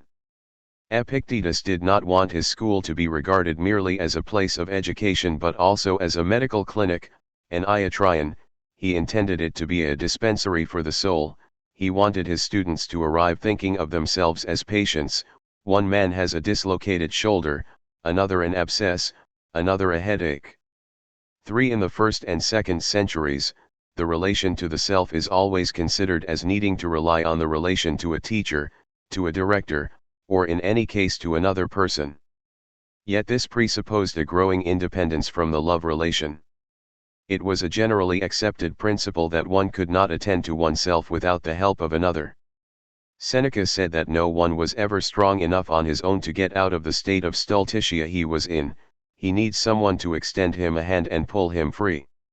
In the same way, Galen said that man loves himself too much to be able to cure himself of his passions by himself. He had often seen men stumble who had not been willing to rely on one another's authority. This principle is true for beginners but also for what follows, and even to the end of one's life.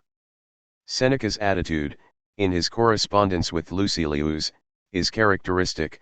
No matter that he is aged, having given up all his activities, he gives counsel to Lucilius but asks him for advice in return and is thankful for the help he finds in this exchange of letters. What is remarkable in this soul practice is the variety of social relations that can serve as its support. There are the strictly educational organizations. Epictetus's school can serve as an example. Temporary auditors were given a place next to students who remained for a longer course of study, but instruction was also given to those who aspired to become philosophers and soul directors themselves. Some of the discourses collected by Orion are technical lessons for future practitioners of self-cultivation. 7. One also finds private counselors, especially in Rome, installed in the entourage of a great personage. Being part of his group of clientele, they would give political opinions, supervise the education of the young people, and provide assistance in the important circumstances of life. For example, Demetrius in the entourage of Thrasopactus, when the latter was led to take his own life, Demetrius served him as a kind of suicide counselor and braced his final moments with a discourse on immortality. But there are many other forms in which the soul direction is carried out. The latter joins and animates a whole set of other relations, family relations. Seneca writes a consolation to his mother on the occasion of his own exile, relations of protection. The same Seneca looks after both the career and the soul of the young Serenus, a provincial cousin newly arrived at Rome, relations of friendship between two persons rather close in age, culture, and situation, Seneca with Lucilius, relations with a highly placed personage to whom one pays homage by offering him useful advice, thus Plutarch with Fundanus, to whom he rushes the notes he himself has taken concerning the tranquility of the soul. In this way there is constituted what one might call a soul service, which is performed through multifarious social relations. Traditional eros play an occasional role in it at best. This is not to say that affective relations were not intense, they often were. Our modern categories of friendship and love are completely inadequate for interpreting them. The correspondence of Marcus Aurelius with Fronto can serve as an example of that intensity and complexity. This cultivation of the self comprised a set of practices designated by the general term ascesis. It is appropriate first to analyze its objectives. In a passage cited by Seneca, Demetrius resorts to the very common metaphor of the athlete. The athlete does not learn all the possible moves, he does not attempt to do useless feats, he practices the few moves that he needs to triumph over his opponents in the wrestling match. In the same way, we do not have to perform feats on ourselves. Philosophical ascesis looks with suspicion on those figures who point to the marvels of their abstinences, their fasts, their foreknowledge of the future. Like a good wrestler, we must learn only what will enable us to bear up against events that may occur, we must learn not to let ourselves be thrown by them, and not to let ourselves be overwhelmed by the emotions they may give rise to in ourselves. Now, what do we need in order to keep our control in the face of the events that may take place? We need discourses, logoi, understood as true discourses and rational discourses. Lucretius speaks of the veridica dicta that enable us to thwart our fears and not allow ourselves to be disheartened by what we believe to be misfortunes. The equipment we need in order to confront the future consists of true discourses, they are what enables us to face reality. 3 questions about them are raised. 1. The question of their nature. There were numerous discussions on this point between the philosophical schools and within the same currents. The main controversy had to do with the need for theoretical knowledge. On this point, the Epicureans were all in agreement, knowing the principles that govern the world, the nature of the gods, the causes of the wonders, the laws of life and death, and so on is absolutely necessary, in their view, if one is to prepare for the possible events of existence. The Stoics were divided according to their proximity to cynical tenets. Some attributed the greatest significance to the dogmata, the theoretical principles that complete the practical prescriptions, others assigned the most important place to those concrete rules of behavior. Seneca's letters 90-91 lay out the opposing arguments very clearly. Point 8. What should be noted here is that those true discourses we need relate only to what we are in our connection with the world, in our place in the natural order, and in our dependence or independence with respect to the events that occur. They are in no way a decipherment of our thoughts, our representations, our desires. 2. The second question raised concerns how these true discourses exist inside us. To say that they are necessary for our future is to say that we must be able to have recourse to them when the need is felt. When an unforeseen event or misfortune presents itself, we must be able to call upon the relevant true discourses in order to protect ourselves, they must be at our disposal within us. The Greeks have a common expression for this, prochiron ekion, which the Latins translate as habere in manu, in promptu habere to have near at hand. One needs to understand that this involves something very different from a simple memory that would be recalled when the occasion arose. Plutarch, for example, calls on several metaphors to characterize the presence in us of these true discourses. He compares them to a medicine, pharmakon, we should be supplied with for protection against all the vicissitudes of existence. Marcus Aurelius compares them to the instrument kit that a surgeon must always have near at hand. Plutarch also speaks of them as being like those friends, the surest and best of which are those whose useful presence in adversity lends assistance to us. Elsewhere he evokes them as an inner voice that insists on being heard when the passions stir. These discourses must be in us like a master whose voice is enough to hush the growling of the dogs.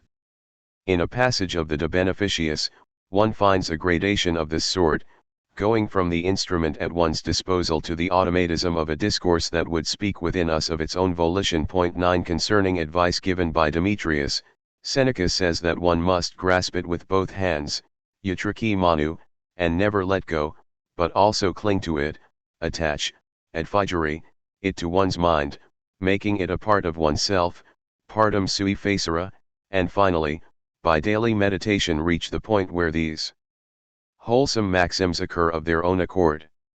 Here we see a movement very different from the one prescribed by Plato when he asks the soul to turn back on itself to rediscover its true nature. What Plutarch and Seneca suggest instead is the absorption of a truth imparted by a teaching, a reading, or a piece of advice, and one assimilates it so thoroughly that it becomes a part of oneself, an abiding, always active, inner principle of action. In a practice such as this, one does not rediscover a truth hidden deep within oneself through an impulse of recollection, one internalizes accepted texts through a more and more thorough appropriation. 3. So a series of technical questions crops up concerning the methods of this appropriation. Obviously, memory plays a large role in it, though not in the Platonic form of the soul rediscovering its original nature and its homeland, but, rather, in the form of progressive exercises of memorization. I would merely like to indicate some of the salient points in this ascesis of truth. The importance of listening. Whereas Socrates questioned people and tried to get them to say what they knew, without knowing that they knew it, for the Stoics or the Epicureans, as in the Pythagorean sects, the disciple must at first keep silent and listen. One finds in Plutarch, or in Philo of Alexandria, a whole set of rules for proper listening, the physical posture to take, how to direct one's attention, the way to retain what has been said. The importance, too, of writing. In this period, there was a cultivation of what might be called personal writing, taking notes on the readings, conversations, and reflections that one hears or has or does, keeping notebooks of one sort or another on important subjects, what the Greeks called hypomemata, which must be reread from time to time in order to reactualize what they contain. And the importance of habitual self-reflection, but in the sense of exercises for committing to memory the things that one has learned.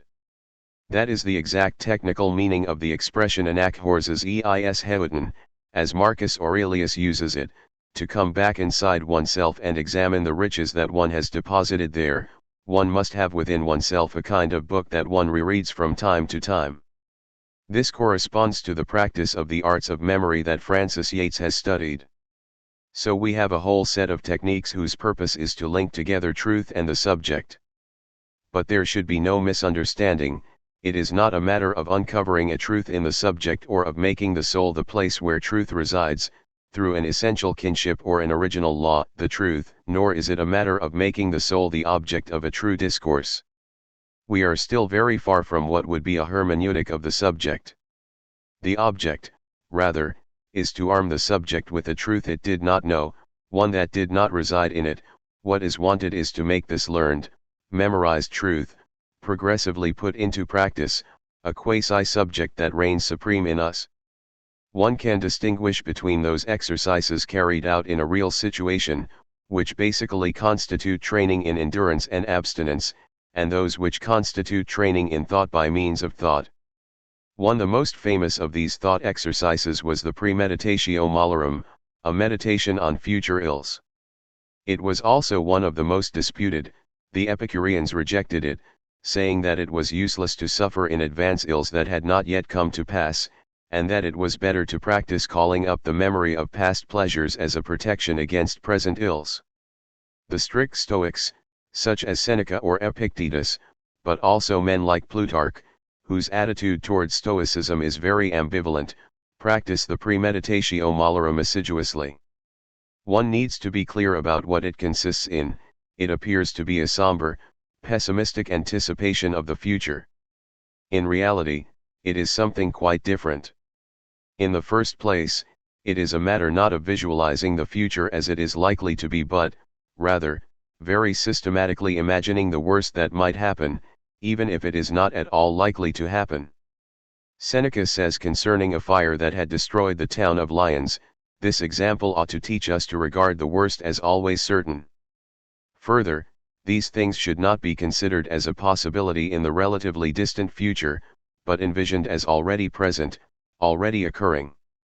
Let us imagine, for example, that we are already exiled, already subjected to torture. Finally, if one pictures them in their actuality, this is not in order to experience beforehand the pain or suffering they would cause us, but to persuade ourselves that they are not in any sense real troubles, and that only the opinion we have of them lets them be taken for true misfortunes. Clearly then, this exercise consists not in contemplating a possible future of real evils, as a way of getting used to it, but neutralizing both the future and the evil. The future, since one envisions it as already given in an extreme actuality, the evil, since one practices no longer thinking of it as such. 2. At the other end of these exercises, one finds those carried out in reality. These exercises had a long tradition behind them, they were practices of abstinence, privation, or physical resistance. They could have a purificatory value or attest the demonic strength of the person who practiced them. Yet in the cultivation of the self, these exercises have another meaning. It is a matter of establishing and testing the individual's independence relative to the external world. 2 examples. The first in Plutarch, on the Daemon of Socrates. 10. One of the speakers alludes to a practice, whose origin, moreover, he attributes to the Pythagoreans. First, one engages in athletic activities that whet the appetite, then one takes his place before tables laden with the most savory dishes, and, after gazing upon them, one gives them to the servants while taking the simple and frugal nourishment of a poor man for oneself. In letter 18, Seneca relates that the whole town is getting ready for the Saturnalia. He plans, for reasons of expediency, to take part in the festivities, at least after a fashion, but his preparation will for several days consist in wearing a coarse cloak, sleeping on a pallet, and nourishing himself only with hard bread. This is not in order to build an appetite for the feasts, it is to establish both that poverty is not an evil and that he is fully capable of bearing it.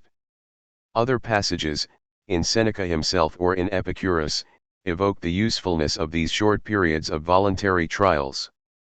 Musonius Rufus also recommends periods spent in the country where one lives like the peasants, devoting oneself to farm work as they do. 3. Between the pole of the meditatio, where one practices in thought, and the pole of the exercitatio, where one trains in reality, there is a whole series of other possible practices designed for proving oneself. In particular, Epictetus gives examples of these in the Discourses. They are interesting because quite similar ones will be found again in Christian spirituality. They are especially concerned with what one might call the control of representations. Epictetus insists that one must be in an attitude of constant supervision over the representations that may enter the mind. He expresses this attitude in 2 metaphors, that of the night watchman who does not let just anyone come into the town or the house, and that of the money changer or inspector the Argoronomus who, when presented with a coin, examines it, weighs it in his hand, and checks the metal and the effigy. The principle that one must be like a money changer with respect to one's own thoughts is found again in Evagrius Ponticus and in Cassian, but, in their case, it's a matter of prescribing a hermeneutic attitude toward oneself, decipher what there may be that is lustful in our seemingly innocent thoughts, recognize those coming from God and those coming from the tempter. In Epictetus something else is at issue. One needs to determine whether or not one is affected or moved by the thing that is represented, and what reason one has for being or not being affected in that way. With this in view, Epictetus recommends to his students an exercise of control inspired by the sophistic challenges that were so highly regarded in the schools, but instead of tackling one or another of the questions difficult to resolve, one will address types of situations that demand a reaction. Someone's son has died. Respond, that is beyond our power, so it is not an evil. Someone's father has disinherited him. What do you think about it? It is beyond our power, it is not an evil. He was distressed about it. That does concern us. It is an evil. He bore it courageously. That concerns us. It is a good. One can see that this control of representations is not aimed at uncovering, beneath appearances, a hidden truth that would be that of the subject itself. Rather, it finds in these representations, as they present themselves, the occasion for recalling to mind a certain number of true principles concerning death, illness, suffering, political life, and so on, and by means of this reminder one can see if he is able to respond in accordance with such principles if they have really become. According to Plutarch's metaphor, that voice of the master which is raised as soon as the passions growl and is able to silence them. For at the apex of all these exercises, one finds the famous Melathanatua meditation on death or, rather, a training for it. Indeed, it does not consist of the mere reminder, even the insistent reminder, that one is fated to die, it is a way of making death actual in life. Among all the Stoics, Seneca was especially given to this practice. It tends to make one live each day as if it were the last. To fully understand the exercise that Seneca proposes, one needs to recall the correspondences traditionally established between the different time cycles. The times of the day from dawn to dusk are related symbolically to the seasons of the year from spring to winter, and these seasons are related in turn to the ages of life from childhood to old age. The death exercise as it is evoked in certain letters of Seneca consists in living the long span of life as if it were as short as a day, and in living each day as if one's entire life depended on it. Every morning one ought to be in the childhood of his life, but one ought to live the whole day as if the evening would be the moment of death. In letter 12, he says, "Let us go to our sleep with joy and gladness, let us say, I have lived." It is this same type of exercise that Marcus Aurelius was thinking of when he wrote that moral perfection requires that one spend each day as if it were the last, 7.69. He would even have it that every action he performed be done as if it were the last, 2.5.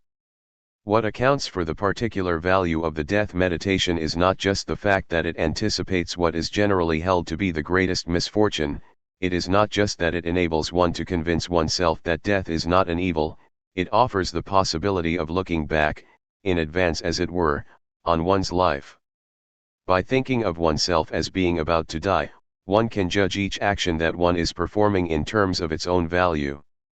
Death, said Epictetus, takes hold of the laborer in the midst of his labor, the sailor in the midst of his sailing, and you, in the midst of what occupation do you want to be taken?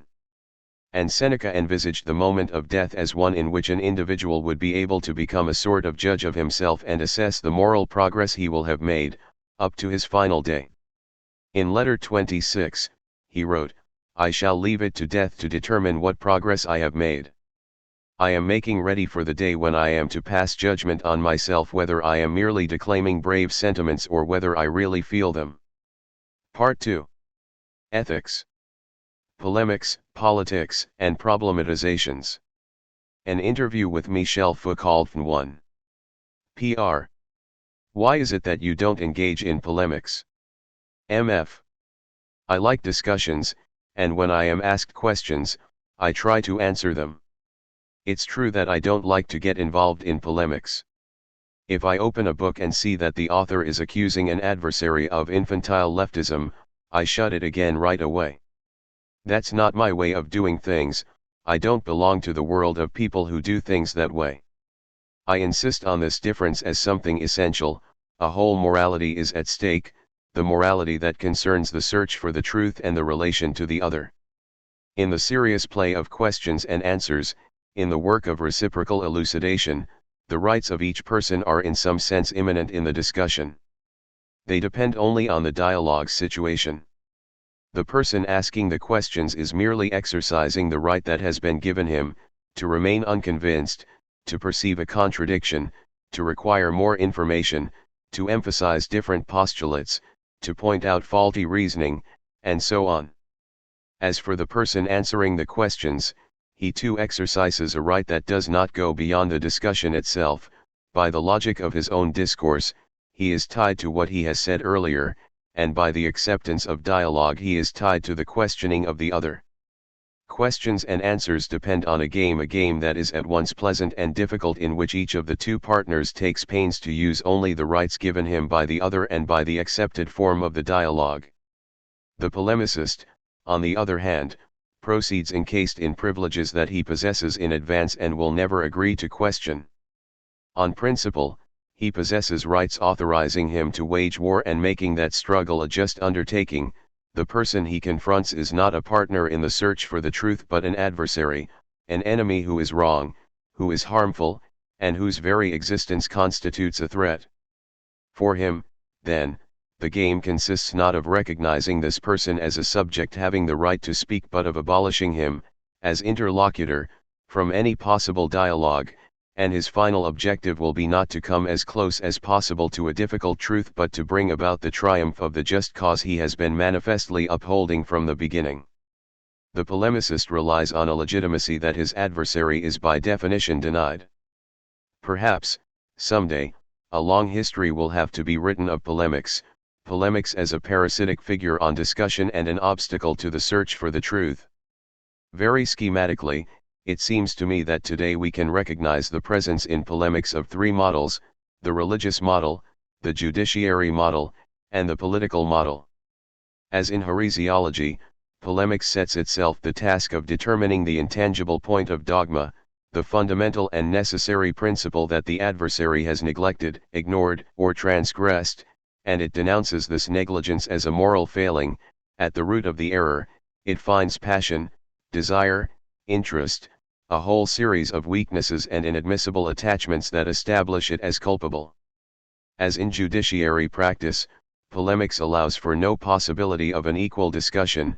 It examines a case, it isn't dealing with an interlocutor, it is processing a suspect, it collects the proofs of his guilt, designates the infraction he has committed, and pronounces the verdict and sentences him. In any case, what we have here is not on the order of a shared investigation. The polemicist tells the truth in the form of his judgment and by virtue of the authority he has conferred on himself. But it is the political model that is the most powerful today. Polemics defines alliances, recruits partisans, unites interests or opinions, represents a party, it establishes the other as an enemy, an upholder of opposed interests against which one must fight until the moment this enemy is defeated and either surrenders or disappears. Of course, the reactivation, in polemics, of these political, judiciary, or religious practices is nothing more than theater. One gesticulates, anathemas, excommunications, condemnations, battles, victories, and defeats are no more than ways of speaking, after all. And yet, in the order of discourse, they are also ways of acting which are not without consequence. There are the sterilizing effects. Has anyone ever seen a new idea come out of a polemic? And how could it be otherwise, given that here the interlocutors are incited not to advance, not to take more and more risks in what they say, but to fall back continually on the rights that they claim, on their legitimacy, which they must defend, and on the affirmation of their innocence. There is something even more serious here. In this comedy, one mimics war, battles, annihilations, or unconditional surrenders, putting forward as much of one's killer instinct as possible. But it is really dangerous to make anyone believe that he can gain access to the truth by such paths and thus to validate, even if in a merely symbolic form, the real political practices that could be warranted by it. Let us imagine, for a moment, that a magic wand is waved and one of the two adversaries in a polemic is given the ability to exercise all the power he likes over the other. One doesn't even have to imagine it, one has only to look at what happened during the debates in the USSR over linguistics or genetics not long ago. Were these merely aberrant deviations from what was supposed to be the correct discussion? Not at all. They were the real consequences of a polemic attitude whose effects ordinarily remain suspended. Pr. You have been read as an idealist, as a nihilist, as a new philosopher, an anti-Marxist, a new conservative, and so on. Where do you stand? MF. I think I have in fact been situated in most of the squares on the political checkerboard, one after another and sometimes simultaneously, as anarchist, leftist, ostentatious or disguised Marxist, nihilist, explicit or secret anti-Marxist, technocrat in the service of Gaullism, new liberal, and so on. An American professor complained that a crypto-Marxist like me was invited to the USA, and I was denounced by the press in Eastern European countries for being an accomplice of the dissidents. None of these descriptions is important by itself. Taken together, on the other hand, they mean something. And I must admit that I rather like what they mean. It's true that I prefer not to identify myself, and that I'm amused by the diversity of the ways I've been judged and classified. Something tells me that by now a more or less approximate place should have been found for me, after so many efforts in such various directions, and since I obviously can't suspect the competence of the people who are getting muddled up in their divergent judgments, since it isn't possible to challenge their inattention or their prejudices, I have to be convinced that their inability to situate me has something to do with me. And no doubt fundamentally it concerns my way of approaching political questions. It is true that my attitude isn't a result of the form of critique that claims to be a methodical examination in order to reject all possible solutions except for the one valid one. It is more on the order of problematization, which is to say, the development of a domain of acts, practices, and thoughts that seem to me to pose problems for politics. For example, I don't think that in regard to madness and mental illness there is any politics that can contain the just and definitive solution. But I think that in madness, in derangement, in behavior problems, there are reasons for questioning politics, and politics must answer these questions, but it never answers them completely. The same is true for crime and punishment. Naturally, it would be wrong to imagine that politics has nothing to do with the prevention and punishment of crime, and therefore nothing to do with a certain number of elements that modify its form, its meaning, its frequency, but it would be just as wrong to think that there is a political formula likely to resolve the question of crime and put an end to it. The same is true of sexuality. It doesn't exist apart from a relationship to political structures, requirements, laws, and regulations that have a primary importance for it, and yet one can't expect politics to provide the forms in which sexuality would cease to be a problem. It is a question, then, of thinking about the relations of these different experiences to politics, which doesn't mean that one will seek in politics the main constituent of these experiences or the solution that will definitively settle their fate. The problems that experiences like these pose to politics have to be elaborated. But it is also necessary to determine what posing a problem to politics really means. Richard Rorty points out that in these analyses I do not appeal to any of those whose consensus, whose values, whose traditions constitute the framework for a thought and define the conditions in which it can be validated. But the problem is, precisely, to decide if it is actually suitable to place oneself within a we in order to assert the principles one recognizes and the values one accepts, or if it is not, rather, necessary to make the future formation of a we possible by elaborating the question. Because it seems to me that the we must not be previous to the question, it can only be the result and the necessarily temporary result of the question as it is posed in the new terms in which one formulates it. For example, I'm not sure that at the time when I wrote The History of Madness, there was a pre-existing and receptive we to which I would only have had to refer in order to write my book, and of which this book would have been the spontaneous expression. Lang, Cooper, Bassaglia, and I had no community, nor any relationship, but the problem posed itself to those who had read us, as it also posed itself to some of us, of seeing if it were possible to establish a we on the basis of the work that had been done, a we that would also be likely to form a community of action. I have never tried to analyze anything whatsoever from the point of view of politics, but always to ask politics what it had to say about the problems with which it was confronted. I question it about the positions it takes and the reasons it gives for this. I don't ask it to determine the theory of what I do. I am neither an adversary nor a partisan of Marxism. I question it about what it has to say about experiences that ask questions of it. As for the events of May 1968, it seems to me they depend on another problematic. I wasn't in France at that time, I only returned several months later. And it seemed to me one could recognize completely contradictory elements in it. On the one hand, an effort, which was very widely asserted, to ask politics a whole series of questions that were not traditionally a part of its statutory domain, questions about women, about relations between the sexes, about medicine, about mental illness, about the environment, about minorities, about delinquency, and, on the other hand, a desire to rewrite all these problems in the vocabulary of a theory that was derived more or less directly from Marxism. But the process that was evident at that time led not to taking over the problems posed by the Marxist doctrine but, on the contrary, to a more and more manifest powerlessness on the part of Marxism to confront these problems. So that one found oneself faced with interrogations that were addressed to politics but had not themselves sprung from a political doctrine. From this point of view, such a liberation of the act of questioning seemed to me to have played a positive role.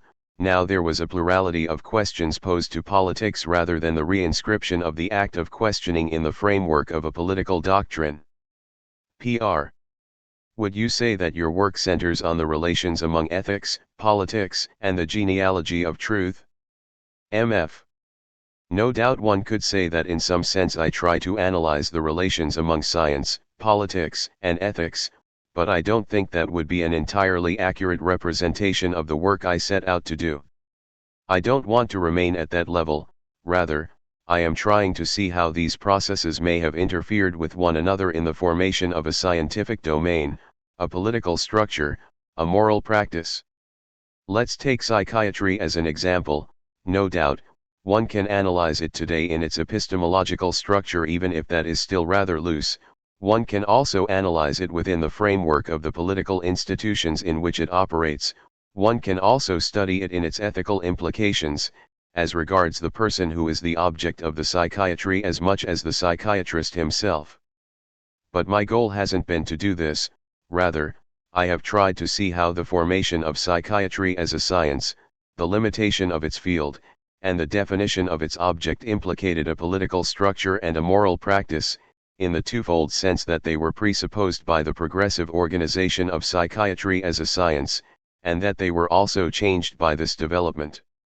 Psychiatry as we know it couldn't have existed without a whole interplay of political structures and without a set of ethical attitudes, but inversely, the establishment of madness as a domain of knowledge savoir changed the political practices and the ethical attitudes that concerned it. It was a matter of determining the role of politics and ethics in the establishment of madness as a particular domain of scientific knowledge connaissance, and also of analyzing the effects of the latter on political and ethical practices. The same is true in relation to delinquency.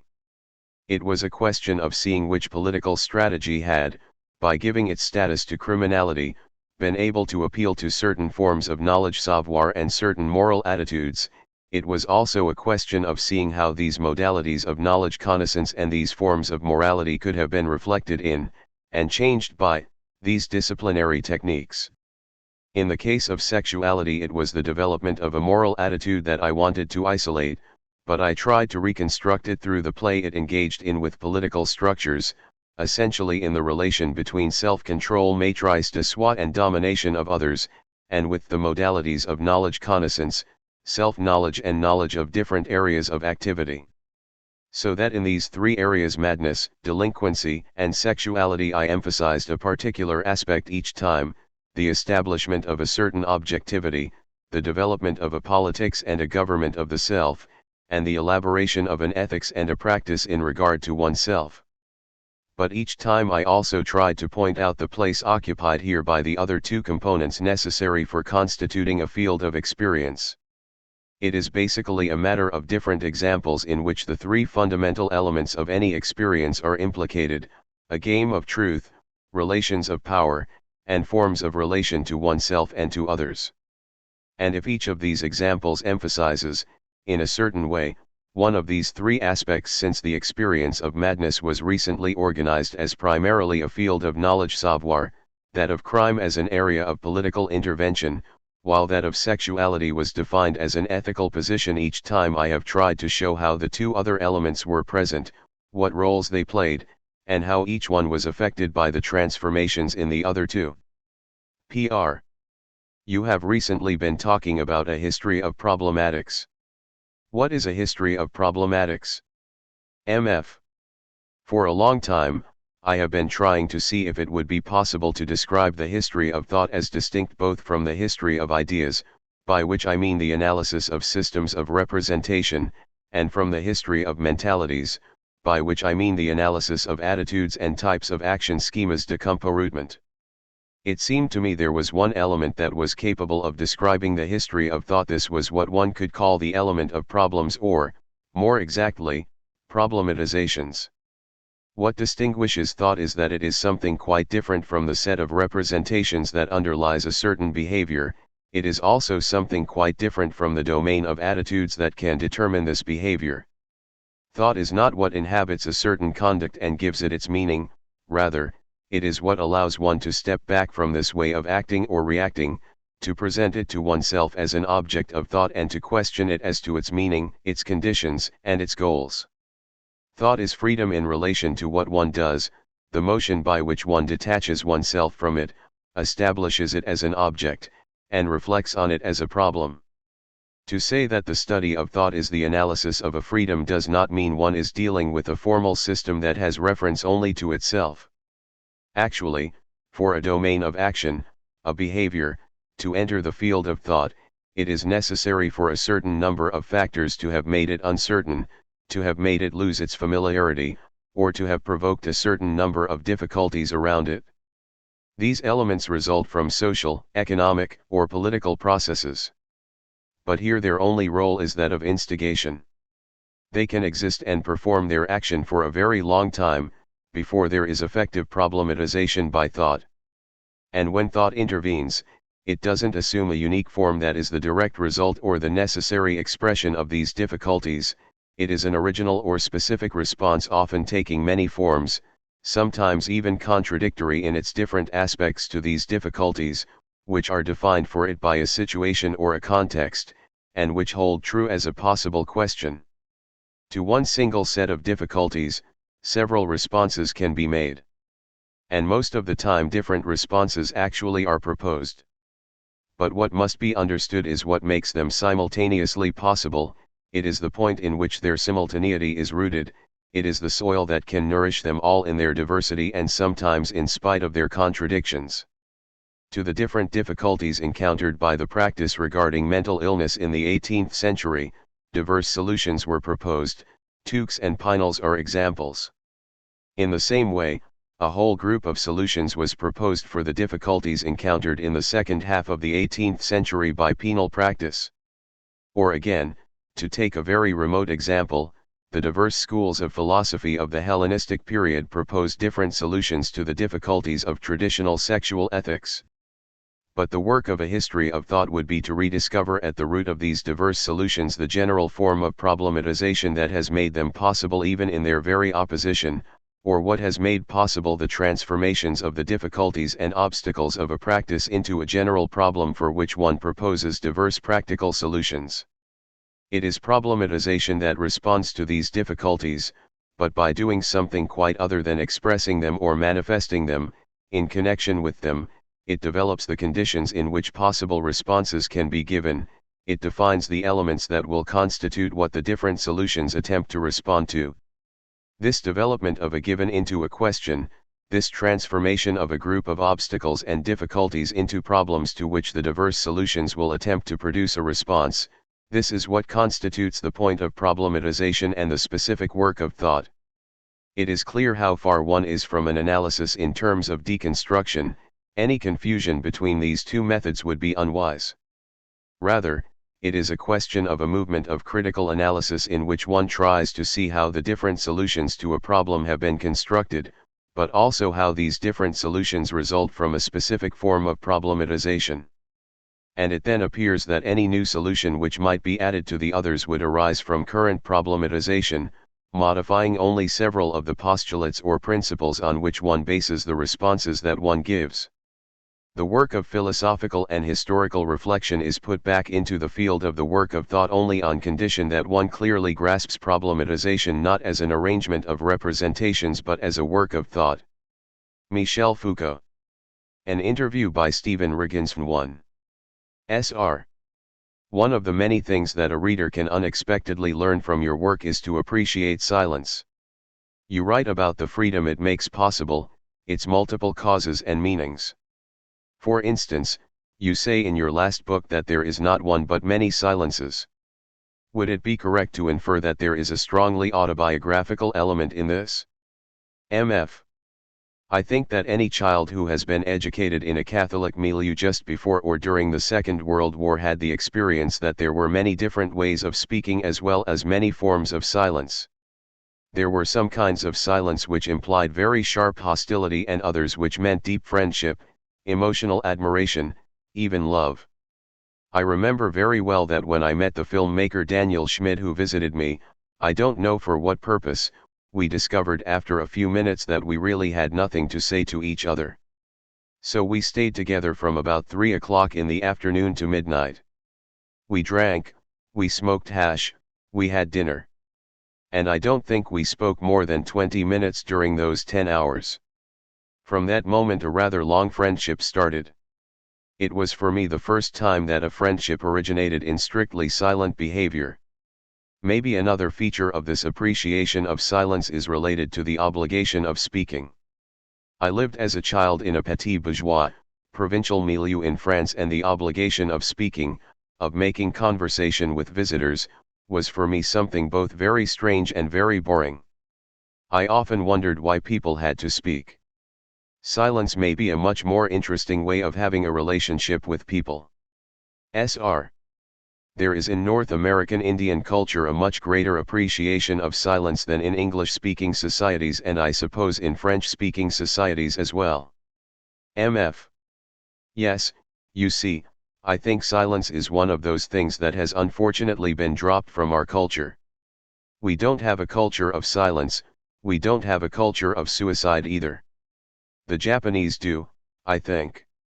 Young Romans or young Greeks were taught to keep silent in very different ways according to the people with whom they were interacting. Silence was then a specific form of experiencing a relationship with others. This is something that I believe is really worthwhile cultivating. I'm in favor of developing silence as a cultural ethos. Sr. You seem to have a fascination with other cultures, and not only from the past. For the first 10 years of your career you lived in Sweden, West Germany, and Poland. This would seem a very atypical career for a French academic. Can you explain why you left France and why, when you returned in about 1961, from what I have heard, you would have preferred to live in Japan? MF. There is a snobism about anti-chauvinism in France now. I hope what I say is not associated with those kinds of people. Maybe if I were an American or a Canadian, I would suffer from some features of North American culture. Anyway, I have suffered and I still suffer from a lot of things in French social and cultural life. That was the reason why I left France in 1955. Incidentally, in 1966 and 1968 I also spent 2 years in Tunisia for purely personal reasons. Sr. Could you give some examples of the aspects of French society that you suffered from? MF. Well, I think that, at the moment when I left France, freedom for personal life was very sharply restricted there. At this time, Sweden was supposed to be a much freer country. And there I had the experience that a certain kind of freedom may have, not exactly the same effects, but as many restrictive effects as a directly restrictive society. That was an important experience for me. Then I had the opportunity of spending 1 year in Poland where, of course, the restrictions and oppressive power of the Communist Party are really something quite different. In a rather short period of time I had the experience of an old traditional society, as France was in the late 40s and early 50s, and the new free society that was Sweden. I won't say I had the total experience of all the political possibilities, but I had a sample of what the possibilities of Western societies were at that moment. That was a good experience. Sr. Hundreds of Americans went to Paris in the 20s and 30s for exactly the same reasons you left in the 50s. MF.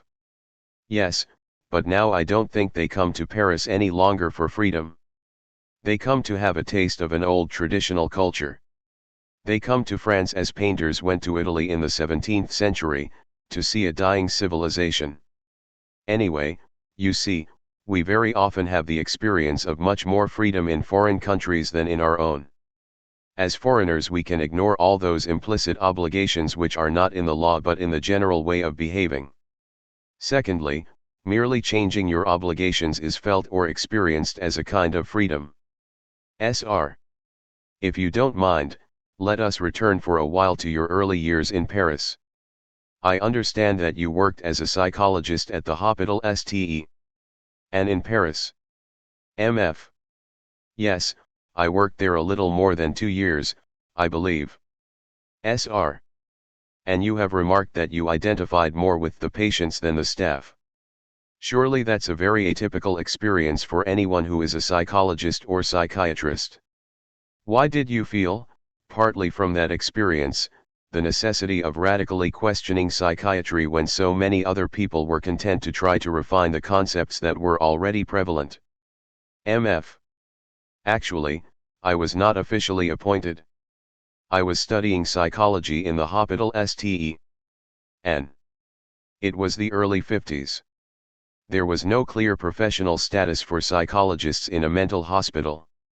So, as a student in psychology, I studied first philosophy and then psychology. I had a very strange status there. The chef de service was very kind to me and let me do anything I wanted. But nobody worried about what I should be doing, I was free to do anything. I was actually in a position between the staff and the patients, and it wasn't my merit, it wasn't because I had a special attitude, it was the consequence of this ambiguity in my status which forced me to maintain a distance from the staff. I am sure it was not my personal merit, because I felt all that at the time as a kind of malaise.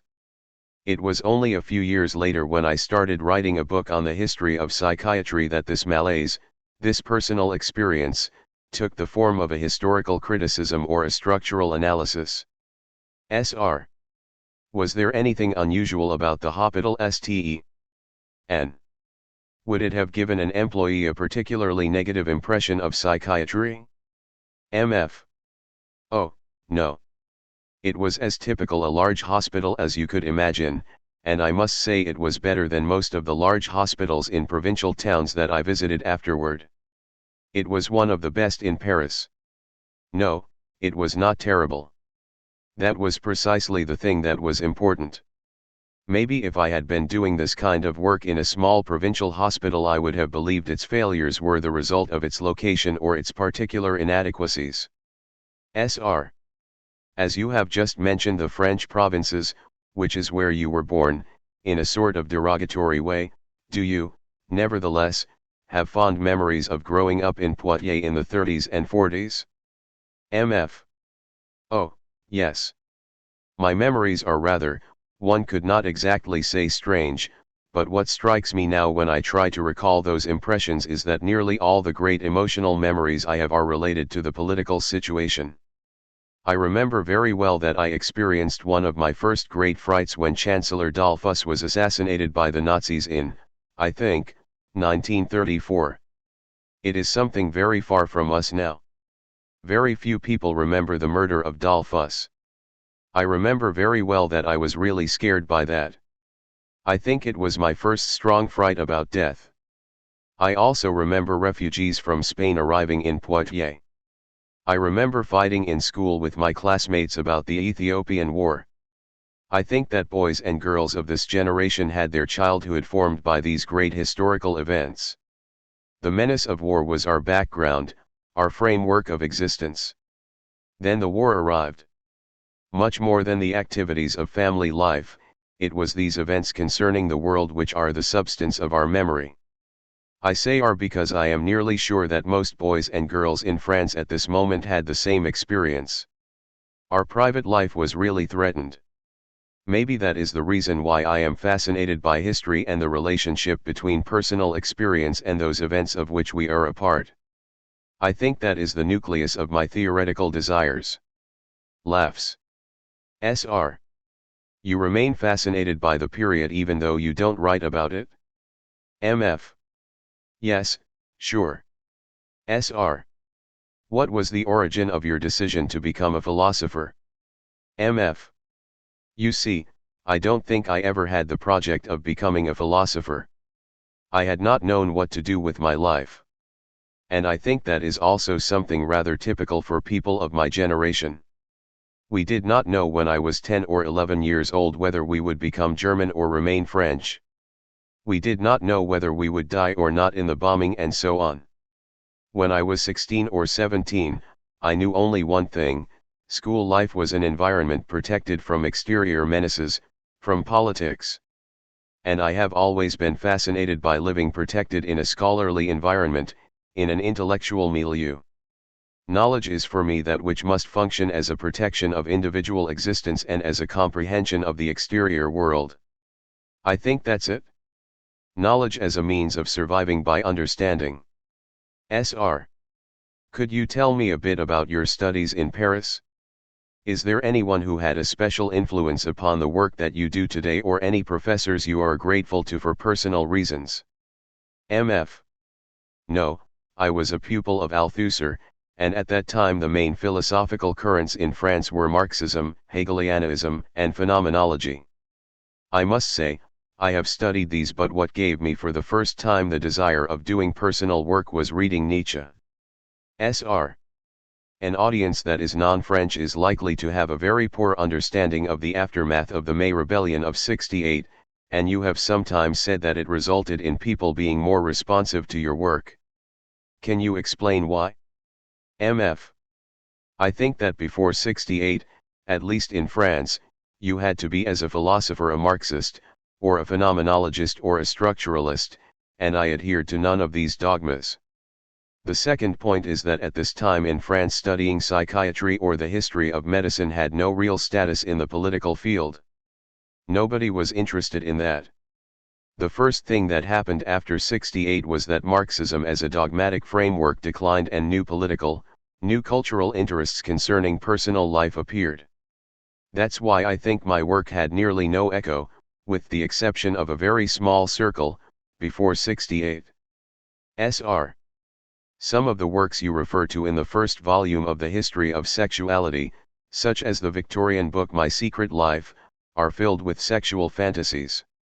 It is often impossible to distinguish between fact and fantasy. Would there be a value in your focusing explicitly upon sexual fantasies and creating an archaeology of them rather than one of sexuality? MF.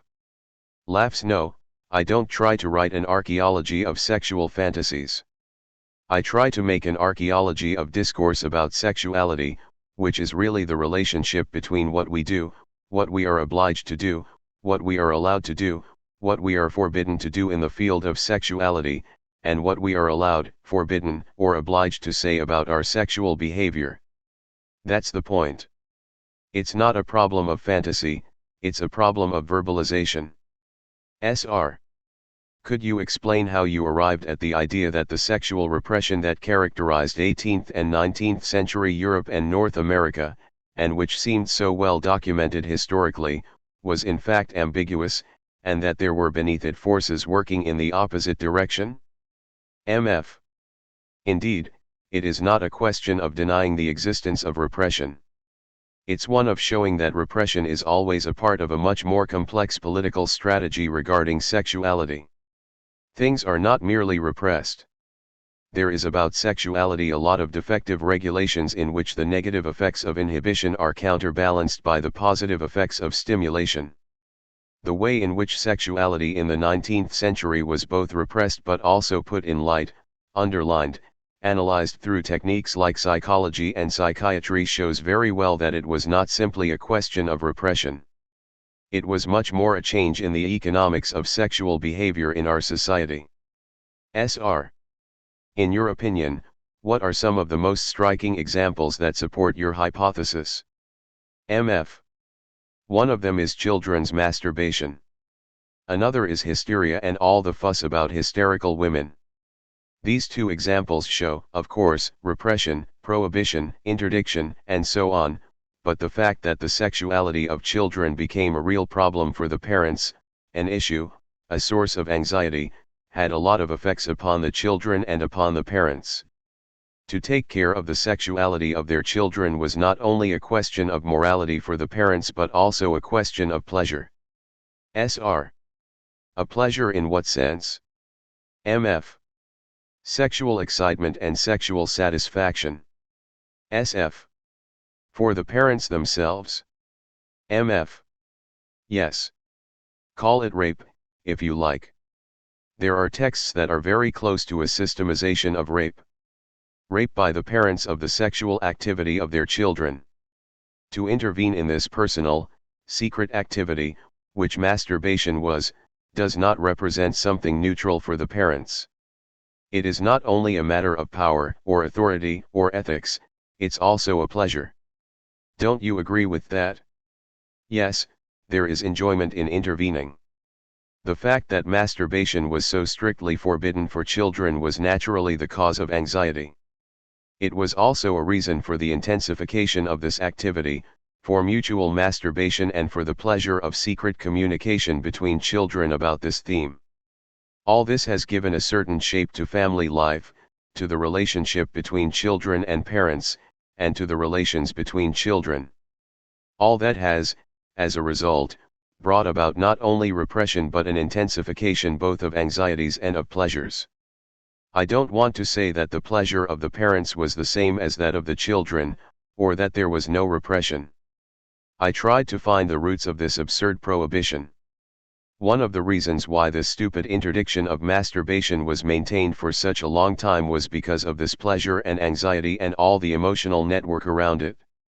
Everyone knows very well that it's impossible to prevent a child from masturbating. There is no scientific evidence that it harms anybody. Laughs, one can be sure that it is at least the only pleasure that really harms nobody. Why has it been forbidden for such a long time then? To the best of my knowledge, you cannot find more than 2 or 3 references in all the Greco-Latin literature about masturbation. It was not relevant. It was supposed to be, in Greek and Latin civilization, an activity either for slaves or for satyrs. Laughs, it was not relevant to speak about it for free citizens. SR. We live at a point in time when there is great uncertainty about the future. One sees apocalyptic visions of the future reflected widely in popular culture. Louis Malle's My Dinner with André, for example. Isn't it typical that, in such a climate, sex and reproduction come to be a preoccupation, and thus writing a history of sexuality would be symptomatic of the time? MF. No, I don't think I would agree with that. First, the preoccupation with the relationship between sexuality and reproduction seems to have been stronger, for instance, in the Greek and Roman societies and in the bourgeois society of the 18th and 19th centuries.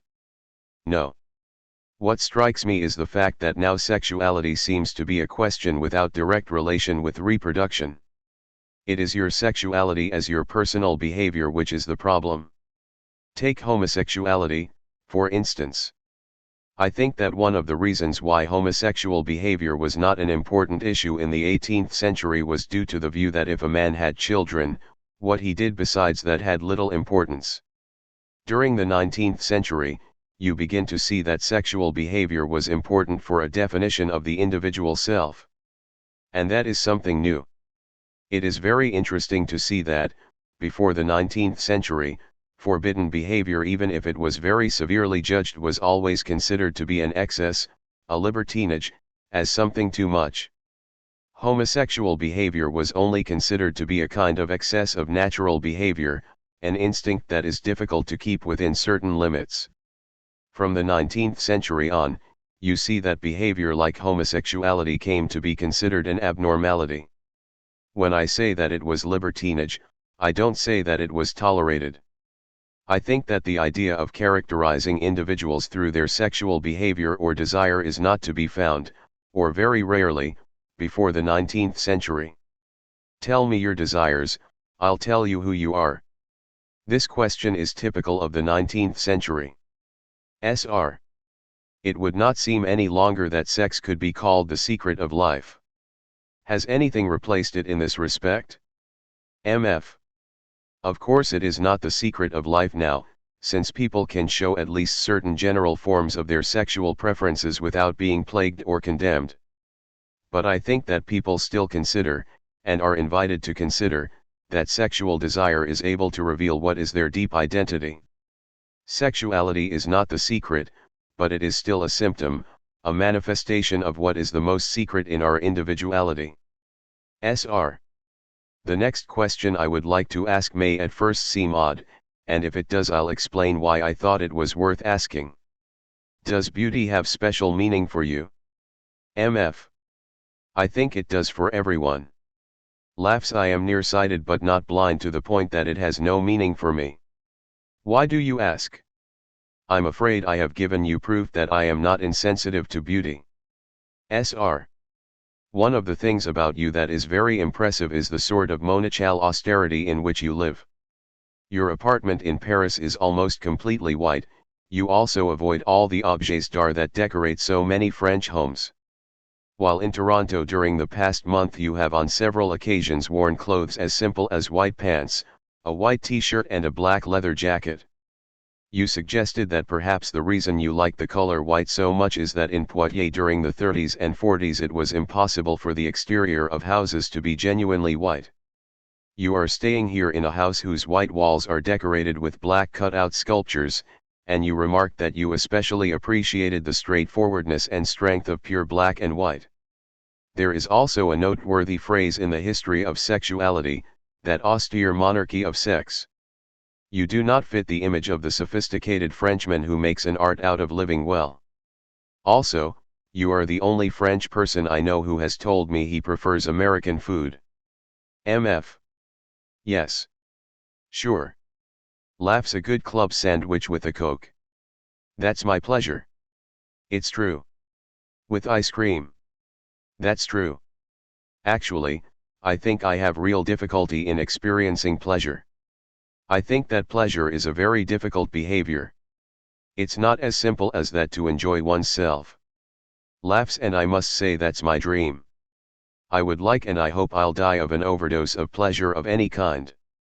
Laughs. Because I think it's really difficult, and I always have the feeling that I do not feel the pleasure, the complete total pleasure, and, for me, it's related to death. Sr. Why would you say that? MF. Because I think that the kind of pleasure I would consider as the real pleasure would be so deep, so intense, so overwhelming that I couldn't survive it. I would die. I'll give you a clearer and simpler example. Once I was struck by a car in the street. I was walking. And for maybe 2 seconds I had the impression that I was dying, and it was really a very, very intense pleasure. The weather was wonderful. It was 7 o'clock during the summer. The sun was descending. The sky was very wonderful and blue and so on. It still is now, one of my best memories. Laughs. There is also the fact that some drugs are really important for me because they are the mediation to those incredibly intense joys that I am looking for, and that I am not able to experience, to afford by myself. It's true that a glass of wine, of good wine, old and so on, may be enjoyable, but it's not for me. A pleasure must be something incredibly intense. But I think I am not the only one like that. I'm not able to give myself and others those middle-range pleasures that make up everyday life. Such pleasures are nothing for me, and I am not able to organize my life in order to make place for them. That's the reason why I'm not a social being, why I'm not really a cultural being, why I'm so boring in my everyday life. Laughs. It's a bore to live with me. Sr. A frequently quoted remark of Romain Rolland is that the French Romantic writers were visuals for whom music was only a noise. Despite the remark being an obvious exaggeration, most recent scholarship tends to support it. Many references to paintings occur in some of your books, but few to music. Are you also representative of this characteristic of French culture that Rolland called attention to? MF. Yes, sure. Of course French culture gives no place to music, or nearly no place. But it's a fact that in my personal life music played a great role. The first friend I had when I was 20 was a musician. Then afterward, I had another friend who was a composer and who is dead now. Through him I know all the generation of Boulez. It has been a very important experience for me. First, because I had contact with the kind of art which was, for me, really enigmatic. I was not competent at all in this domain, I'm still not. But I felt beauty in something that was quite enigmatic for me. There are some pieces by Bach and Webern I enjoy, but what is, for me, real beauty is a phrase musicale, un morceau de musique, that I cannot understand, something I cannot say anything about. I have the opinion maybe it's quite arrogant or presumptuous that I could say something about any of the most wonderful paintings in the world. For this reason they are not absolutely beautiful. Anyway, I have written something about Boulez. What has been for me the influence of living with a musician for several months? Why it was important even in my intellectual life. Sr. If I understand correctly, artists and writers responded to your work more positively at first than philosophers, sociologists, or other academics. MF. Yes, that's right. Sr. Is there a special kinship between your kind of philosophy and the arts in general? MF. Well, I think I am not in a position to answer. You see, I hate to say it, but it's true that I am not a really good academic. For me, intellectual work is related to what you could call aestheticism, meaning transforming yourself.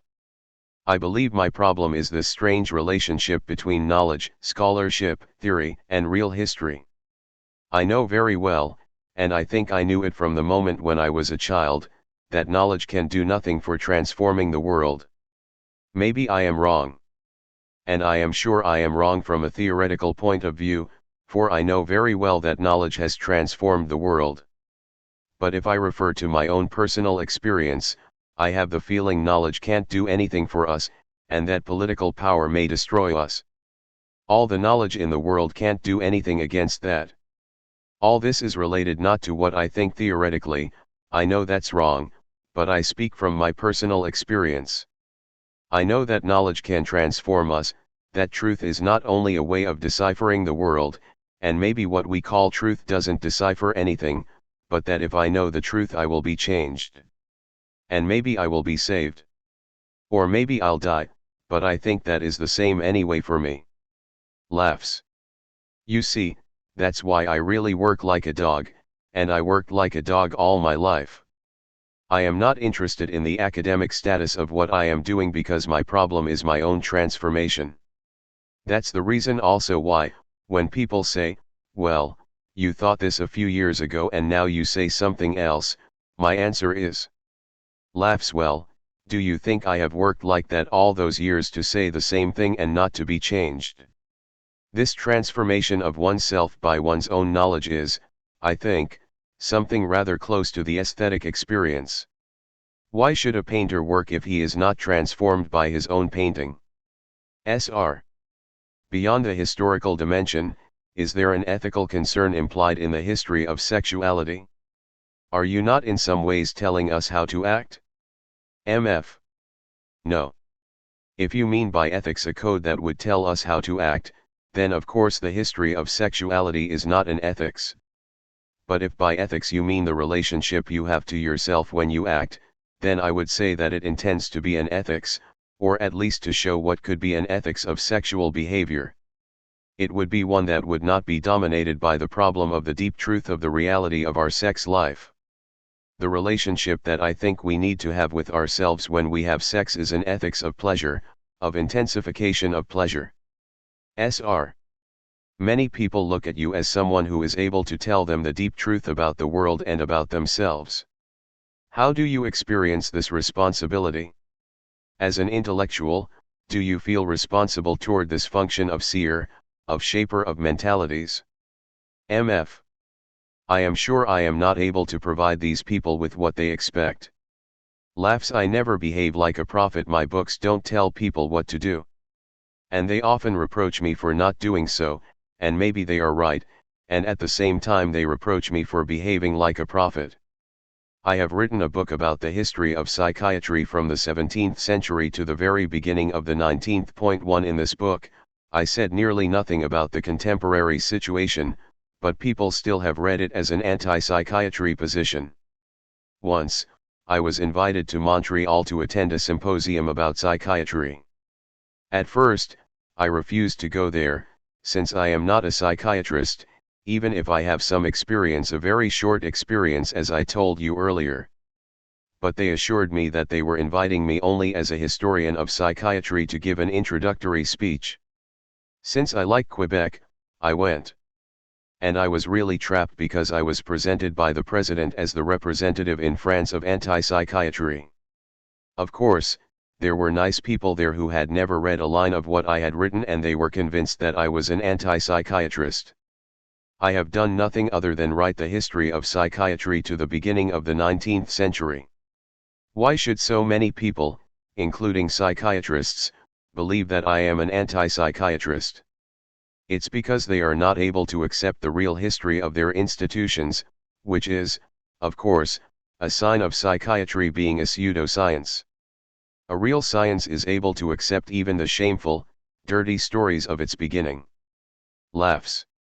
So you see, there really is a call for prophetism.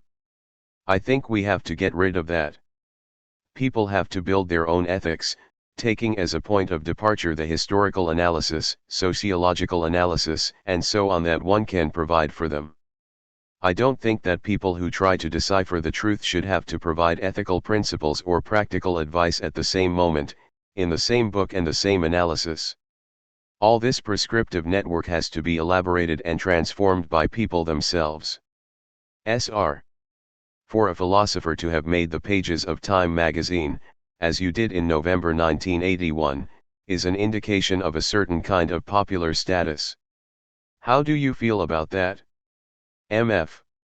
When newsmen ask me for information about my work, I consider that I have to accept.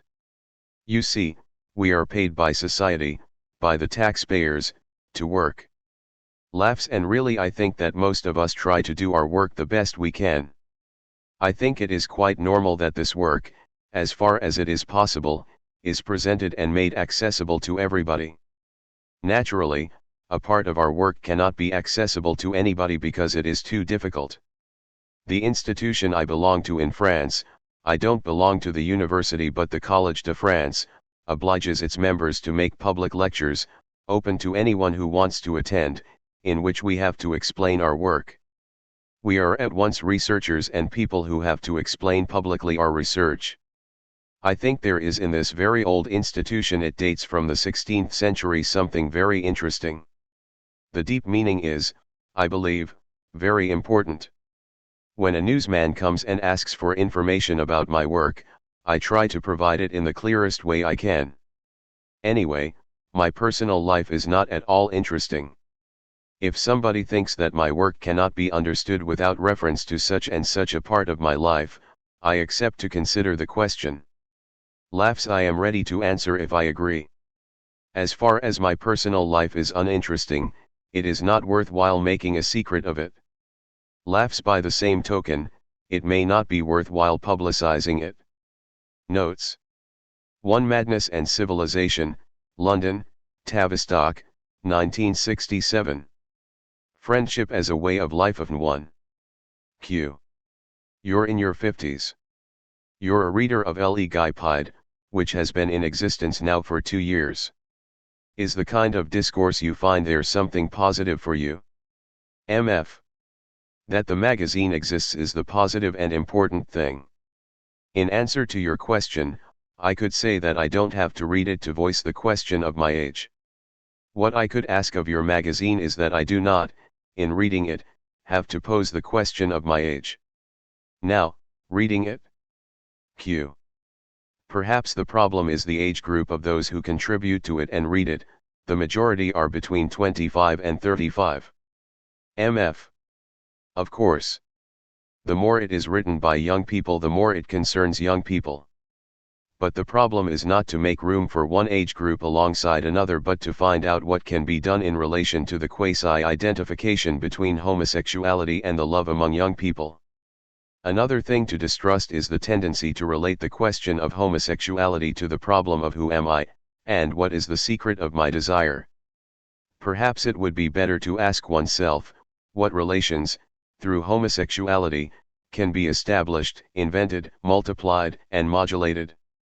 The problem is not to discover in oneself the truth of one's sex, but, rather, to use one's sexuality henceforth to arrive at a multiplicity of relationships. And, no doubt, that's the real reason why homosexuality is not a form of desire but something desirable. Therefore, we have to work at becoming homosexuals and not be obstinate in recognizing that we are. The development toward which the problem of homosexuality tends is the one of friendship. Q. Did you think so at 20, or have you discovered it over the years? MF. As far back as I remember, to want guys garçons was to want relations with guys. That has always been important for me. Not necessarily in the form of a couple but as a matter of existence. How is it possible for men to be together?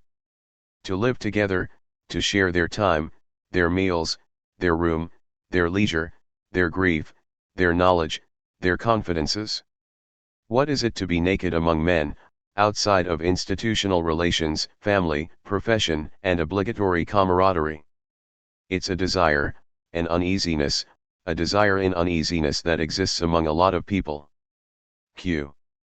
Can you say that desire and pleasure, and the relationships one can have, are dependent on one's age? MF. Yes, very profoundly. Between a man and a younger woman, the marriage institution makes it easier, she accepts it and makes it work. But two men of noticeably different ages, what code would allow them to communicate?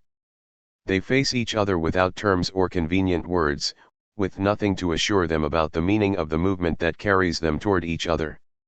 They have to invent, from A to Z, a relationship that is still formless, which is friendship, that is to say, the sum of everything through which they can give each other pleasure. One of the concessions one makes to others is not to present homosexuality as anything but a kind of immediate pleasure, of two young men meeting in the street, seducing each other with a look, grabbing each other's asses and getting each other off in a quarter of an hour. There you have a kind of neat image of homosexuality without any possibility of generating unease, and for two reasons: it responds to a reassuring canon of beauty, and it cancels everything that can be troubling in affection, tenderness, friendship, fidelity, camaraderie, and companionship, things that our rather sanitized society can't allow a place for without fearing the formation of new alliances and the tying together of unforeseen lines of force. I think that's what makes homosexuality disturbing, the homosexual mode of life, much more than the sexual act itself. To imagine a sexual act that doesn't conform to law or nature is not what disturbs people. But that individuals are beginning to love one another, there's the problem. The institution is caught in a contradiction, affective intensities traverse it which at one and the same time keep it going and shake it up. Look at the army, where love between men is ceaselessly provocable and shamed. Institutional codes can't validate these relations with multiple intensities, variable colors, imperceptible movements, and changing forms. These relations short-circuit it and introduce love where there's supposed to be only law, rule, or habit. Q. You were saying a little while ago, rather than crying about faded pleasures, I'm interested in what we ourselves can do. Could you explain that more precisely? MF. Asceticism as the renunciation of pleasure has bad connotations. But ascesis is something else, it's the work that one performs on oneself in order to transform oneself or make the self appear which, happily, one never attains. Can that be our problem today? We've rid ourselves of asceticism. Yet it's up to us to advance into a homosexual ascesis that would make us work on ourselves and invent, I do not say discover, a manner of being that is still improbable. Q. That means that a young homosexual must be very cautious in regard to homosexual imagery, he must work at something else? MF. What we must work on, it seems to me, is not so much to liberate our desires but to make ourselves infinitely more susceptible to plaisirs. We must escape and help others to escape the two ready-made formulas of the pure sexual encounter and the lover's fusion of identities. Q. Can one see the first fruits of strong constructive relationships in the United States, in any case in the cities where the problem of sexual misery seems under control? MF. To me, it appears certain that in the United States, even if the basis of sexual misery still exists, the interest in friendship has become very important. One doesn't enter a relationship simply in order to be able to consummate it sexually, which happens very easily. But toward friendship, people are very polarized. How can a relational system be reached through sexual practices? Is it possible to create a homosexual mode of life? This notion of mode of life seems important to me. Will it require the introduction of a diversification different from the ones due to social class, differences in profession and culture, a diversification that would also be a form of relationship and would be a way of life? A way of life can be shared among individuals of different age, status, and social activity. It can yield intense relations not resembling those that are institutionalized. It seems to me that a way of life can yield a culture and an ethics. To be gay, I think, is not to identify with the psychological traits and the visible masks of the homosexual but to try to define and develop a way of life. Q. Isn't it a myth to say, here we are enjoying the first fruits of a socialization between different classes, ages, and countries? MF. Yes, like the great myth of saying, there will no longer be any difference between homo and heterosexuality. Moreover, I think that it's one of the reasons that homosexuality presents a problem today. Many sexual liberation movements project this idea of liberating yourself from the hideous constraints that weigh upon you. Yet the affirmation that to be a homosexual is for a man to love another man, this search for a way of life runs counter to the ideology of the sexual liberation movements of the 60s. It's in this sense that the mustached clones are significant. It's a way of responding, have nothing to fear. The more one is liberated, the less one will love women, the less one will founder in this polysexuality where there are no longer any differences between the two. It's not at all the idea of a great community fusion. Homosexuality is a historic occasion to reopen affective and relational virtualities, not so much through the intrinsic qualities of the homosexual but because the slantwise position of the latter, as it were, the diagonal lines he can lay out in the social fabric allow these virtualities to come to light. Q. Women might object, what do men together have to win compared to the relations between a man and a woman or between two women? MF. There is a book that just appeared in the US on the friendships between women. 1. The affection and passion between women is well documented. In the preface, the author states that she began with the idea of unearthing homosexual relationships but perceived that not only were these relationships not always present but that it was uninteresting whether relationships could be called homosexual or not. And by letting the relationship manifest itself as it appeared in words and gestures, other very essential things also appeared, dense, bright, marvelous loves and affections or very dark and sad loves.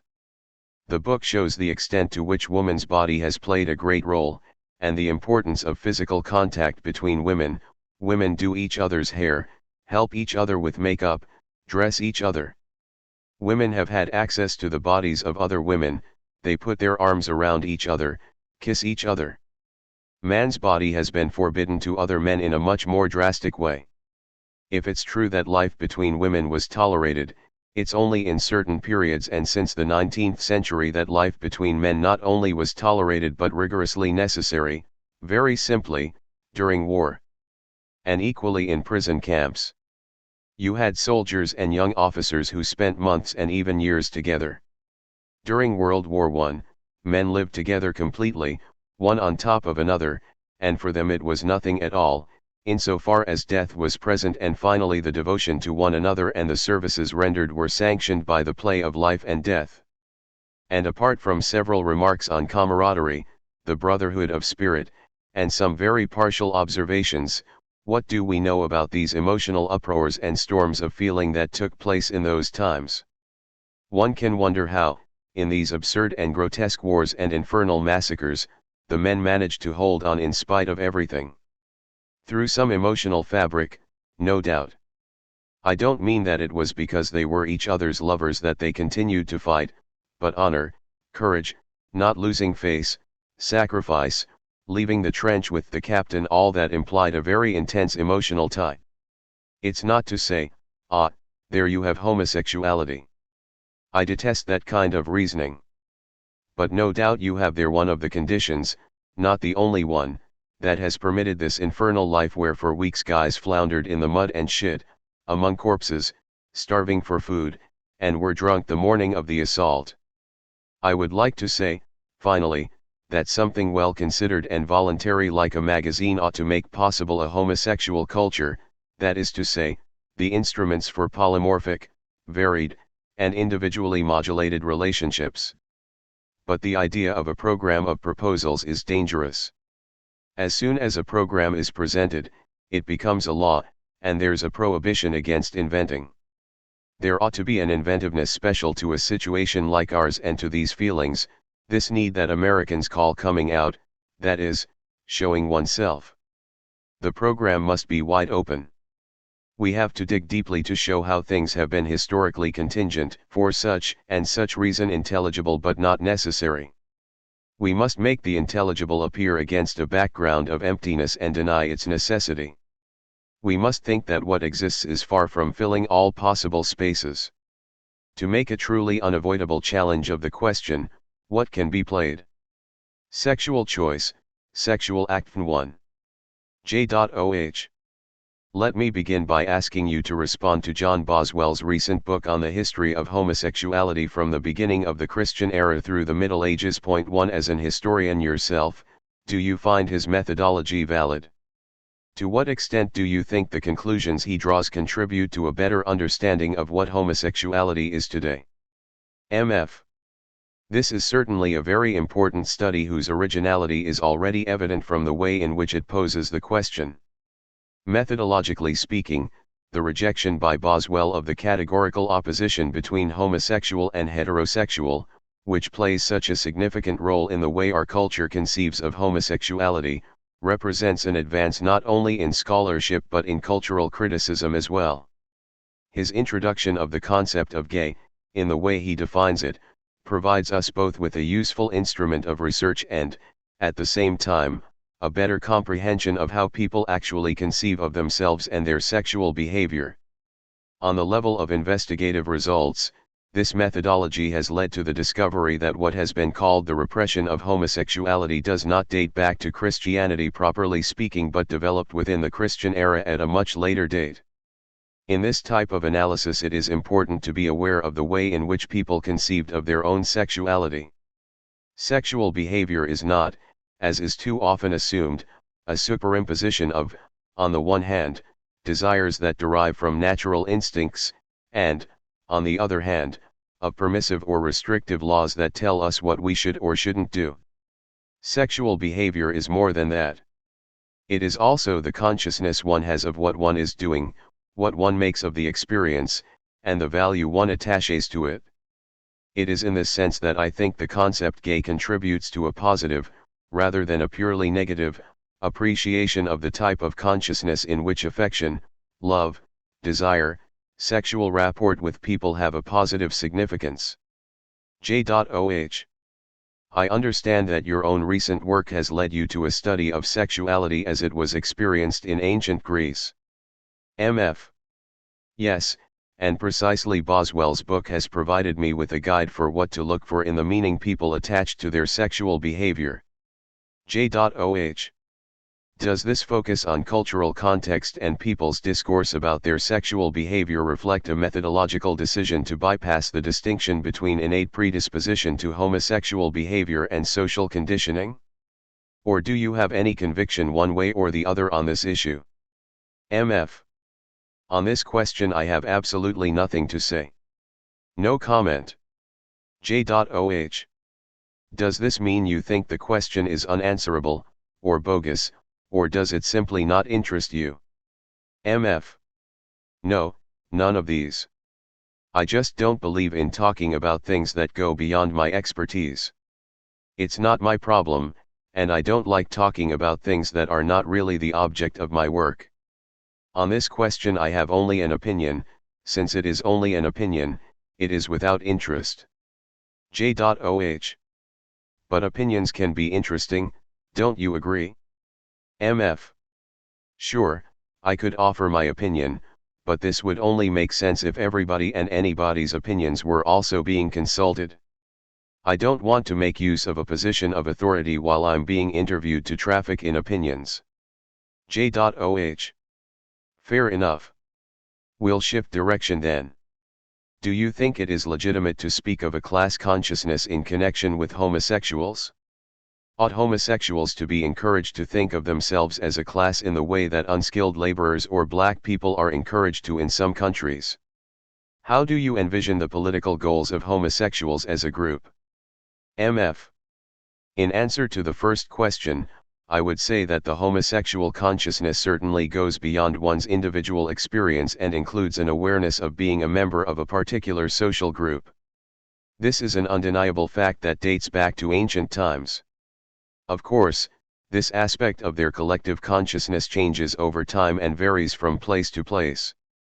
It has, for instance, on different occasions taken the form of membership in a kind of secret society, membership in a cursed race, membership in a segment of humanity at once privileged and persecuted, all kinds of different modes of collective consciousness, just as, incidentally, the consciousness of unskilled laborers has undergone numerous transformations. It is true that more recently certain homosexuals have, following the political model, developed or tried to create a certain class consciousness. My impression is that this hasn't really been a success, whatever the political consequences it may have had, because homosexuals do not constitute a social class. This is not to say that one can't imagine a society in which homosexuals would constitute a social class. But in our present economic and social mode of organization, I don't see this coming to pass.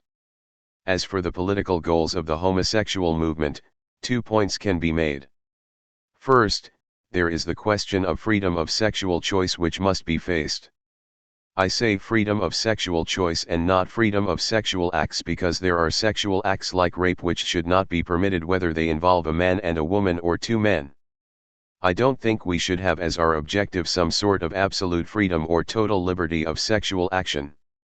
However, where freedom of sexual choice is concerned, one has to be absolutely intransigent. This includes the liberty of expression of that choice. By this I mean the liberty to manifest that choice or not to manifest it. Now, there has been considerable progress in this area on the level of legislation, certainly progress in the direction of tolerance, but there is still a lot of work to be done. Second, a homosexual movement could adopt the objective of posing the question of the place in a given society which sexual choice, sexual behavior, and the effects of sexual relations between people could have with regard to the individual. These questions are fundamentally obscure. Look, for example, at the confusion and equivocation that surround pornography, or the lack of elucidation which characterizes the question of the legal status that might be attached to the liaison between two people of the same sex.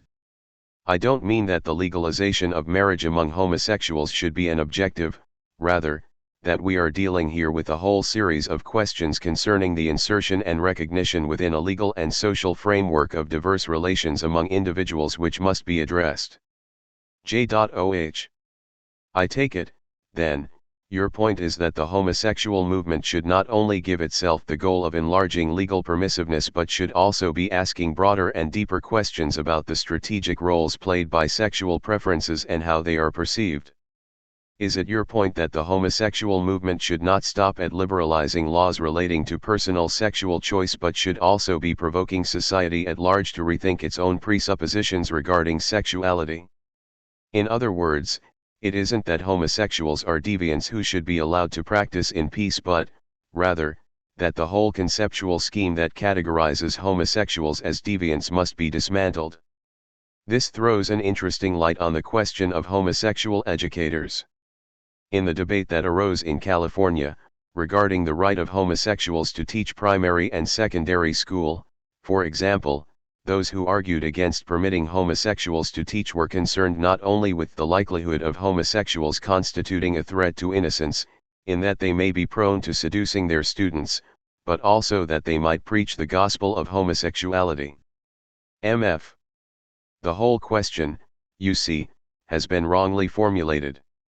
Under no circumstances should the sexual choice of an individual determine the profession he is allowed, or forbidden, to practice. Sexual practices simply fall outside the pertinent factors related to the suitability for a given profession. Yes, you might say, but what if the profession is used by homosexuals to encourage others to become homosexual? Well, let me ask you this: do you believe that teachers who for years, for decades, for centuries, explained to children that homosexuality is intolerable, do you believe that the textbooks that purged literature and falsified history in order to exclude various types of sexual behavior, have not caused ravages at least as serious as a homosexual teacher who speaks about homosexuality and who can do no more harm than explain a given reality, a lived experience? The fact that a teacher is a homosexual can only have electrifying and intense effects on the students to the extent that the rest of society refuses to admit the existence of homosexuality. A homosexual teacher should not present any more of a problem than a bald teacher, a male teacher in an all-female school, a female teacher in an all-male school, or an Arab teacher in a school in the 16th district in Paris. As for the problem of a homosexual teacher who actively tries to seduce his students, all I can say is that in all pedagogical situations the possibility of this problem is present. One finds instances of this kind of behavior much more rampant among heterosexual teachers for no other reason than that there are a lot more heterosexual teachers. J.O.H. There is a growing tendency in American intellectual circles, particularly among radical feminists, to distinguish between male and female homosexuality. The basis of this distinction is twofold. If the term homosexuality is taken to denote not merely a tendency toward affectional relations with members of the same sex but an inclination to find members of the same sex erotically attractive and gratifying, then it is worth insisting on the very different physical things that happen in the one encounter and the other. The second basis for the distinction is that lesbians seem in the main to want from other women what one finds in stable heterosexual relationships: support, affection, long-term commitment, and so on. If this is not the case with male homosexuals, then the difference may be said to be striking, if not fundamental. Do you think the distinction here a useful and viable one? Are there discernible reasons for the differences noted so insistently by many prominent radical feminists? MF. Laughs. All I can do is explode with laughter. J.O.H. Is the question funny in a way I don't see, or stupid, or both? MF. Well, it is certainly not stupid, but I find it very amusing, perhaps for reasons I couldn't give even if I wanted to. What I will say is that the distinction offered doesn't seem to be convincing, in terms of what I observe in the behavior of lesbian women. Beyond this, one would have to speak about the different pressures experienced by men and women who are coming out or are trying to make a life for themselves as homosexuals. I don't think that radical feminists in other countries are likely to see these questions quite in the way you ascribe to such women in American intellectual circles. J.O.H. Freud argued in Psychogenesis of a Case of Hysteria in a Woman that all homosexuals are liars. Point 2. We don't have to take this assertion seriously to ask whether there is not in homosexuality a tendency to dissimulation that might have led Freud to make his statement. If we substitute for the word lie such words as metaphor or indirection, may we not be coming closer to the heart of the homosexual style? Or is there any point in speaking of a homosexual style or sensibility? Richard Sennett, for one, has argued that there is no more a homosexual style than there is a heterosexual style. Is this your view as well? MF. Yes, I don't think it makes much sense to talk about a homosexual style. Even on the level of nature, the term homosexuality doesn't have much meaning. I'm reading right now, as a matter of fact, an interesting book that came out recently in the US called Proust and the Art of Love. Point 3. The author shows us how difficult it is to give meaning to the proposition Proust was a homosexual. It seems to me that it is finally an inadequate category. Inadequate, that is, in that we can't really classify behavior, on the one hand, and the term can't restore a type of experience, on the other. One could perhaps say there is a gay style, or at least that there is an ongoing attempt to recreate a certain style of existence, a form of existence or art of living, which might be called gay. In answer to the question about dissimulation, it is true that, for instance, during the 19th century it was, to a certain degree, necessary to hide one's homosexuality. But to call homosexuals liars is equivalent to calling the resistors under a military occupation liars. It's like calling Jews money lenders, when it was the only profession they were allowed to practice. J.O.H. Nevertheless, it does seem evident, at least on a sociological level, that there are certain characteristics one can discern in the gay style, certain generalizations which, your laughter a moment ago notwithstanding, recall such stereotypifications as promiscuity, anonymity between sexual partners, purely physical relationships, and so on. MF. Yes, but it's not quite so simple. In a society like ours, where homosexuality is repressed, and severely so, men enjoy a far greater degree of liberty than women. Men are permitted to make love much more often and under less restrictive conditions. Houses of prostitution exist to satisfy their sexual needs. Ironically, this has resulted in a certain permissiveness with regard to sexual practices between men. Sexual desire is considered more intense for men and therefore in greater need of release, so, along with brothels, one saw the emergence of baths where men could meet and have sex with each other. The Roman baths were exactly this, a place for heterosexuals to engage in sexual acts. It wasn't until the 16th century, I believe, that these baths were closed as places of unacceptable sexual debauchery. Thus, even homosexuality benefited from a certain tolerance toward sexual practices, as long as it was limited to a simple physical encounter. And not only did homosexuality benefit from this situation but, by a curious twist often typical of such strategies, it actually reversed the standards in such a way that homosexuals came to enjoy even more freedom in their physical relations than heterosexuals. The effect has been that homosexuals now have the luxury of knowing that in a certain number of countries, Holland, Denmark, the United States, and even as provincial a country as France, the opportunities for sexual encounters are enormous. There has been, you might say, a great increase in consumption on this level. But this is not necessarily a natural condition of homosexuality, a biological given. J.O.H. The American sociologist Philip Reif, in an essay on Oscar Wilde entitled The Impossible Culture, sees Wilde as a forerunner of modern culture. Point 4. The essay begins with an extensive quotation from the transcript of the trial of Oscar Wilde, and goes on to raise questions about the viability of a culture in which there are no prohibitions, and therefore no sense of vital transgression. Consider, if you will, the following.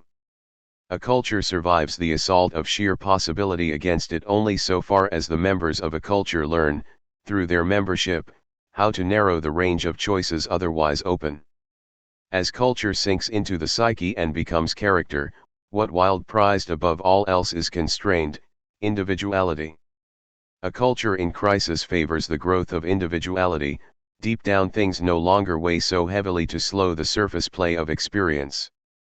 Hypothetically, if a culture could grow to full crisis, then everything would be expressed and nothing would be true.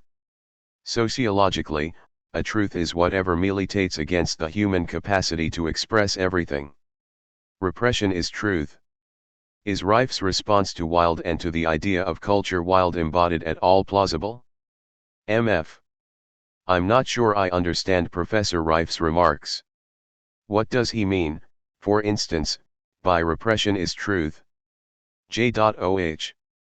Actually, I think this idea is similar to claims you make in your own books about truth being the product of a system of exclusions, a network or episteme, which defines what can and cannot be said.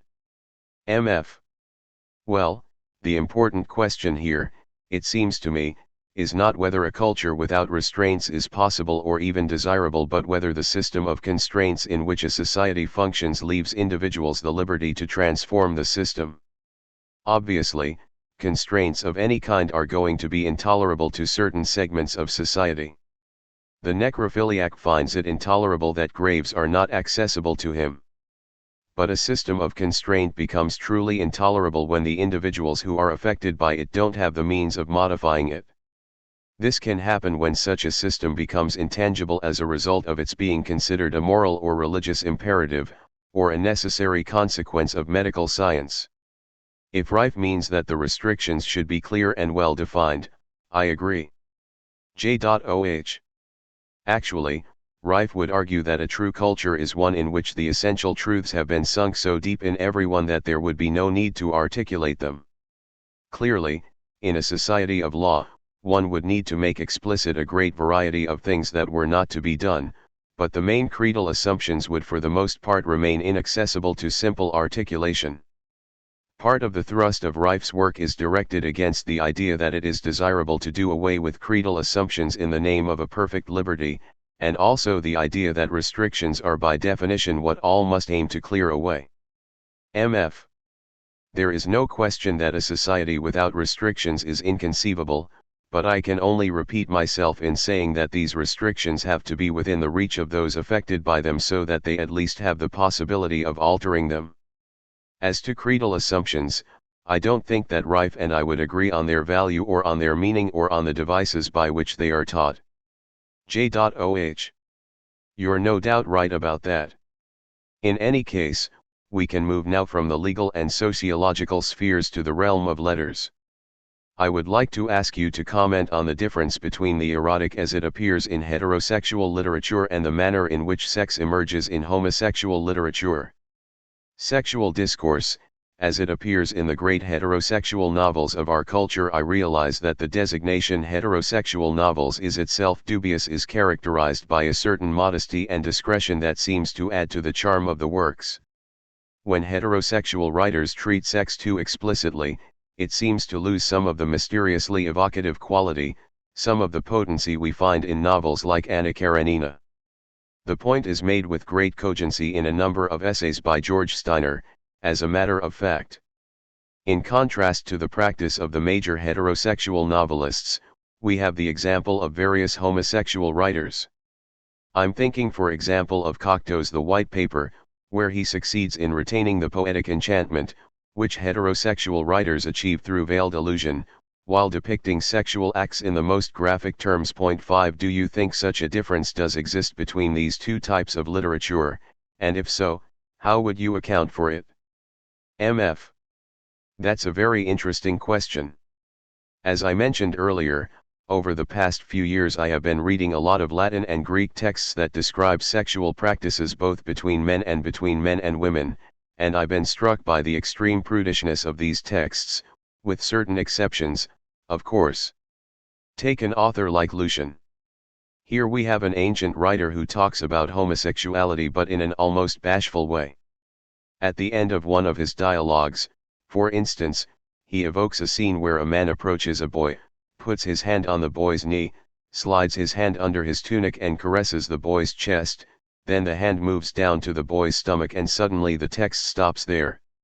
Now, I would attribute this prudishness, which generally characterizes homosexual literature in ancient times, to the greater freedom then enjoyed by men in their homosexual practices. J.O.H. I see. So the more free and open sexual practice is, the more one can afford to be reticent or oblique in talking about it. This would explain why homosexual literature is more explicit in our culture than heterosexual literature. But I'm still wondering how one could use this explanation to account for the fact that the former manages to achieve the same effect in the imagination of the reader as the latter achieves with the exact opposite tools. MF. Let me try to answer your question another way. The experience of heterosexuality, at least since the Middle Ages, has always consisted of two axes. On the one hand, the axis of courtship in which the man seduces the woman, and, on the other hand, the axis of sexual act itself. Now, the great heterosexual literature of the West has had to do essentially with the axis of amorous courtship, that is, above all, with that which precedes the sexual act. All the work of intellectual and cultural refinement, all the aesthetic elaboration of the West, were aimed at courtship. This is the reason for the relative poverty of literary, cultural, and aesthetic appreciation of the sexual act as such. In contrast, the modem homosexual experience has no relation at all to courtship. This was not the case in ancient Greece, however. For the Greeks, courtship between men was more important than between men and women. Think of Socrates and Alcibiades. But in Christian culture of the West, homosexuality was banished and therefore had to concentrate all its energy on the act of sex itself. Homosexuals were not allowed to elaborate a system of courtship because the cultural expression necessary for such an elaboration was denied them. The wink on the street, the split-second decision to get it on, the speed with which homosexual relations are consummated, all these are products of an interdiction. So when a homosexual culture and literature began to develop, it was natural for it to focus on the most ardent and heated aspect of homosexual relations. J.O.H. I'm reminded of Casanova's famous expression that the best moment in life is when one is climbing the stairs. One can hardly imagine a homosexual today making such a remark. MF. Exactly. Rather, he would say something like, the best moment of love is when the lover leaves in the taxi. J.O.H. I can't help thinking that this describes more or less precisely Swann's relations with Odette in the first volume of Proust's great novel. MF. Well, yes, that is true. But though we are speaking there of a relationship between a man and a woman, we should have to take into account in describing it the nature of the imagination that conceived it. J.O.H. And we would also then have to take into account the pathological nature of the relationship as Proust himself conceives it. MF. The question of pathology I would as well omit in this context. I prefer simply to return to the observation with which I began this part of our exchange, namely, that for a homosexual, the best moment of love is likely to be when the lover leaves in the taxi. It is when the act is over and the guy garçon is gone that one begins to dream about the warmth of his body, the quality of his smile, the tone of his voice. It is the recollection rather than the anticipation of the act that assumes a primary importance in homosexual relations. This is why the great homosexual writers of our culture, Cocteau, Genet, Burroughs, can write so elegantly about the sexual act itself, because the homosexual imagination is for the most part concerned with reminiscing about the act rather than anticipating it. And, as I said earlier, this is all due to very concrete and practical considerations and says nothing about the intrinsic nature of homosexuality. J.O.H. Do you think this has any bearing on the so-called proliferation of perversions one sees today? I am speaking of phenomena like the S&M scene, golden showers, scatological amusements, and the like. We know these practices have existed for some time, but they seem much more openly practiced these days. MF. I would say they are much more widely practiced also. J.O.H. Do you think this general phenomenon and the fact that homosexuality is coming out of the closet, making public its form of expression, have anything to do with each other? MF. I would advance the following hypothesis: in a civilization that for centuries considered the essence of the relation between two people to reside in the knowledge of whether one of the two parties was going to surrender to the other, all the interest and curiosity, the cunning and manipulation of people was aimed at getting the other to give in, to go to bed with them. Now, when sexual encounters become extremely easy and numerous, as is the case with homosexuality nowadays, complications are introduced only after the fact. In this type of casual encounter, it is only after making love that one becomes curious about the other person.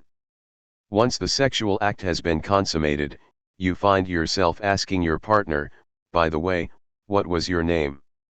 What you have, then, is a situation where all the energy and imagination, which in the heterosexual relationship were channeled into courtship, now become devoted to intensifying the act of sex itself.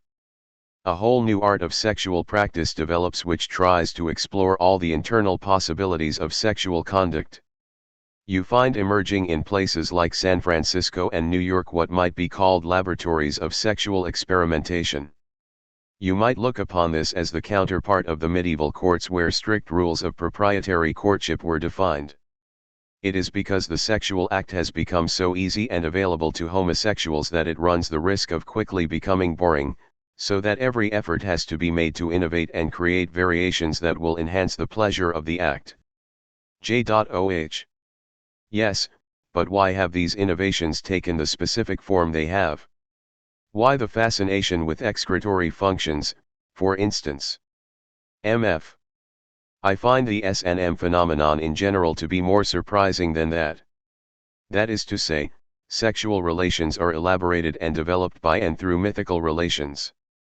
S&M is not a relationship between he, or she, who suffers and he, or she, who inflicts suffering, but between the master and the one on whom he exercises his mastery. What interests the practitioners of S&M is that the relationship is at the same time regulated and open. It resembles a chess game in the sense that one can win and the other lose. The master can lose in the S&M game if he finds he is unable to respond to the needs and trials of his victim. Conversely, the servant can lose if he fails to meet or can't stand meeting the challenge thrown at him by the master. This mixture of rules and openness has the effect of intensifying sexual relations by introducing a perpetual novelty, a perpetual tension and a perpetual uncertainty, which the simple consummation of the act lacks. The idea is also to make use of every part of the body as a sexual instrument. Actually, this is related to the famous phase animal triste post coitum. Since in homosexuality coitus is given immediately, the problem becomes what can be done to guard against the onset of sadness. J.O.H. Would you venture an explanation for the fact that bisexuality among women today seems to be much more readily accepted by men than bisexuality among men? MF. This probably has to do with the role women play in the imagination of heterosexual men. Women have always been seen by them as their exclusive property. To preserve this image, a man had to prevent his woman from having too much contact with other men, so women were restricted to social contact with other women and more tolerance was exercised with regard to the physical rapport between women. By the same token, heterosexual men felt that if they practiced homosexuality with other men this would destroy what they think is their image in the eyes of their women. They think of themselves as existing in the minds of women as master. They think that the idea of their submitting to another man, of being under another man in the act of love, would destroy their image in the eyes of women. Men think that women can only experience pleasure in recognizing men as masters. Even the Greeks had a problem with being the passive partner in a love relationship. For a Greek nobleman to make love to a passive male slave was natural, since the slave was by nature an inferior, but when two Greek men of the same social class made love it was a real problem because neither felt he should humble himself before the other. Today homosexuals still have this problem. Most homosexuals feel that the passive role is in some way demeaning. S&M has actually helped alleviate this problem somewhat. J.O.H. Is it your impression that the cultural forms growing up in the gay community are directed very largely to young people in that community? MF. I think that is largely the case, though I'm not sure there is much to make of it. Certainly, as a 50-year-old man, when I read certain publications produced by and for gays, I find that I am not being taken into account at all, that I somehow don't belong.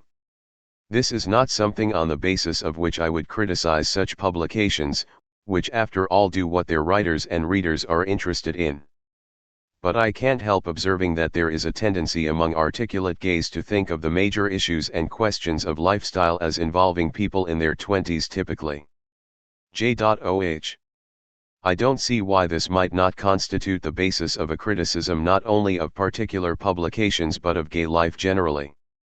MF.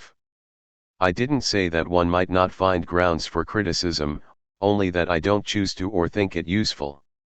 J.O.H. Why not consider in this context the worship of the youthful male body as the very center of the standard homosexual fantasy, and go on to speak of the denial of ordinary life processes entailed in this, particularly aging and the decline of desire? MF. Look, these are not new ideas you're raising, and you know that. As to the worship of youthful bodies, I'm not convinced that it is peculiar at all to gays or in any way to be regarded as a pathology. And if that is the intention of your question, then I reject it. But I would also remind you that gays are not only involved in life processes, necessarily, but very much aware of them in most cases. Gay publications may not devote as much space as I would like to questions of gay friendship and to the meaning of relationship when there are no established codes or guidelines. But more and more gay people are having to face these questions for themselves. And, you know, I think that what most bothers those who are not gay about gayness is the gay lifestyle, not sex acts themselves. J.O.H. Are you referring to such things as gays fondling or caressing one another in public, or their wearing flashy clothing, or adopting clone outfits? MF. These things are bound to disturb some people. But I was talking about the common fear that gays will develop relationships that are intense and satisfying even though they do not at all conform to the ideas of relationship held by others. It is the prospect that gays will create as yet unforeseen kinds of relationships that many people cannot tolerate. J.O.H. You are referring to relationships that don't involve possessiveness or fidelity, to name only two of the common factors that might be denied. MF. If the relationships to be created are as yet unforeseeable, then we can't really say this feature or that feature will be denied. But you can see how, in the military for example, love between men can develop and assert itself in circumstances where only dead habits and rules were supposed to prevail. And it is possible that changes in established routines will occur on a much broader scale as gays learn to express their feelings for one another in more various ways and develop new lifestyles not resembling those which have been institutionalized. J.O.H. Do you see it as your role to address the gay community, especially on matters of general importance such as you have been raising? MF. I am, of course, regularly involved in exchanges with other members of the gay community. We talk, we try to find ways of opening ourselves to one another. But I am wary of imposing my own views, or of setting down a plan, or program. I don't want to discourage invention, don't want gay people to stop feeling that it is up to them to adjust their own relationships by discovering what is appropriate in their situations. J.O.H. You don't think there is some special advice, or a special perspective, that a historian or archaeologist of culture like yourself can offer? MF. It is always useful to understand the historical contingency of things, to see how and why things got to be as they are. But I am not the only person equipped to show these things, and I want to avoid suggesting that certain developments were necessary or unavoidable. Gays have to work out some of these matters themselves. Of course, there are useful things I can contribute, but again, I want to avoid imposing my own scheme or plan. J.O.H.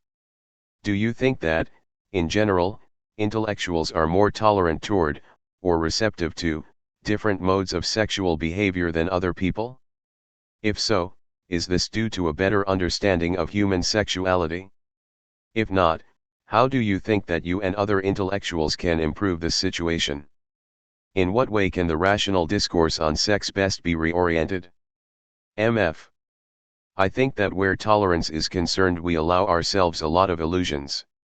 Take incest, for example. Incest was a popular practice, and I mean by this, widely practiced among the populace, for a very long time. It was toward the end of the 19th century that various social pressures were directed against it. And it is clear that the great interdiction of incest is an invention of the intellectuals. J.O.H. Are you referring to figures like Freud and Levi Strauss, or to the class of intellectuals as a whole? MF. No, I'm not aiming at anyone in particular. I'm simply pointing out that if you look for studies by sociologists or anthropologists of the 19th century on incest you won't find any. Sure, there were some scattered medical reports and the like, but the practice of incest didn't really seem to pose a problem at the time. It is perhaps true that in intellectual circles these things are talked about more openly, but that is not necessarily a sign of greater tolerance. Sometimes it means the reverse. I remember 10 or 15 years ago, when I used to socialize within the bourgeois milieu, that it was rare indeed for an evening to go by without some discussion of homosexuality and pederasty, usually even before dessert. But these same people who spoke so openly about these matters were not likely to tolerate their sons being pederasts. As for prescribing the direction rational discourse on sex should take, I prefer not to legislate such matters. For one thing, the expression intellectual discourse on sex is too vague. There are very stupid things said by sociologists, sexologists, psychiatrists, doctors, and moralists, and there are very intelligent things said by members of those same professions. I don't think it's a question of intellectual discourse on sex but a question of asinine discourse and intelligent discourse. J.O.H. And I take it that you have lately found a number of works that are moving in the right direction? M.F. More, certainly, than I had any reason to expect I would some years ago. But the situation on the whole is still less than encouraging. The social triumph of the sexual Wilfn 1. GB. Today we no longer speak of sexual liberation in vague terms, we speak of women's rights, homosexual rights, gay rights, but we don't know exactly what is meant by rights and gay. In countries where homosexuality as such is outlawed, everything is simpler since everything is yet to be done, but in Northern European countries where homosexuality is no longer officially prohibited, the future of gay rights is posed in different terms. MF. I think we should consider the battle for gay rights as an episode that cannot be the final stage. For two reasons: first, because a right, in its real effects, is much more linked to attitudes and patterns of behavior than to legal formulations. There can be discrimination against homosexuals even if such discriminations are prohibited by law. It is therefore necessary to struggle to establish homosexual lifestyles, existential choices de choix d'existence in which sexual relations with people of the same sex will be important. It's not enough as part of a more general way of life, or in addition to it, to be permitted to make love with someone of the same sex. The fact of making love with someone of the same sex can very naturally involve a whole series of choices, a whole series of other values and choices for which there are not yet real possibilities. It's not only a matter of integrating this strange little practice of making love with someone of the same sex into pre-existing cultures, it's a matter of constructing queer cultural forms. GB. But there are always things in the course of daily life which obstruct the creation of these ways of living. MF. Yes, but that's where there's something new to be done. That in the name of respect for individual rights someone is allowed to do as he wants, great. But if what we want to do is to create a new way of life, mode de vie, then the question of individual rights is not pertinent. In effect, we live in a legal, social, and institutional world where the only relations possible are extremely few, extremely simplified, and extremely poor. There is, of course, the relation of marriage, and the relations of family, but how many other relations should exist, should be able to find their codes not in institutions but in possible supports, which is not at all the case. GB. The essential question is that of supports, because the relations exist, or at least they try to exist. The problem comes because certain things are decided not by lawmaking bodies but by executive order. In Holland, certain legal changes have lessened the power of families and have permitted the individual to feel stronger in the relations he wishes to form. For example, inheritance laws droits between people of the same sex not tied by blood are the same as those of a married heterosexual couple. MF. That's an interesting example, but it represents only a first step, because if you ask people to reproduce the marriage bond for their personal relationship to be recognized, the progress made is slight. We live in a relational world that institutions have considerably impoverished. Society and the institutions which frame it have limited the possibility of relationships because a rich relational world would be very complex to manage. We should fight against the impoverishment of the relational fabric. We should secure recognition for relations of provisional coexistence, adoption. GB. Of children. MF. Or why not, of one adult by another. Why shouldn't I adopt a friend who's 10 years younger than I am? And even if he's 10 years older?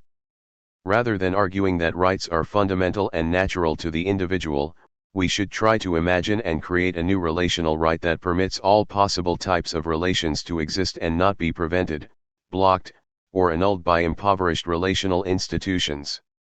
GB.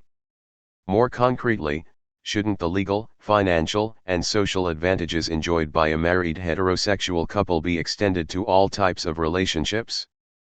That's an important practical question, isn't it? MF. Certainly, but once again I think that's hard work, though very, very interesting. Right now I'm fascinated by the Hellenistic and Roman world before Christianity. Take, for example, relations of friendship. They played an important part, but there was a supple institutional framework for them even if it was sometimes constraining with a system of obligations, tasks, reciprocal duties, a hierarchy between friends, and so on. I don't think we should reproduce that model. But you can see how a system of supple and relatively codified relations could exist for a long time and support a certain number of important and stable relations, which we now have great difficulty defining. When you read an account of two friends from the period, you always wonder what it really is. Did they make love together? Did they have common interests? No doubt, it's neither of those things, or both. GB. In Western societies, the only notion upon which legislation is based is that of the citizen, or of the individual.